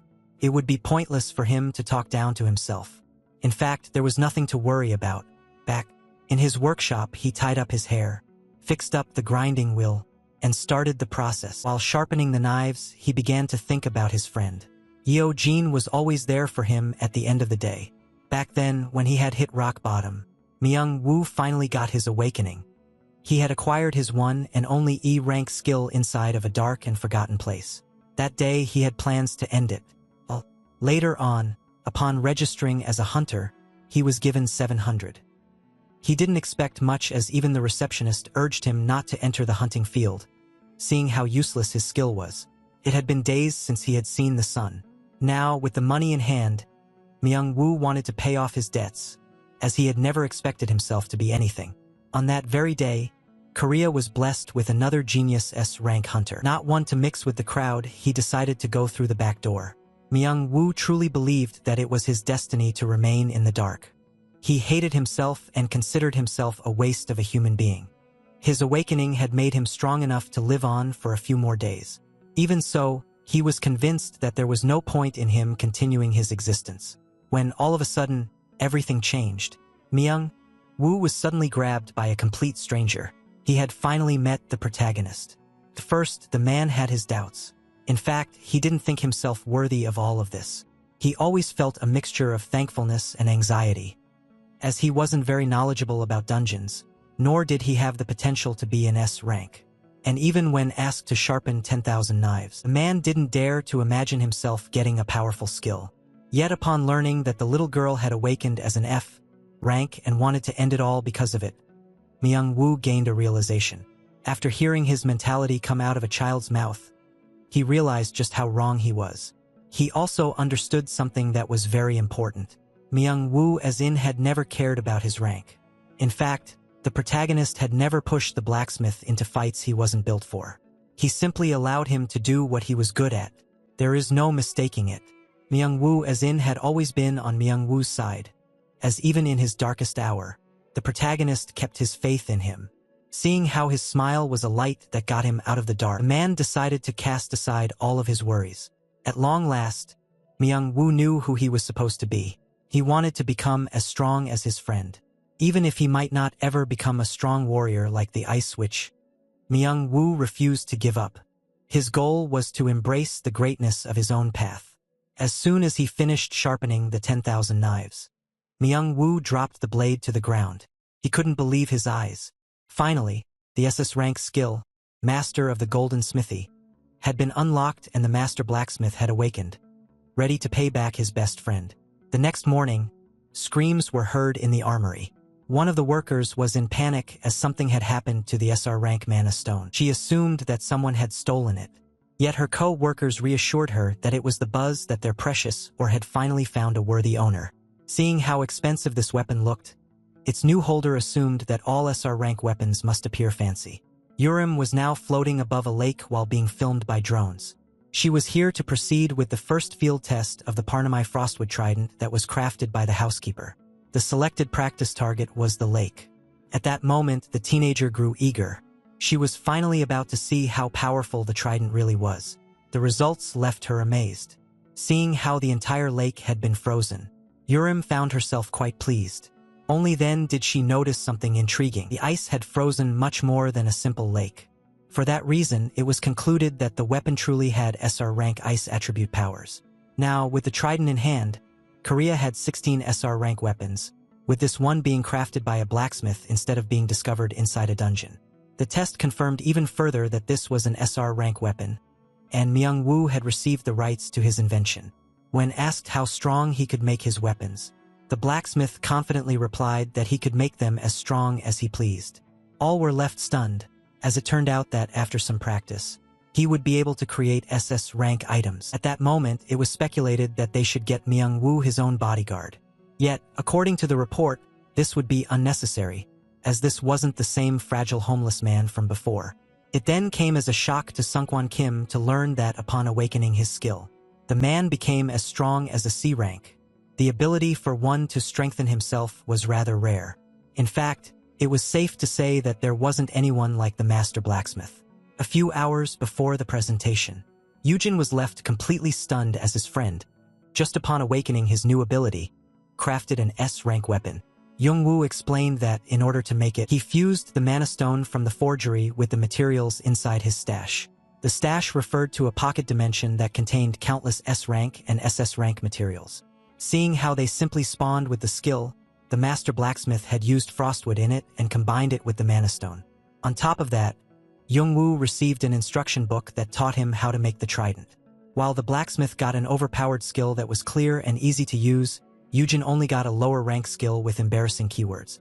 And so, as he started to cry about how unfair the world was, Young-woo offered him a tour of his own workshop. This greatly intrigued the protagonist. As it turned out, the name Master of the Golden Smithy wasn't just a simple title. After opening the gate to the Golden Smithy, Young-woo revealed how he could invite people to enter it. At that moment, the custodian realized that, on top of not having to worry about getting kidnapped any longer, Jung-woo now had all the potential to become the main character of his own novel. Upon entering, the hero was greeted with a bright light, but after taking a good look, he was left utterly stunned by how huge and magnificent the smithy was. The pair found it rather interesting that, despite the workshop being made out of wood, it didn't get damaged with all of the heat around. Jung-woo also noticed that the fire wasn't burning without fuel. Yet, as he got closer in order to take a better peek, the fire changed its form and emerged from its resting place. Jung-woo protected his friend, who reminded him that he now surpassed him in stats. The creature in front of them was then revealed to be a fire elemental. The creature, who referred to the blacksmith as master, called itself Asura, a being whose creator made it in his last moment. The hero was baffled that such creatures truly existed. So Jung-woo revealed that he was the co-creator of the trident, whose past master had prepared everything for him. This greatly intrigued the custodian, as this meant that Muirs wasn't the only hunter on Earth who had this S-rank skill. The old owner also left the new one flowers and a card. Muirs again used the ability to read the ancient language that was written on the card. It was a welcome note from the master before him, wishing him good fortune. Some dungeons contain ruins of civilizations that seem similar and different at the same time from those on Earth. Seeing how it was possible that intelligent life had existed in this dimension before, it was perfectly possible that a master blacksmith existed in the past. The blacksmith in question might have left his skill for generations to inherit. Yet, as the hero was lost in his thoughts, he was suddenly given the bouquet of flowers. Yujin was quickly slapped back to reality. Jung-woo affirmed that all of this was thanks to him.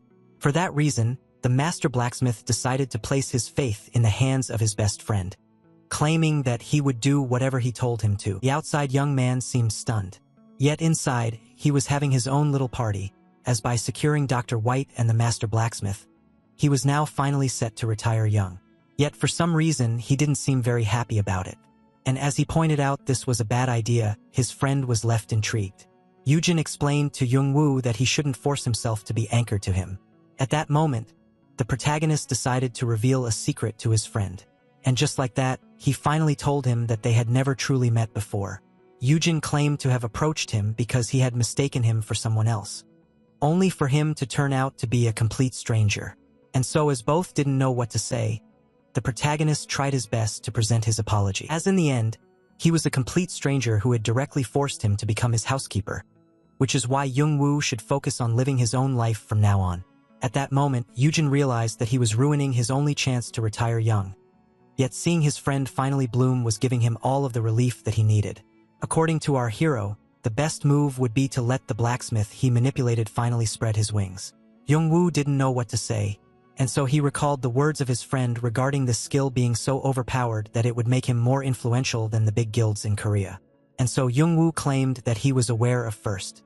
He gave him the flowers, which might catch fire if they stayed in the workshop. The master blacksmith made up his mind and decided to live as he pleased, without worrying about anyone but himself. Back in the present, Jung-woo decided to present his first creation as a gift in front of everyone. He had generously donated it to the youngest S-rank hunter in the country. The blacksmith explained that since the high-end guild had shown him a lot of support even before his success, it was only natural to grant them the first S-rank item. Meanwhile, our hero was left pretty upset, as he had destroyed his chance of becoming a millionaire. Even so, this would be for the better, as with the master blacksmith in the spotlight, people might finally leave him alone. At that moment, the hero couldn't help but express how proud he was of his friend. Bunny then explained to the grizzly that Jung-woo must be planning on going his own way instead of staying in the dorm. Everyone would want him, seeing how he was the only hunter on Earth capable of creating such high-quality items. In other words, the man had no reason to waste his potential by staying by Yujin's side. Our hero realized that he and the star of the day weren't in fact friends for a long time, before quietly sipping on his drink. At that moment, the young contestant thanked everyone for the weapon, especially its creator. Suddenly Yujin spilled his drink as he was being thanked on live television. He was particularly stunned as the pair started to talk about him. As the blacksmith explained that out of everyone it was Yujin Han's support that meant the most. The man in question desperately tried to hide himself.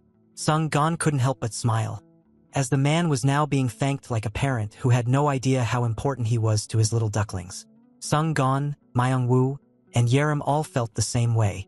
The three of them considered the hero as family, and by thanking him on live TV, they made him seem like someone important who shouldn't be messed with. The following days after the ceremony turned out to be pretty peaceful. With the heavy security and having nothing to do, Yujin spent his time cooped up at home.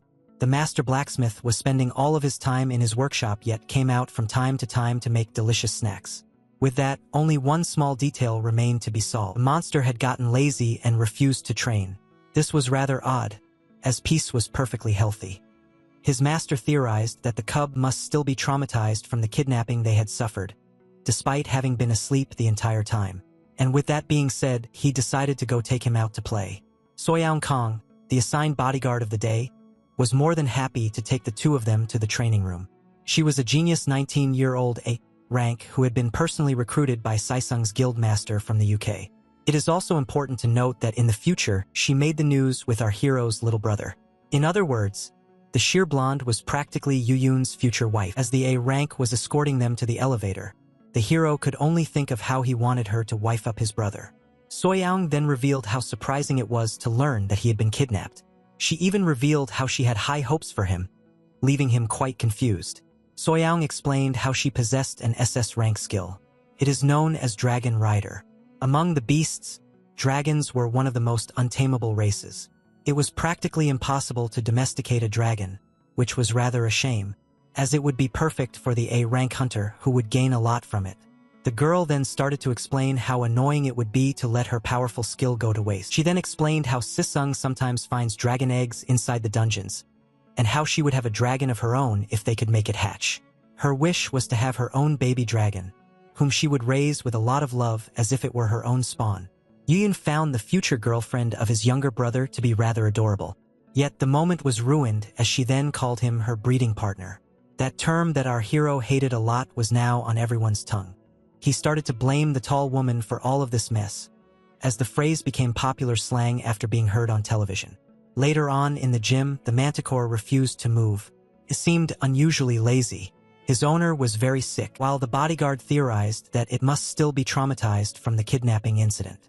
Yoon tried to get his creature to play, as he pointed out how it was a shame that they couldn't take Peace out for a walk. Seeing how he was still a monster, Yoon suddenly got an idea. She explained that there was a safe spot where Peace could finally get some fresh air. Yet to our hero's bafflement, the girl was referring to the garden on top of Susing's rooftop and rushed to inform the guild master. The man in charge decided to immediately send them a car. He even claimed that they didn't need permission to visit. And just like that, the guild master decided to brace himself to welcome a very important guest. Later on, they finally arrived at the magnificent garden. As our hero expressed how surprising it was to learn that this was the roof of Susing, his bodyguard explained that it had been reserved for him for the day. It was the first time Peace had been outside. For that reason, he urged it to let loose. Yuyun even reassured Peace by claiming that the A rank hunter was a friend of his. To prove his point, the girl got really close and embraced him in order to show her bond with the creature. This caught the protagonist off guard, as he didn't expect his future sister-in-law to act like that. He assumed that this must be something common in the UK and began to hope that this wouldn't cause any family drama in the future. Peace was finally feeling more comfortable in the garden. It was the first time that he had encountered this species of flower, and so the little creature in love with nature decided to let loose, leaving its owner worried about the cost of the damage. The girl explained that this wasn't a big deal and hoped that the fire manticore would one day become a good friend of the baby dragon that the hero would hatch for her. When asked about the kind of dragon she was to receive, the girl explained that it was the Tier 3 thorny winged dark dragon.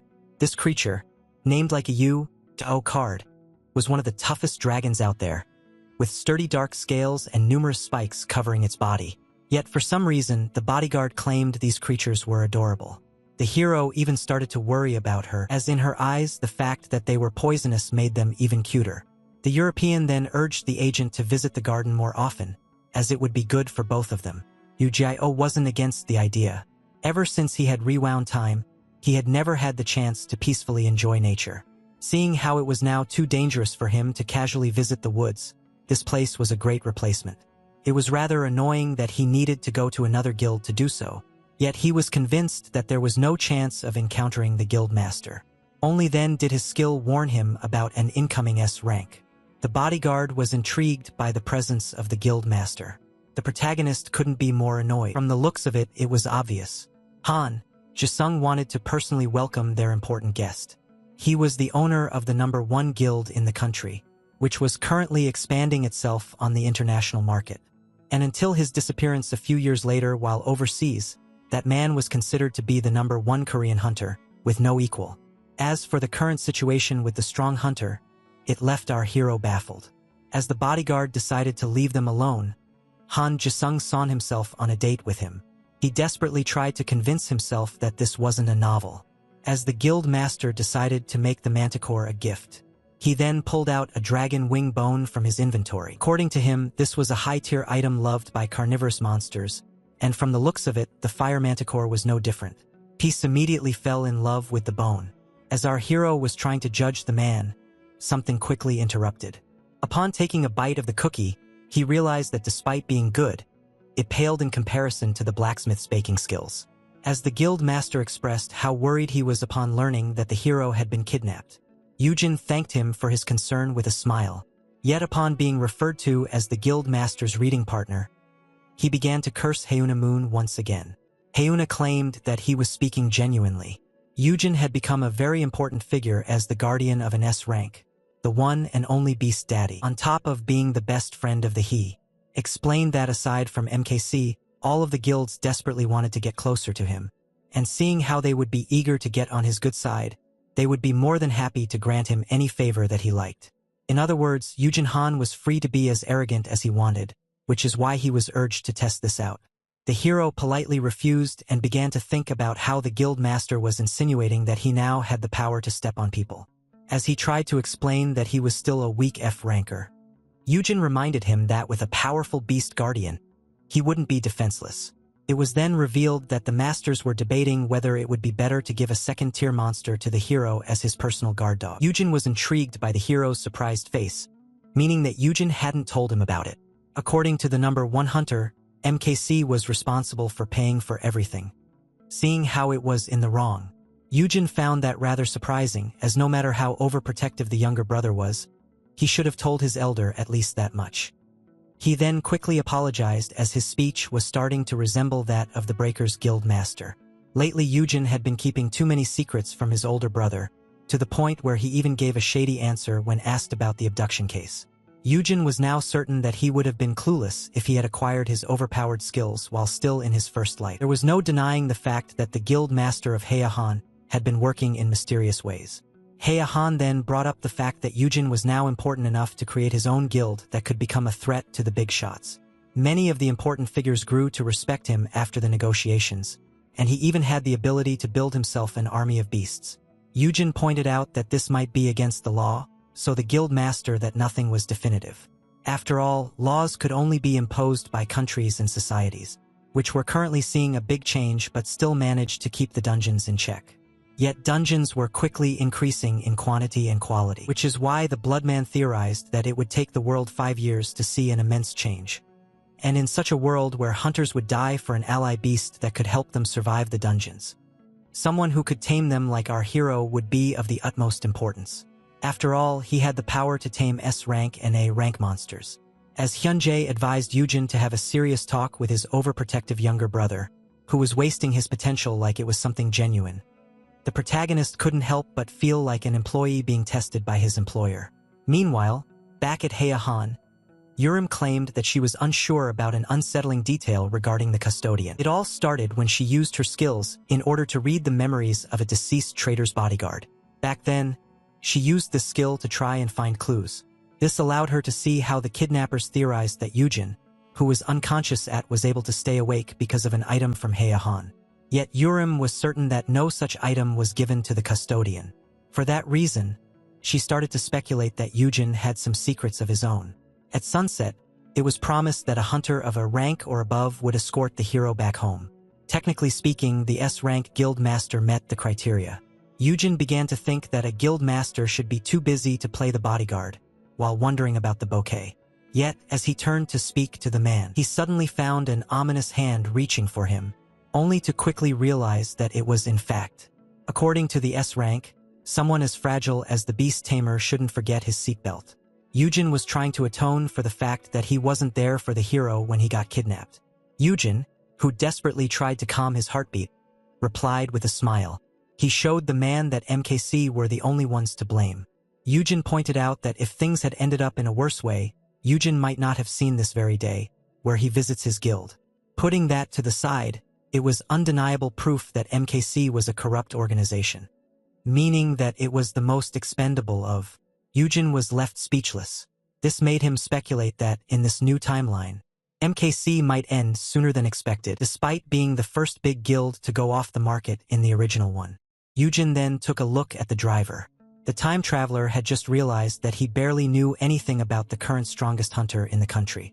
Yujin, who was speculated to be from overseas based on his appearance, was practically a ghost before his awakening, with no known relations. For that reason, the hero started to wonder if he should appraise his skills. Yujin grew curious about the skills that the strongest hunter in the country might have, which is why he decided to take a sneak peek. Even so, it took him a lot of courage to do so. He decided to make it seem like he was taking a look out of the window. Yet, just as he tried to use his skill in the most discreet way possible, a cold hand was placed around his neck. Just like the bouquet, his heart dropped to his feet. At that moment, silence reigned supreme in the car. Yujin had no idea what just happened. Even with his resist fear skill activated, he couldn't shake off the feeling that he was about to reach the end of the line, and that it would only take the S-rank hunter a simple squeeze to end it all. His expression seemed so unbothered and relaxed. It was a shock for Yujin to see himself get discovered even before using the power. Even the beast took a defensive stance. At that moment, the beast tamer asked his bodyguard if he was truly going to turn against him. Yujin replied with a simple smile, and freed the hero's neck from his grasp. The same hand was then used to pat his back. Yujin claimed to be confused as the two of them simply sat in the car. Silence. The hero, who didn't know how to reply, found himself rather annoyed by how paranoid the strongest hunter was. Meanwhile, at the reception of the guild, two middle-aged men took their seats. Yujin was pleased by their warm welcome, yet as soon as he opened the door, his date rushed out of the car. Yujin was still amazed that he made it back home. As the man tried to give back the bouquet, the director explained that they needed to announce his arrival at their guild. Now facing the director of HR, Yujin pointed out that his gear should have told him about a misunderstanding the situation. Director Suk explained that guilds were practically armies, making it extremely rare for an S-ranked guild master to visit another. And as it was explained how these rare visits ended up in conflict, Yujin began to wonder why Yujin insisted on driving him back home. Only then did he realize Hyunji just wanted to mess with Hain a little bit. The man then pulled out a flower. He gifted it to the director, while promising to always look out for Yujin.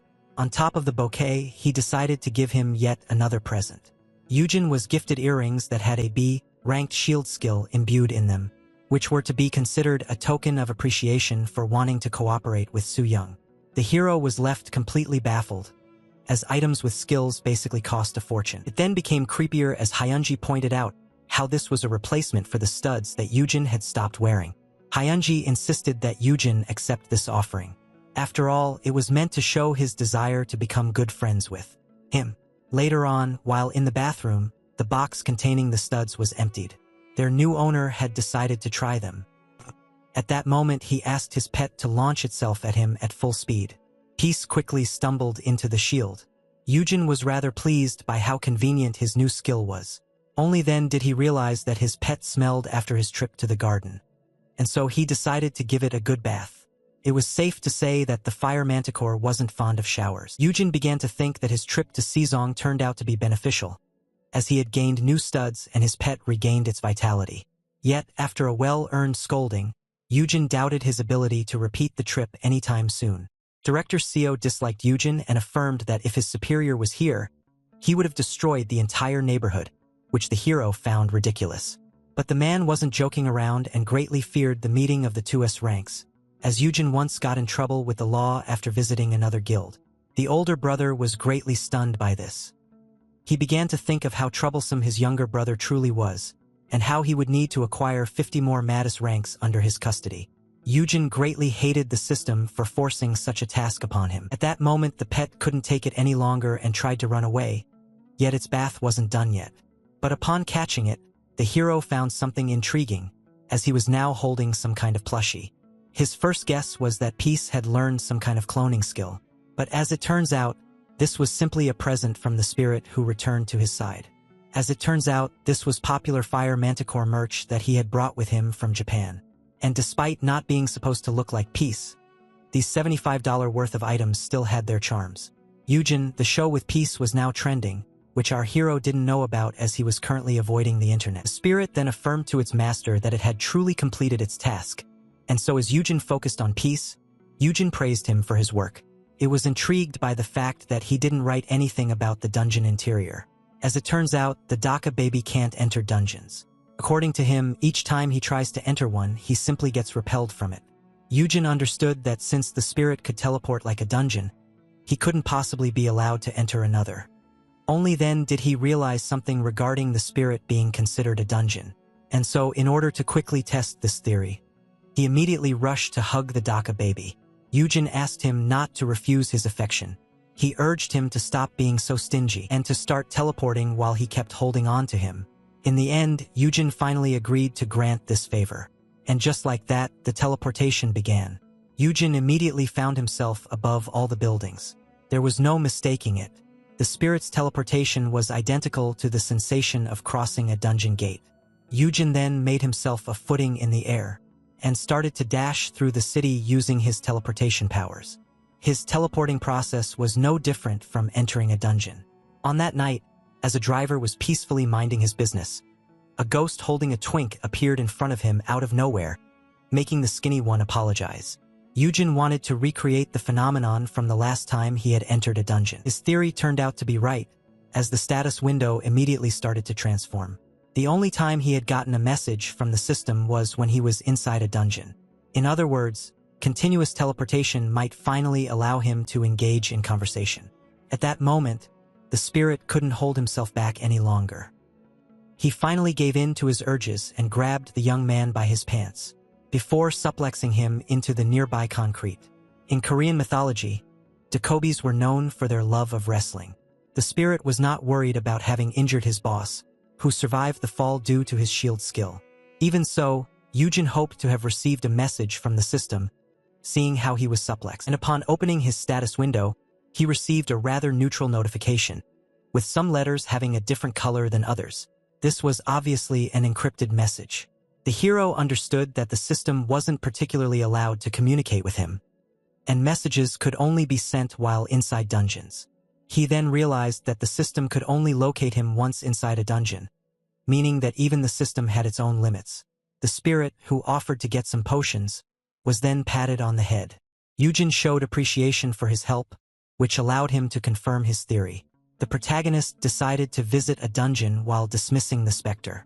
He then tried to sneak in as a form of praise to the trickster spirit. At that moment, Yujin was left particularly confused, as his young master somehow reminded him of the old lady that owned his water mill long ago. For that reason, he offered to teleport his boss back home, as the latter began to wonder if the keywords could even work on his spirit. The next day, Yujin won a bid, and was now the owner of an F-rank dungeon close to the guild. In order not to be recognized, he put on a disguise. He needed to move at once, as the stealth skill from Final Thanks was about. Yujin was desperate for some explanations, which is why he wanted to talk to the system inside a dungeon. And just like that, a little later, his operation to sneak out finally started. Yujin tried his best to go unnoticed by making the most unnecessary and flashy moves. The first step of his plan had finally started. As it was backed up by his titles, he resorted to his skill gecko on the wall. The invisible man didn't go unnoticed when he pressed the elevator button on his own. But only then did it open. In a flash, the hero quickly entered the elevator as the lounge lady made her exit. Everything was going according to plan, seeing how his style swap was 4 times more effective than that of Sally. Not even a rank hunters could spot him. Invisibility powers were extremely rare and only owned by monsters, with the sole exception of Yun Yun. In other words, no one would even think that there was an invisible man inside the building. Now came the time to start the second step of the plan. As soon as one of the workers stood ready for his checkup, Yujin dashed forward at the door. He timed it perfectly and made it seem like he wasn't the one who sounded the alarm. And just like that, he dashed outside, leaving the poor worker to deal with the mess he had created. Yujin was well aware that his actions were troubling everyone, which is why he decided to behave once he lost his reptilian skills. Later, at the location of the dungeon that was protected by a barrier, Yujin began to think that the trip to the dungeon might actually be harder than the dungeon itself. It was a relief to see that there was no tight security around F-rank dungeons. The goal of our hero was to enter the dungeon for a quick chat with the system before finally returning home. Yujin did one last checkup to make sure he wasn't missing anything. He even made sure to take a gate stone with him. This was the same one that his brother had handed to him back when they were facing the boss in the last dungeon. For the sake of his younger brother, the hero wanted to live peacefully after settling things inside. Yet he wasn't so sure about it. And just like that, he finally entered the F-rank dungeon. Yujin quickly started to progress inside this Amazon-like forest. Yet according to him, this place was more of a jungle than it was a forest. The hero started to look for the system, and as he began to complain that they should have at least given him the coordinates, the local monsters spotted him. At that moment, the yellow monkeys started their ambush. Yet things didn't go as they had planned. Yujin was more worried about the system taking a long time to find him than the monkeys. And just like that, in front of his reptilian might, the mammals began to drop like flies. While progressing through the dungeon, he tried to reach out to the system. He then resorted to one of his reptilian skills, before unleashing an acid rain upon the F-rank monsters. Shortly after, he climbed on top of a mountain of bodies and demanded answers. Yujin speculated that he was going to quickly clear the dungeon while collecting the worthless F-rank mana stones. Only then did the window panel pop up, almost startling him. The system had initiated contact using symbols. The hero quickly understood that this was a message from the system asking him not to blame himself. And as he began to wonder about all of this, another notification popped up. This was the window panel of the wish stone. Yet Yujin failed to understand how this item was related to all of this. At that moment, something intriguing began to happen. The stone couldn't be trusted, like the dead was being deleted. And before the hero could even realize it, it was replaced with an apology. At first, Yujin didn't understand, but only then did it. Click. As it turns out, the wish stone truly had the power to bring back the dead. Yujin screamed that he had always had his doubts regarding this, as time rewinding was certainly far harder than resurrecting the dead, and so for that reason, he demanded an explanation for the lies. Yet the system refused to answer. Seeing this, he decided to use a different approach. Yujin pulled out his gate stone and explained that even if a powerful monster entered this place, he had the means to escape. And so, after a quick silence, the system finally started to talk. But what our hero didn't expect was that his window panel was about to be flooded with messages. The system started to talk about how they understood his pain and how they truly wanted to give him a good explanation. It even claimed that preparations were crucial. From the messages, the protagonist understood that the system wanted him to return here after 7 days so that it could finish its preparations. This made things complicated, as with the power of Sally about to disappear, Yujin would return to being a regular F rank, and seeing how the system was worried about something, it seemed like there was another entity in action that must also be behind the southern monster in the last dungeon. In other words, the more the system tried to communicate, the more chaotic things would become. At that moment, something unsettling started to happen. Before the hero could even react, the system had been broken into shards. Yujin realized that this wasn't good, seeing how the system had sent him way too many messages. There was a fat chance he would need to fight something even scarier than the Firebird from last time. With that being said, something started to manifest itself from the crack in the system. In front of such a bright show, Yujin sensed that his opponent might be even more powerful than the three-headed dragon. Only then did he hide his eyes from the creature. He took a good look at it. Yujin was intrigued by the appearance of the cotton ball. He doubted that this creature was a monster to begin with. It was straight up adorable. Even so, Yujin decided to go back to the system and go back to the system, to stay on high alert, as the little chick might very well turn into a horrendous beast. His skills revealed the baby bird to be F rank. Yet for some reason there seemed to be an error in the system, and just as he began to think that he should try to ambush the bird and kill it, he noticed something horrifying. The bird was about to eat a mana stone that was covered in his poison, so he intervened at the last moment in order to save it. Only then was he horrified as he realized that he had made contact with the monster. Yujin then quickly fell in love with the cute cotton ball that started to cry. He tried to calm the little creature down and explain that he was trying to save it. Yet, as Yujin decided to reach into his inventory to find some mana stones for his new friend, the two of them were quickly spotted by a monster. Yet the threat was quickly neutralized. The little cotton ball was now under our hero's protection. From the looks of it, he would need to commit mass murder once again. With that being said, the custodian promised the bird more mana stones if it kept its beak shut. After some time, the exit was finally opened. Yujin had managed to kill the dungeon boss by accident. All along the rampage, the cotton ball had managed to every mana stone that he had gotten from the monsters. Yet it seemed to be wanting more, as it was now eyeing the boss's mana stone, which was 3 times its size. And so as he asked it to wait until he broke it into smaller pieces, the system informed him of his latest achievement. Yujin, who had fewer than 3 items on him, had managed to clear an F-rank dungeon solo, while being an Aphrid himself. This earned him the title of Miracle Rookie. At first he was simply surprised by the fact that solo achievements even existed. Only then did he find something much more stunning. By conquering an F-rank dungeon, he had earned himself an S-rank title that doubled the dungeon drops. This new title was very lucrative, yet the drops of an F-rank dungeon had no value, and the reptilian skills were about to disappear. The bird used this distraction in order to quickly swallow the giant mana stone whole. Yujin started to wonder if solo clearing stronger dungeons would give him better titles, and how he could currently solo AD rank 1 on his own. With that being said, he decided not to waste any more time and conquer as many dungeons as possible before returning to weakness. It was then that he realized that the bird had swallowed the mana stone, making it seem like a black hole.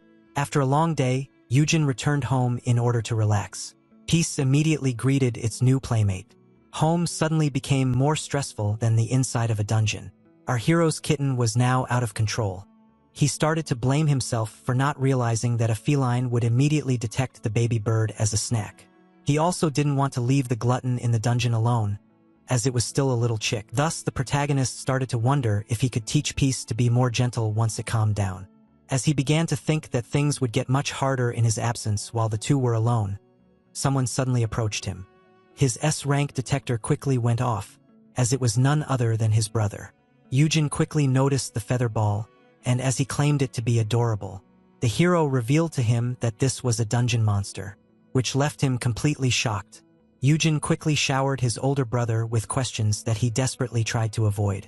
Yujin claimed that someone had abandoned the bird in the hallway, and that he decided to adopt it as he had taken pity on. Yujin tried to explain that there was something urgent they needed to talk about, only to be quickly interrupted. Yujin needed his help with his Tier 1 fire cub at once. Later on, this was reunited with its worst enemy.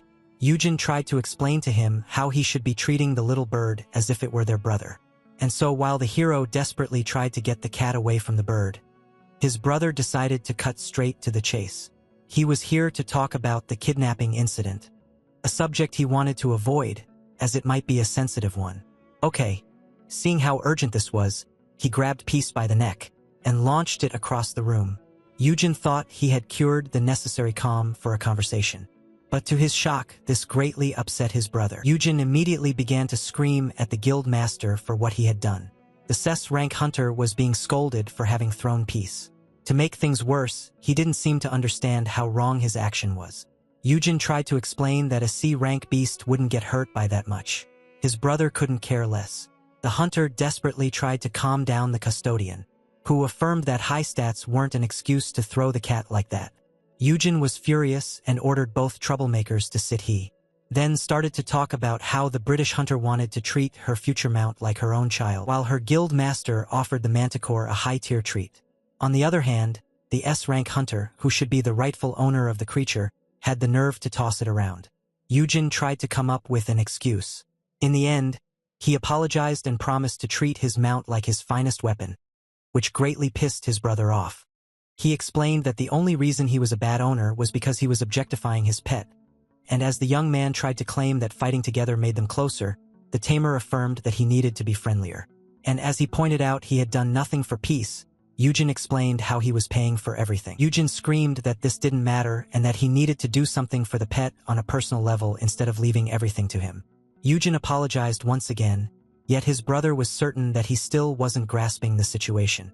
He had always been clueless about his surroundings and the people around him ever since he was a young boy. For that reason, the protagonist urged him to use hugs instead of words. Yet seeing how excited his brother had gotten, he clarified that he needed to hug the cat. Both the official owner and pet greatly disliked the situation, and as soon as the custodian was happy, they quickly got away from each other. Shortly after, Peace turned towards its real owner. From the looks of it, the little creature was worried that it had incurred the wrath of its master by bullying the bird named Peep. Peep. Eugen quickly presented the feather lump and asked the furball if it was going to at first. It seemed like Peace was determined to make Peep Peep its next snack, but as it turns out, the feline had learned its lesson. While the tamer was absorbed by his beasts, his brother tried to persuade him to get a physical checkup, just to be safe. At that moment, he remembered something and asked his brother if he had something planned for next week. Eugen had plans to go on a raid, just the three of them, to check his brother's new skill and make him bond with his future mount. Eugen agreed. Thus, as his brother started to walk away, the guild master couldn't help but see him as a liar trying to hide a secret. After that, our protagonist cleared 2 other dungeons on his own, with the first being an E-rank dungeon that seemed like a walk in the park, and the second being a D-rank dungeon that looked more like a fishing trip. On every raid, the system would try to talk to him, and every time he would get rewarded with items and potions. He even acquired a new S-rank title by clearing the E-rank dungeon, known as Veteran F-ranker, that doubled his attack power. Eugen felt as if he was being scammed, as he had no offensive skills to begin with. His complaints seemed to have gotten through to the system, as the title he had acquired from the D-rank dungeon was slightly better. The title and perk would give him the ability to make himself hard to spot, as well as the power of sharing a title with someone who is below S rank. He tried to come up with the best way to use his new powers, yet each time the plan would involve endangering himself. Eugen then noticed the bird trying to steal the food and began to think that it was behaving like that because of system bugs. He even got a hunter with a taming skill to try and appraise it, only for it to fail, as not even the twig skill or the super nanny skill seemed to have an effect on it. Only time would unveil the real potential and nature of Peep Peep, who seemed to be under our hero's custody, seeing how much he loved him. At that moment, Peep noticed something disturbing. The other pet was trying to climb on top of him, and as soon as the bird settled itself on its head, their owner rushed to immortalize the moment. Peep Peep tried his best to pose for the picture, only to lose that nose balance and fall head first on the ground.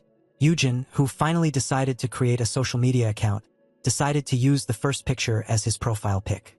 As soon as he made his account, his adorable pets earned him an astonishing amount of followers.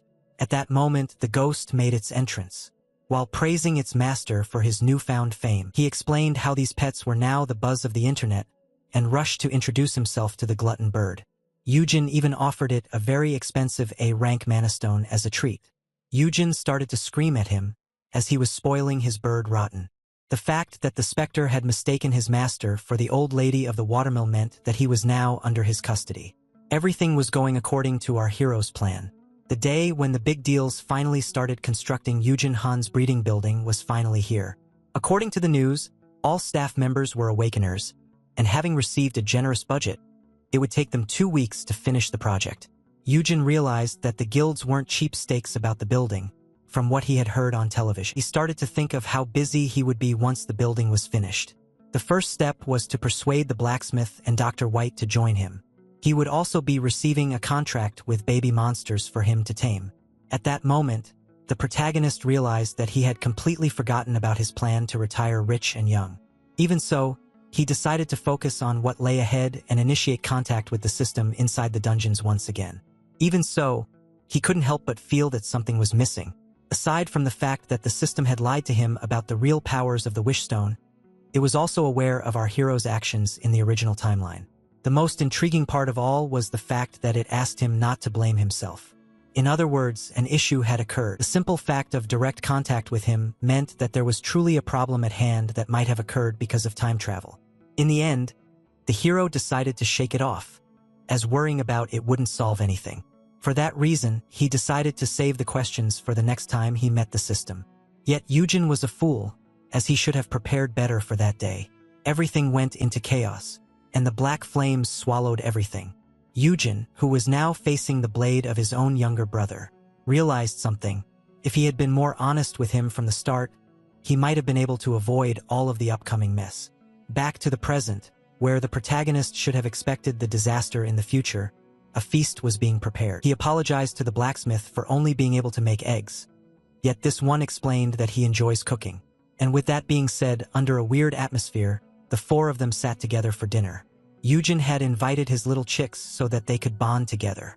Upon taking the first bite, Yurim immediately started to praise the master blacksmith for his cooking. Yujin urged Yuhian to try one of the dishes made by Myung-woo, yet this one decided to stick with the eggs made by his brother. The hero found it rather ironic. While the fire hunter was turning the cold shoulder, the ice was trying to be warmer towards them. Yujin tried to scold his little brother for being offensive, so the blacksmith clarified that the two of them barely talked and would rarely even need to, once he went with him. Yurim found those words to be rather cold from the past. Though, when asked about it, it was revealed that the master blacksmith wanted to follow his best friend, and that he had chosen him over Hyan, who begged him to stay. Yurim was impressed, as it meant that the new building would have a breeding spot as well as a smithy. Yujin's goal was to get his brother and the legendary blacksmith, whom he had promised a penthouse, to come closer. After all, Myung-woo was the kind of man who knows how to spoil his friends. Yet to his shock, Yujin was as cold as ever. He remained quiet while doing the dishes. Yurim and Yujin began to talk about how awkward the atmosphere at dinner was. The hero was well aware that his brother wasn't exactly an extrovert, yet found it shocking that he wasn't pleased by the fact that he could now protect himself. His first thought was that his tall and handsome brother was jealous of him, yet Yurim was certain that it wasn't the case. According to her, Yujin was a little sad to see his custodian stand on his own feet. Yurim theorized that Yujin feared the fact that his bond with his brother was getting colder. But when asked to elaborate, she explained that she was only talking for the sake of it. Yurim then pointed out how stressed the guild master was. After all, the security system of his guild had been continuously showing errors for the last 3 days. Yujin started to blame himself for this. Yurim clarified that this was the guild master's fault, and urged his brother to abandon him and join her, as she had forgotten that he was her boss. Later on, the hero tried to do his best to cheer his brother up, thinking that he was the reason behind his cold behavior. Yujin decided to offer his brother flowers, only to be met with an expressionless face. Things didn't go as planned. He wasn't as smooth as Hyun Jae-sung, which is why the operation had failed. His goal was to get at least a laugh out of his brother. Yet, for some reason, the young man hadn't shown any emotion in the past few days. Hyunji's was certain that a heartfelt conversation would resolve everything, but things began to snowball before they could even properly talk. Later on, Peace started to analyze his surroundings. Hyunji's asked it if it remembered the dungeon it came from. He was happy by the fact that the fire manticore had forgotten everything about its origins. And so as they kept on talking, Peace was suddenly startled. Out of nowhere, blue monkeys rushed in to attack. Peace decided to hold his ground, and just like that he started to butcher the incoming primates, leaving his owner pleased. According to Hyunji's, this was very much natural. Monsters were naturally aggressive towards those of other species, which is why it was common to make them fight each other before killing the weakened winner. Yu Jae-ao found this a good way for Peace to level up, but the guild master had to simply focus on himself. This cold behavior was starting to get annoying. Later on, while progressing through the dungeon, one of the blue monkeys jumped towards our protagonist. But before he could even take it out, it was entangled in the red wire. And just like that, it was barbecued to pieces. The same thing happened to the next monster. As for the third, it was consumed by the black flames. For the fourth attempt, it got hit in the face by a bunch of blue feathers. Yu Jae-ao couldn't tolerate it any longer. When confronted about it, Yu Jae-ao explained that he was simply helping him clear this dangerous place. Yu Jae-ao then addressed the elephant in the room and pointed out how something seemed to be bothering his brother. He wanted to know if he had anything to do with it. Yet Yu Jae-ao claimed that he didn't want to waste his energy on someone who won't share his secret either. Yu Jae-ao was stunned. He then pointed out how the whole secret thing was started by his brother in the first place. After all, he had heard about all of the misdeeds that his brother had done while they were apart, people he remembered. Weirdly, and so, as he continued to scream at his brother, his sword flew right by his ear in order to stab a monkey in the heart. Yu Jae-ao affirmed that this secrecy was needed in order to keep the custodians safe, and for the sake of growing the guild. The guild master couldn't deny the fact that his brother had a story of his own. According to him, the only thing that was left for him to do was simply to accept the fact that his brother doesn't need his protection any longer. And so, After understanding it all, Yahello explained to his brother how it was very natural for someone to worry. Yet Yahello wasn't forced to carry the burden alone. After all, he now had enough influence that most guild masters wouldn't dare to even mess with him. Yet, according to the S-rank hunter, this wasn't the issue. And so, when asked about it, the guild master unleashed his powerful black flames and asked his brother if it was possible for him to peacefully enjoy his life.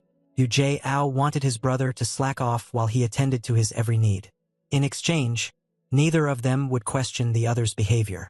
Yahello simply wanted his brother to stop going into dungeons. Yahello recalled a similar memory that he had from his brother back in the original timeline. Yet, as he was about to talk about his brother's secret, the system became ready for a conversation. This greatly stunned the protagonist. And before he could even realize it, he started to disappear.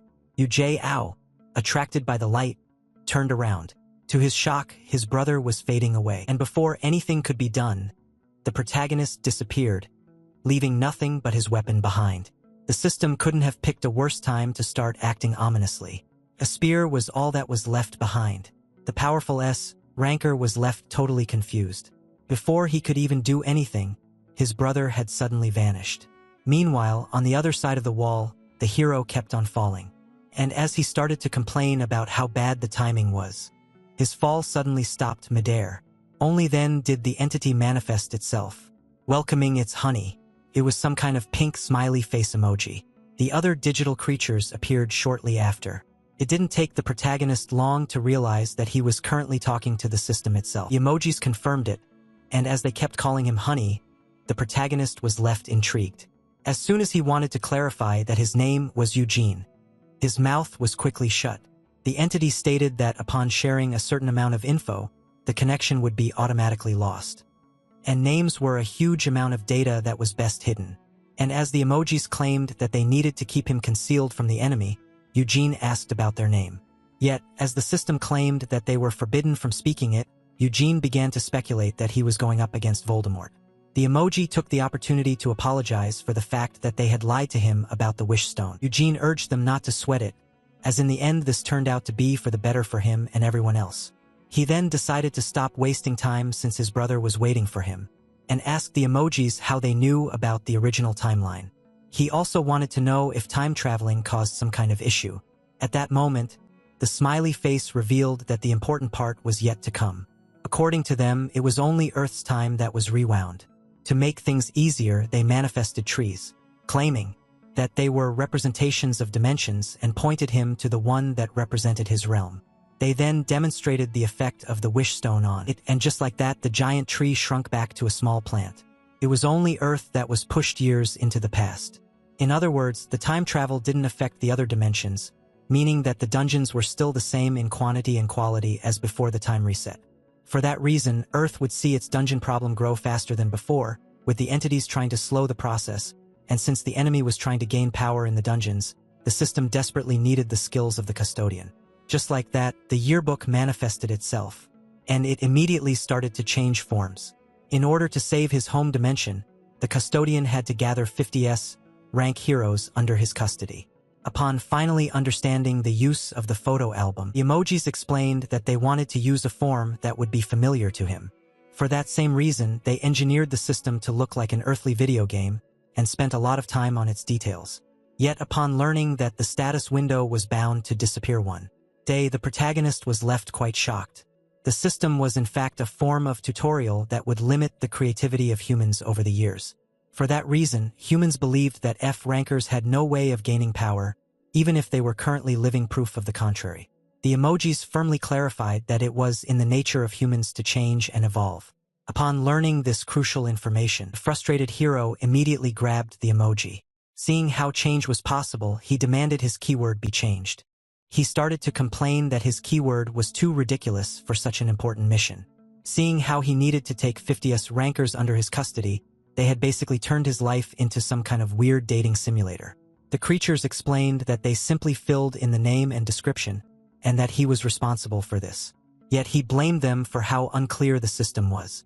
Eugene then brought up the fact that they had given his friend the hobo an inventory filled with rare items, as well as a very clear instruction manual. So it was revealed that the skill Golden Smithy was imbued with a save file from its old world. Yujin was already aware of the existence of other realms beyond Earth. And the Golden Smithy was a workshop created in one of those other dimensions before getting sent to Earth. Something as big as the smithy was rarely transferred. Yet its previous owner spared no effort in transferring it to the next world. Regardless of how high the cost was, as this was the only way to aid future generations. The entity then explained that just like zoologists, they use data from known creatures in order to fill in the blanks on newly discovered animals, resulting in accuracy. They then explained how they had never seen something like our hero's perfect custodian skill. Since it was their first time encountering such an ability, they had to make a lot of guesses in order to write down its description. The regular custodian skill itself was rather rare, as one needed to be the guardian of a born S-ranker in order to acquire it. The hero already knows that, before awakening, elite hunters have the potential of being either A rank or S rank, and under the wrong circumstances they might awaken to the weaker rank. Yet there exist individuals who can only awaken as S ranks. Such individuals are extremely rare anomalies that quickly differentiate themselves from the rest of their species. For that reason, they had a hard time blending in with the rest of society, who would start to fear and love them as gods. And as they pointed out that this was the reason for the custodian title being extremely rare, Eugene began to think of how he had never once failed his brother. No custodian had lived a long life, as they become the weakness of an S-ranker who might hurt them by mistake due to overprotectiveness. Yet seeing how the system wanted the human to carry out his mission safely, they gave him 5 whole years in order to gather the demanded 50 S ranks. At that moment, this mighty face started to glitch. The call had reached its limit of data exchange, which is why the system decided to send the hero back after half an hour of conversation. But Eugene still had so many questions. When asked if he could let his brother know about his mission, the emojis asked him not to tell him everything. When asked about the dungeons, they explained how the rules were still the same, and how they would handle any dungeon that would appear sooner than expected. As the hero continued to bombard them with questions, the creature explained that everything would be revealed in time, before finally returning him to the dungeon. At that moment, the hero finally woke up. He immediately got up and started to look for his brother, only to then quickly notice some unusual scenery. Eugene was left quite confused, seeing how he was supposed to be in a forest dungeon rather than a hellhole. The protagonist theorized that he had been sent to the wrong dungeon. Only then did he notice something coming his way. Upon being attacked by a giant red feline, he became convinced that this wasn't the same roaring dungeon from before. Just like that, the protagonist evaded the incoming claws. Eugene started to panic and decided to check the stats of the enemy. But upon taking a look with his skill, he was left particularly intrigued, as the monster in front of him was none other than his pet, Peace. And before the custodian could even realize it, he was suddenly grabbed and carried like a sack of potatoes by the big gentleman. That person was none other than his brother. Eugene asked for an explanation, as they were no longer in the forest dungeon, only to then realize something intriguing upon seeing the corpses. Eugene had his flames consume the entire place. The hero tried to calm down his brother and urged him to put him down, only for him to claim that he wasn't angry at all. Eugene tried to turn to Peace for help, only to be quickly ignored, and as he tried to apologize, his brother couldn't take it any longer. Eugene lashed out at his brother, leaving him quite confused. Eugene simply wanted to explain what just happened, but his brother didn't want to hear any of it. At first, the worried guild master, who realized that his brother was making his way into the hunting world, decided to give him some space he could spread his wings. Yet now he was unable to remain calm, seeing how things weren't getting any better. At that moment, Eugene threw his brother on the ground. He then pointed his blade at him, and claimed that he would tell everyone that his custodian had perished inside the dungeon. According to the S-ranker, there was too much risk in keeping his brother in a cage and alive. Eugene wanted to claim that his brother died at the hands of the boss monster, which would spark doubt in some, as he was with an S-ranked chaperone after all. Thus, he would present the limbs of his deceased brother as proof of his death. At that moment, the protagonist recalled how, according to the system, some custodians might get hurt by their overprotective S-rankers. Thus, as Eugene swore to heal his brother after amputating him, this one was left utterly panicked. Only then did the protective skill of the studs kick in. Eugene used this chance to run for his life. Eugene, who could cut through the shield like butter, hesitated. The hero claimed that he didn't want such protection, and that he would rebuke his brother if he dared to harm him. The guild master quickly parried the knives thrown at him. He then grabbed his brother and pointed out that he had been hiding a few things from him. Yujin then resorted to his mark of the master. Just like that, peace entered the battle. It immediately bit the arm of its official owner. Yet the bite of such a young cub was nothing to the S rank, who quickly took control of the situation. And just like that, he suplexed the fire manticore. Peace had been knocked out cold.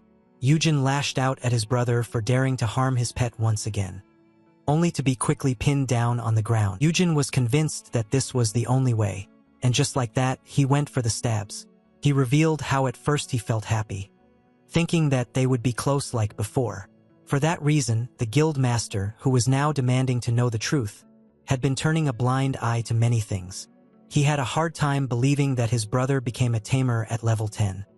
And he wasn't the type to take care of peace after learning how expensive it would be. Yujin then brought up the master blacksmith and peep. Things became even crazier when Yujin entered a dungeon.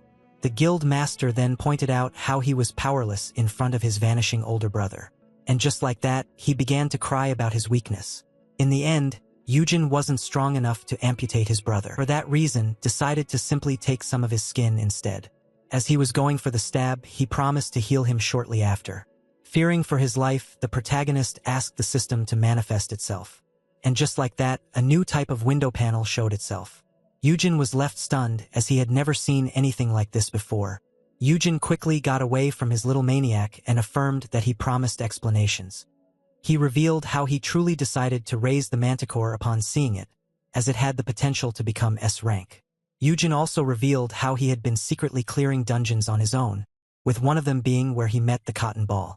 At that moment, the hero declared that he had been helping the creator of the system. Yujin was left stunned, and as he pointed out that he didn't want his brother to do anything that would endanger him, he got punched in the face, as this hypocrite wanted to amputate his brother.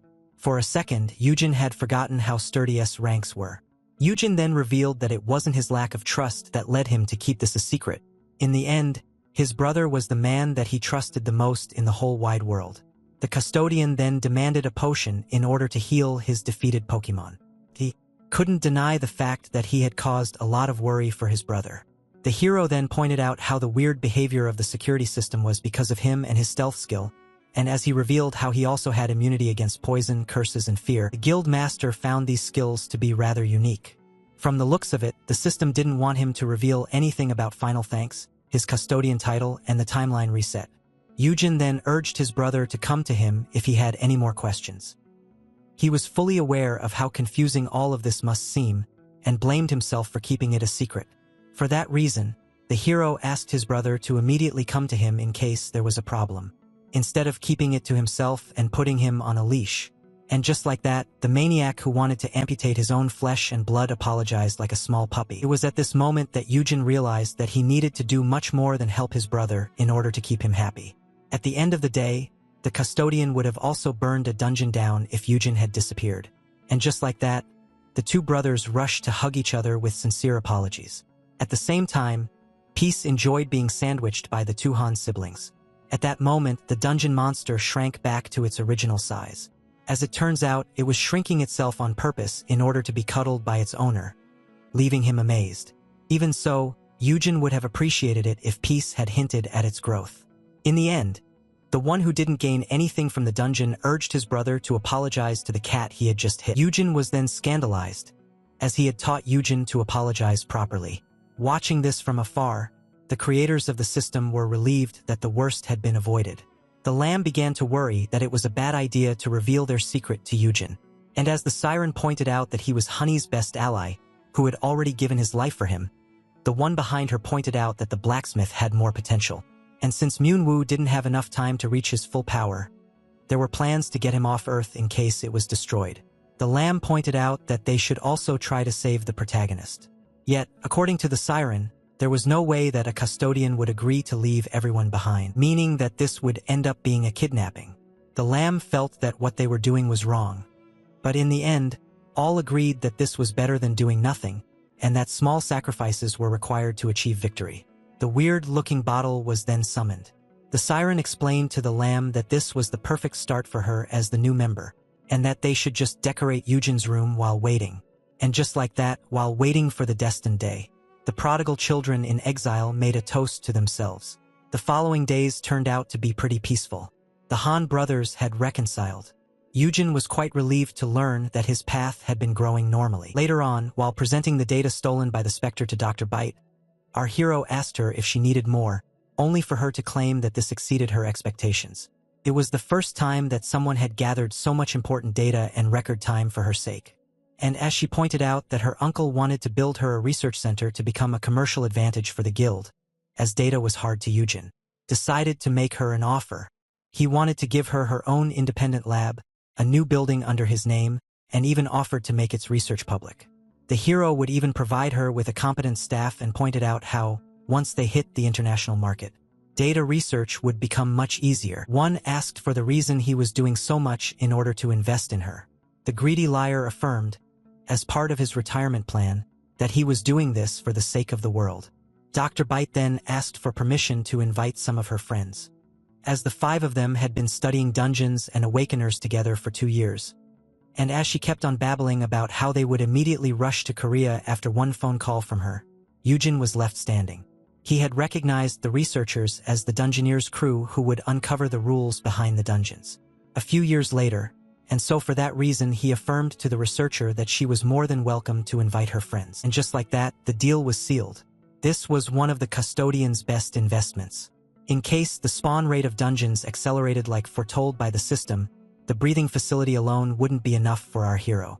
For that reason, he needed to focus on Dr. Seek and her research. Yujo also decided to make his debut in the stock market. He had spent all of his money on a company that would create a cure for baldness in the near future, only for it to turn out to be the worst decision he had ever made. Yujo's current priority was gathering more S-rankers. At that moment, 3 high-ranked hunters arrived at the scene. As it turns out, the 3 of them were having a girls' day out. Heuna gave Yoram a lot of advice regarding the best nearby restaurants. The 3 monsters had arrived in Korea but were still being held on the ship. And so, upon hearing this, Heuna approached Yujo in order to check on him. He claimed that nothing special had happened, despite having encountered death countless times since the last time he saw her. Miss Moon was happy to hear this and quickly grabbed him. She wanted to know if he could give her one of the 3 new monsters. As she offered to make the creature level up for him, Yoojun tried to calm down his little brother, who was about to incinerate a potential candidate for the yearbook.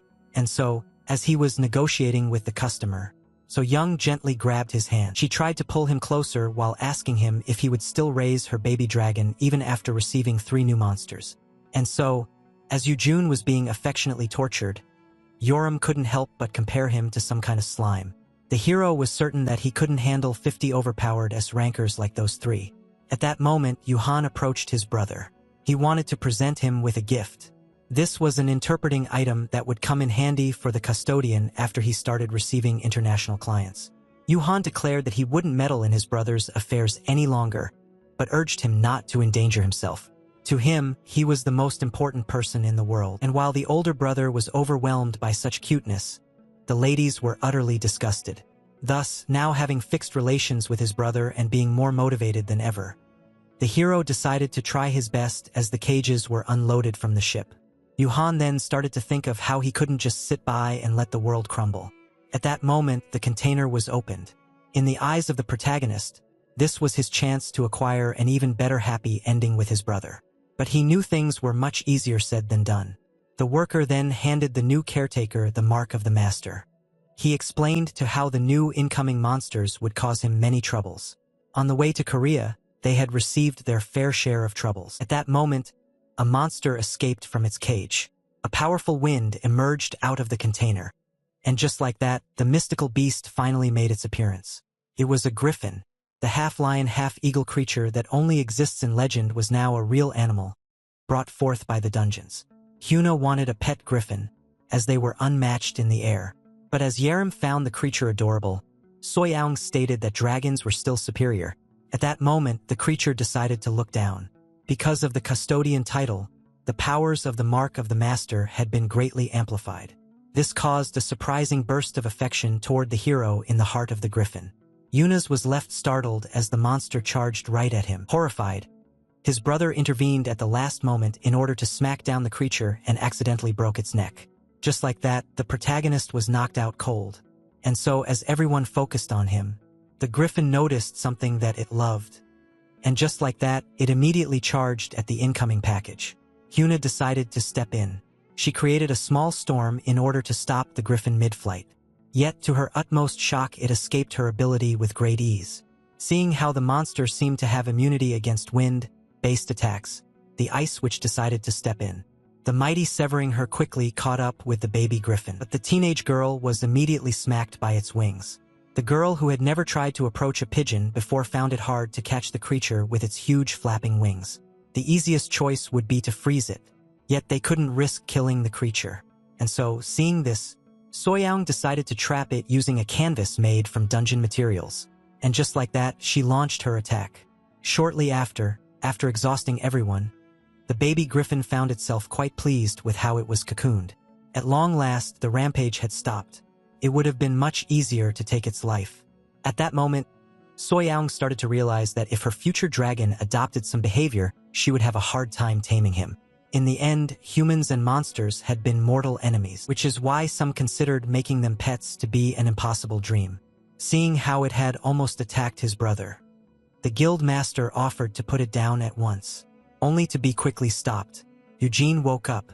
He explained that although it didn't want to harm him, the griffin might have ended up causing some injuries. After all, this little creature, with the potential to become S rank and unlock skills, must not be allowed to be around low-rank awakeners weaker than it. For that reason, the tamer urged the girl to release the beast and asked his brother not to intervene. His goal was to teach it how to behave around others. Eugene was perfectly suited for this task, as he was the weakest person here. With that being said, the custodian raised himself, and thus he asked the griffin to approach. The baby monster rushed to embrace its new caretaker, affectionately driving its claws deep into his flesh. Eugene tried his best to contain the pain, but he ended up startling the beast as he started to bleed everywhere and scream in agony. He had done this on purpose in order to show the beast how weak he was. Eugene then healed himself and gave the monster another chance. And just like that, a stunning carnage began. With great passion, the hero demonstrated his weakness, and while his brother was deeply moved by his heroism, the girl found the spectacle to be utterly stupid. After some time, the griffin finally landed gently on the hand of its new owner. It was then praised for its cleverness, seeing how quickly it learned to control its strength. Eugene then asked Urim to hold the griffin and cover its eyes, and while she was worried that they might lose control of it once again, the hero explained that blinding it and keeping it away should be enough. After all, it had acted as such because of what was inside the other cage. Upon opening it, 2 baby shadow unicorns were revealed. These were the 2 other monsters on the ship, and since griffins feed on equine meat, it was obvious why the predator had acted as such. As for the baby griffin, eating a certain amount of it would allow him to unlock a new skill. Seeing this, Hyuna grabbed the opportunity to swap some of the monster horses owned by her guild as food for the griffin in exchange for a ride on. At that moment, Hyuna Moon was left impressed by the F-ranker. At that moment, the man approached the scared creatures. Because of his custodian title and the mark of the master, they immediately grew attached to him. Hyuna was impressed, as Eugene possessed rather unique talents and skills she had never seen in anyone. She was eager to witness his character development, not as the brother of the rival guild master, but as his own person. Before sending the unicorns to the training center, Eugene decided to give them names. But seeing how the best he could come up with for them was black and white, it was safe to say that he was a bad name giver. Meanwhile, somewhere demolished, a brutal carnage had occurred. The tracker wanted to know more. Seeing how Brix had bought her contract, seeing how she was new in this line of business, she wanted to know how someone was able to evade the high-rank binding curse on her contract. Yet the one being choked didn't have an answer. Seeing how his guild master perished during the kidnapping incident, he didn't know who destroyed the contract, and so, seeing this, the lady tightened her grip around his neck. Seeing how the man was completely useless to her cause, she decided to rip his head off his shoulders. Just like that, blood stained the ground. Seeing how her buyer had perished, the rest of his guild was practically useless. The savage lady decided to question the one they had kidnapped. It didn't take the monsters long to get used to their new homes. And after a lot of complaining, Eugene was forced to let the teenager name the unicorns Salt and Pepper. The griffin was named Blue and caused its fair share of trouble. The playful thing turned the tables just by flapping its wings. And as it continued to cause chaos while its owner was forced to clean up its mess, Peace gave it a single look. Just like that, Blue started to clean after itself, as Peace was helping the owner keep things relatively under control. As soon as the manticore met the griffin, he established the pecking order by showing him who was the boss. In the end, all 3 pets finally fell asleep. The hero was relieved. After all, taking care of baby monsters was no easy task.